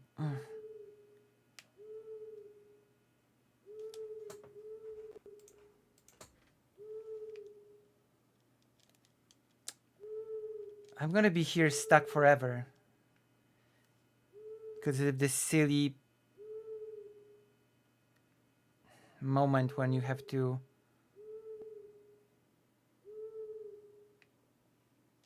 Yes! Oh my god! I did it! This is... Yeah, you're right. It's almost as sad as when a family dies. Family member dies. It's dark, so I can't see anything. Do you have any business with me?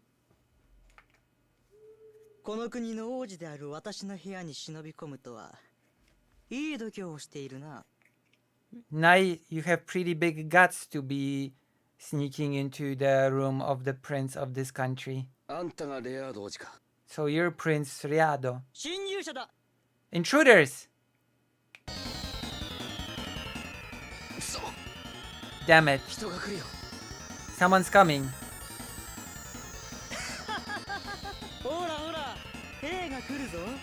The soldiers are coming. What will you do? What will we do? We're in trouble.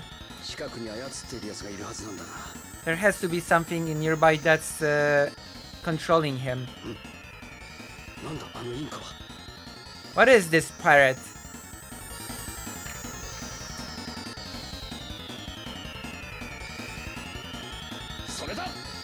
That's it.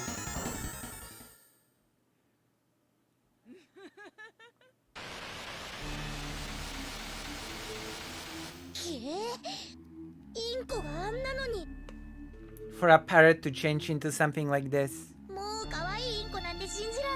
I can't believe it used to be a cute parrot.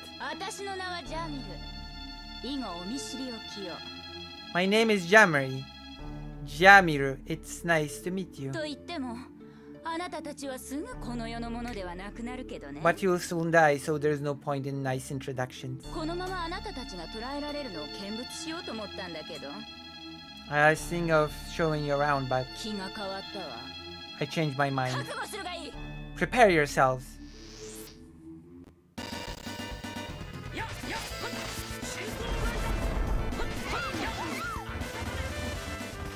Wait, I think she said I was thinking of watching you getting captured.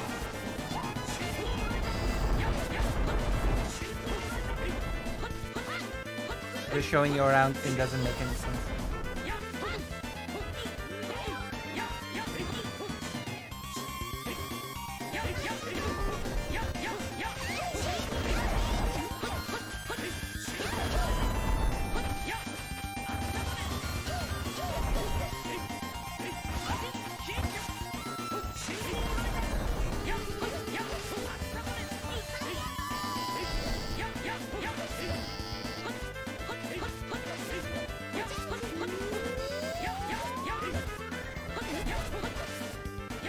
Okay.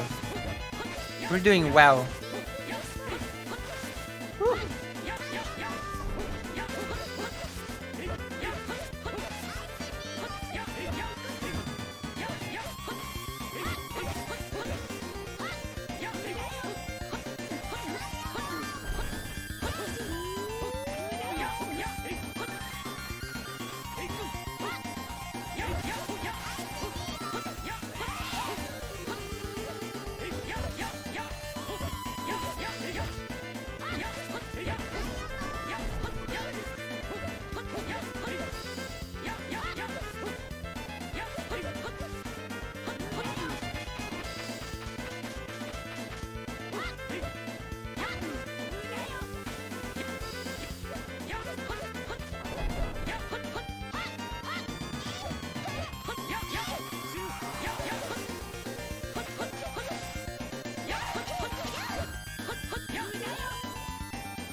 Level up.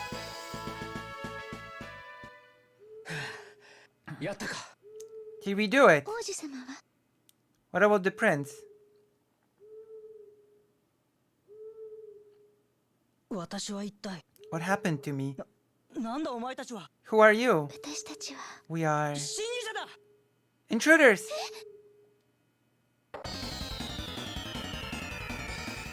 殿下ご無事ですか Are you okay, Your Highness? 私は大丈夫だ I am okay. それよりその者たちを引っ捕らえろ But capture these people. Yes. しょうがないな There's not much we can do. 事情を話しても聞いてもらえそうにないから一旦おとなしく捕まろう I don't think they will listen even if we explain ourselves. So let's just calmly let ourselves be captured. やだよ I don't want to. 臭い飯食べちゃうわけ We're supposed to just eat dirt. 多分事情を知っているのは国王やその側近の重臣連中だけだろう I think the only people that understand the circumstances would be the king and close 王子に people 元に by. 戻ったことさえ分かれば釈放されるということですね So if we can make them understand that the prince is back to normal, we could stand a chance. That's right. 何ごちゃごちゃ言ってる Stop babbling おとなしくしろ and stand down. はいは Yeah, yeah. いねえ私たちこれからどうなっちゃうの What will happen to us now? 心配ないさ There is nothing to worry. 王子が正気に戻ったと分かればきっと出してくれる I'm sure they will let us go as soon as they understand that the prince is back to normal. Why? Wow. Hold on a moment. I will grab a snack or something. I will grab a snack. Hold on. One moment.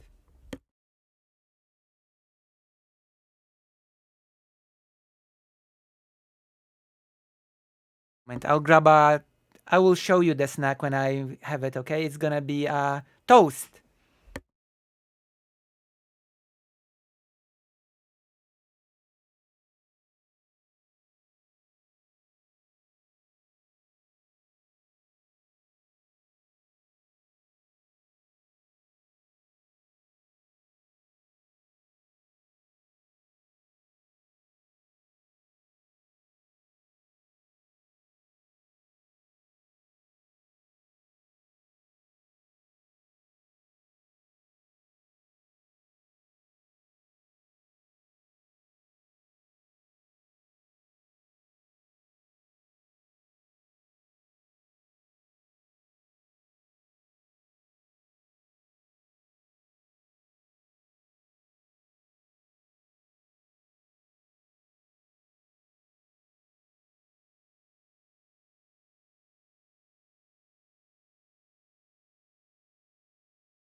Okay, one toast with ham and one toast with Nutella.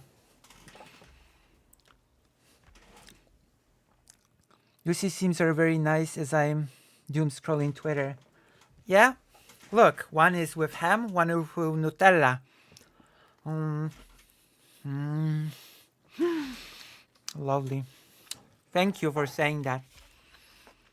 I hope you will come to Nord Streams, etc. Oh my goodness. I'm a big history nerd.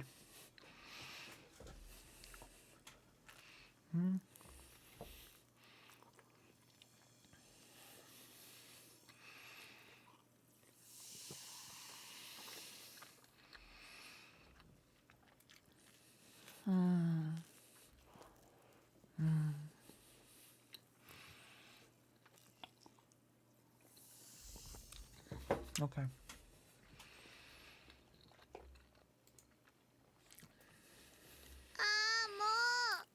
I can't.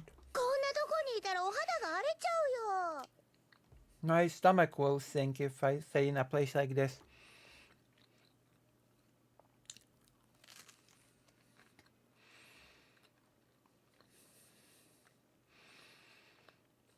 この者たちを謁見の間にお連れしなさい。 Take these people to the, I think, the big room or something. それから丁重に扱うように。 And then treat them nicely or something. 謁見の間にですか？ In front of the...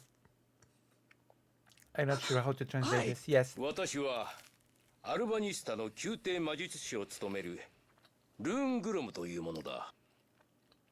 I am the main magic scientist of this place of Arvanista. And my name is Rungram. この度のそなたらの行動について国王陛下より直々にご下問なさるとのこと。 I think he says, and I've explained everything about you to the king. 謁見のままでお通しいたそう。 And it looks like we'll be able to meet. 思った通りじゃん。 Ah, it's just like you said. お主ら、夜分城内に侵入した理由を申してみよ。 Tell me a reason why you have sneaked into the palace at night. 王子を助けるためです。 To save the prince. 何をバカなことを。 What kind of stupid things are you saying? レアード、お前は何も知らぬのだ。 You know nothing, Reado. 黙っておれ。 Be quiet. 今私たちは魔術を必要としているのです。 We are in need of magic. より強い呪文を得るためにユークリッドよりアルバニスタまでやってまいりました。 We came here to search for stronger forms of magic. なぜ魔術を？ Why do you need magic? 魔術でしか傷つかないと言われているダオスを倒すためです。 In order to defeat Daos, who is said to only be able to be hurt by magic. 何？誠か？ What? Is this true? 実はそなたらが偶然レアードを助けた盗賊に過ぎぬのか。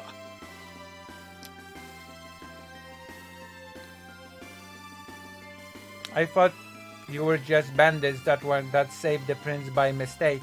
それとも最初からレアードを助けるつもりだったのか。 But you wanted to save him from the start. それをはっきりさせたかったのだ。 And you're saying this earnestly. 心から礼を申すぞ。 I apologize, and well, more like I thank you from the bottom of my heart. 私がダオスに操られていた？ I've been controlled by Daos. 父上、本当なのですか？ Father, is this true? 誠だ。 Yes, indeed it is true. そのために近く起こる戦に我が王国は加勢することができなくなっていたのだ。 That's why we could not be able to participate in the battle against Daos. ダオスはそれが目的だったのだろう。 That must have been his goal. 戦が起きる。A war will begin. 行く先々で噂話くらいは聞いたことがあるだろう。 You must have heard the rumors at least. 我が国の同盟国であるミッドガルズとダウスの軍勢が激突間近だという話くらいはな。 That the forces of Daos and the forces of our neighbor Midgard will face each other soon in battle. We are aware. もし呪文探索の旅が十分達成されたと感じたなら戦に力を貸すことも考えてみてほしい。 If you think that you've learned more than enough magic here, you could think about lending your hand. Yes. これはお主らが退治した魔物の死体から見つかったものだ。 We have found this at the monster's corpse. 持って行くがいい。 Take it. それと And これは魔術書。 this is a magic book. よろしいのですか？ Is it okay for me to take it? それからお主にはこれだ。 And this is for こ you. れも倒した魔物が持っていたのだ。 This has also been held by the defeated monster. これは This is グーングニル。 Gungnir. 神々の終末の戦いの際に作られたと言われている槍だ。 It is said that this spear, Gungnir, has been created for the gods to be used by for their final battle. 遠慮はいらぬ。 You don't need to hold back. それに何か困ったことがあればいつでも頼ってきてくれ。 And if you're ever in trouble, don't hesitate to ask for help. ありがとうございます。 Thank you very much. では早速ですが、モーリア坑道の探索許可証をお願いしたいのですが。 So without any delay, we would like to acquire a permit to enter the cave of Moria. それはまたなぜ？ Why? 単なる宝探しというわけではあるまい。 I don't think you're looking for treasure there. はい。 We're not. 月の精霊ルナと契約を結ぶための指輪があると言われているからです。 I have heard that in that cave there is a ring that will allow us to form a contract with the spirit Luna. わかった。 I understand. 後日町の冒険者ギルドで受け取るがよい。 You can get the permit at our adventurers guild. それでは陛下、私は研究所に戻ります。 I will return to the laboratory, Your Highness. 私も部屋に戻ります。 I will return to my room.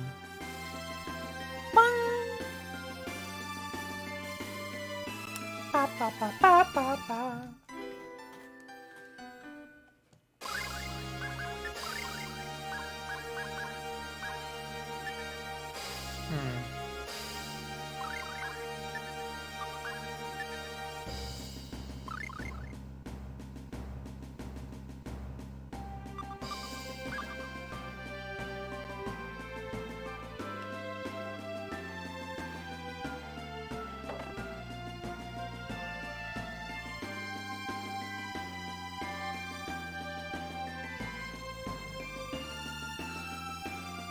How long have we been streaming today? Let me check, okay? Well, it's not the final battle, but this game is actually quite long. Oh my god. Okay, it seems like because the internet died, the timer of this stream is scuffed. So I'm gonna assume that we have streamed for like 4 hours or something.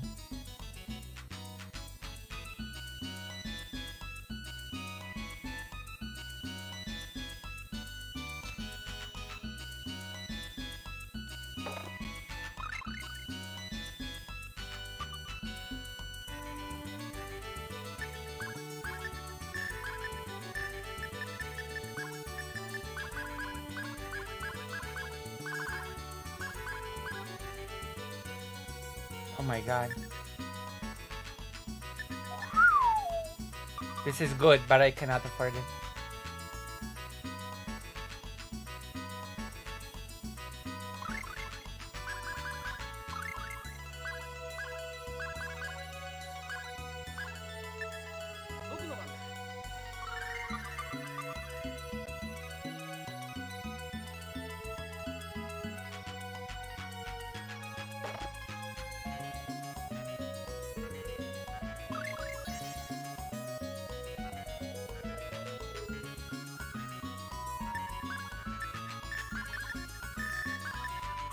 We have to buy ingredients for cooking.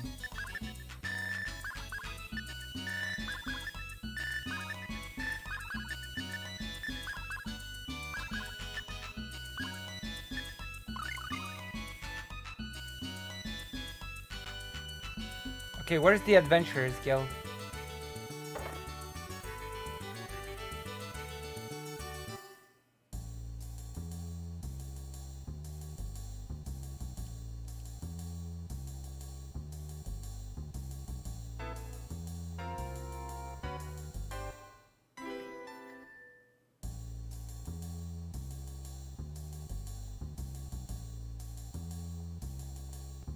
We don't have to translate this dialogue.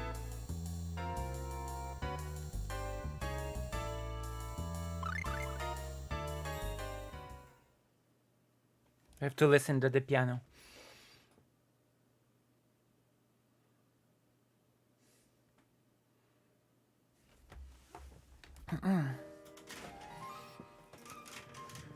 Woo.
Okay, let's go to the cave.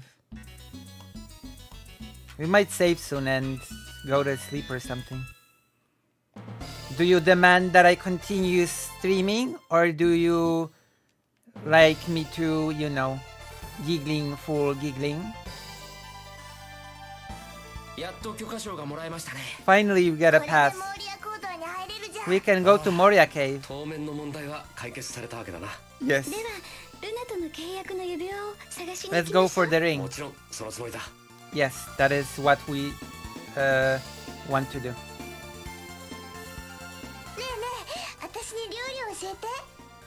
Teach me how to cook. Well, that's no good. I can't only mess up. People have talents and people that are not good at.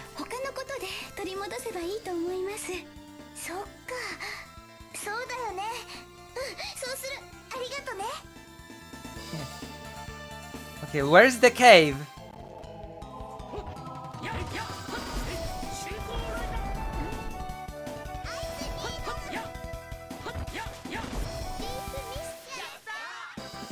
They all said yatta, the whole team.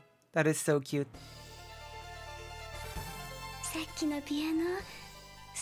Beautiful piano. You cannot hear that. Oh my gosh, they speak a lot.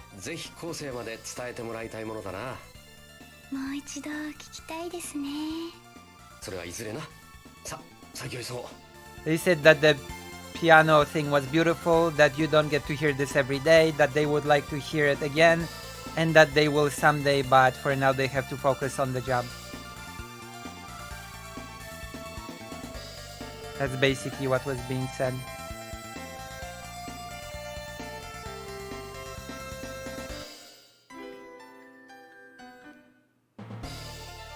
Also, I learned a new skill just now.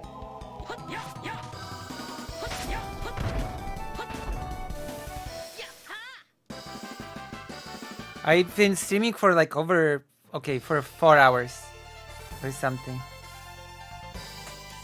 We will raid a person on Twitch. Don't worry, I'll be streaming tomorrow as well.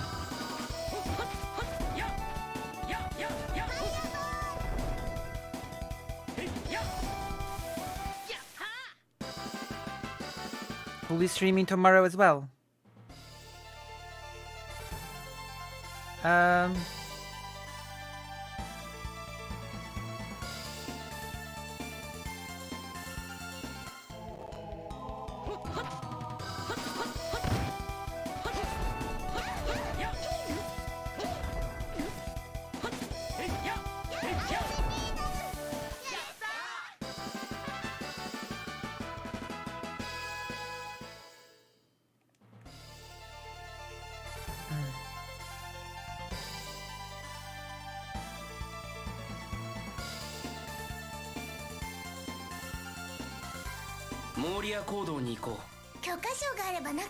Tales of Fantasia.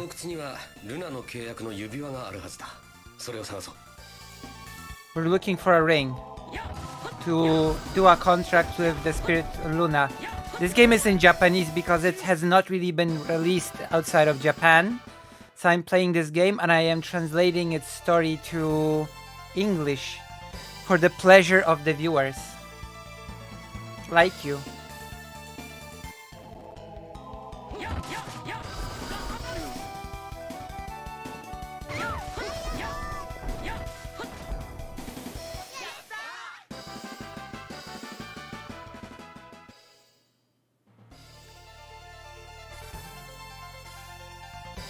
Also, hello, Almighty Pork Chop. Where's the cave?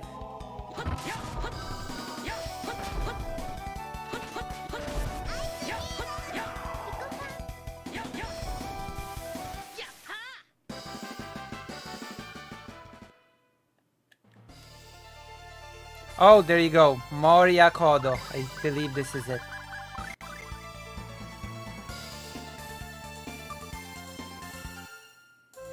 This is it. You! Do you have a pass? Okay, I apologize. You can pass. And there are four... It's like... Okay, something about the 4 great spirits. Orange Gumi.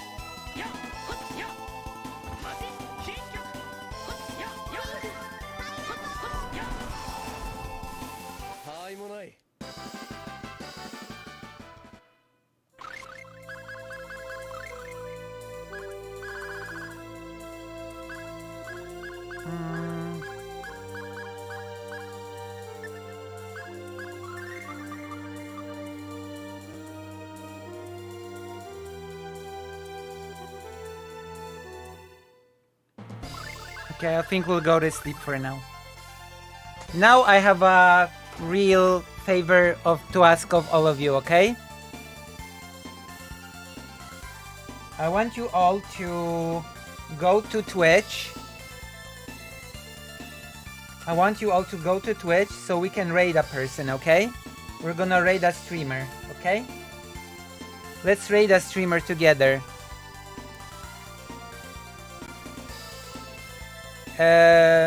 Okay, so this game has been first released on the Super Nintendo.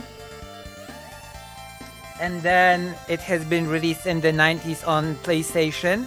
And then it has been released on the PlayStation Portable in the 2000s. Especially this one The full voice edition has been released on the PlayStation Portable in the 2000s. So in a way you are correct, but this game has been remade many times, and it started on the Super Nintendo. It was the first game with a sang intro on the Super Nintendo. It was a very innovative game for its time. It's the first Tales of game in the whole series. Okay. Will more people join Twitch so that we can you know, do a nice raid? I have a person that I wanna raid.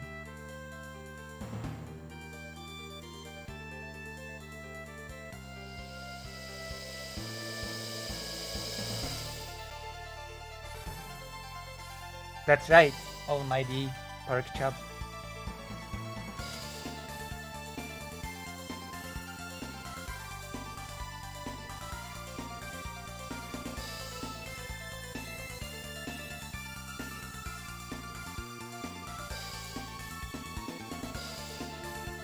We got 4. Okay, we can raid with 4. That's not a bad raid. And then I'll finish stream.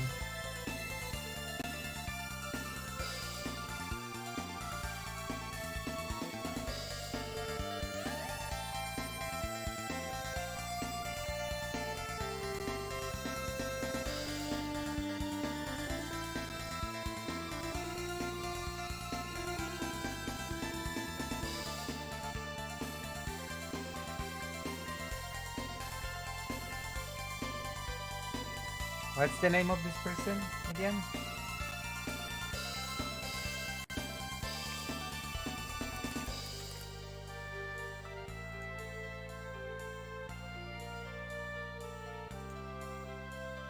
Okay, we're just raiding this person.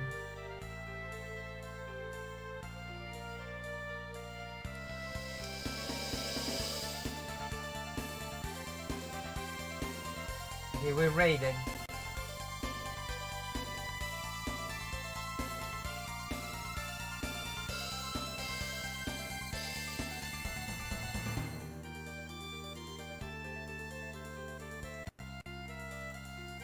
You fucking mega fan. Thank you for the host, Lacey. Okay, we're finishing up stream.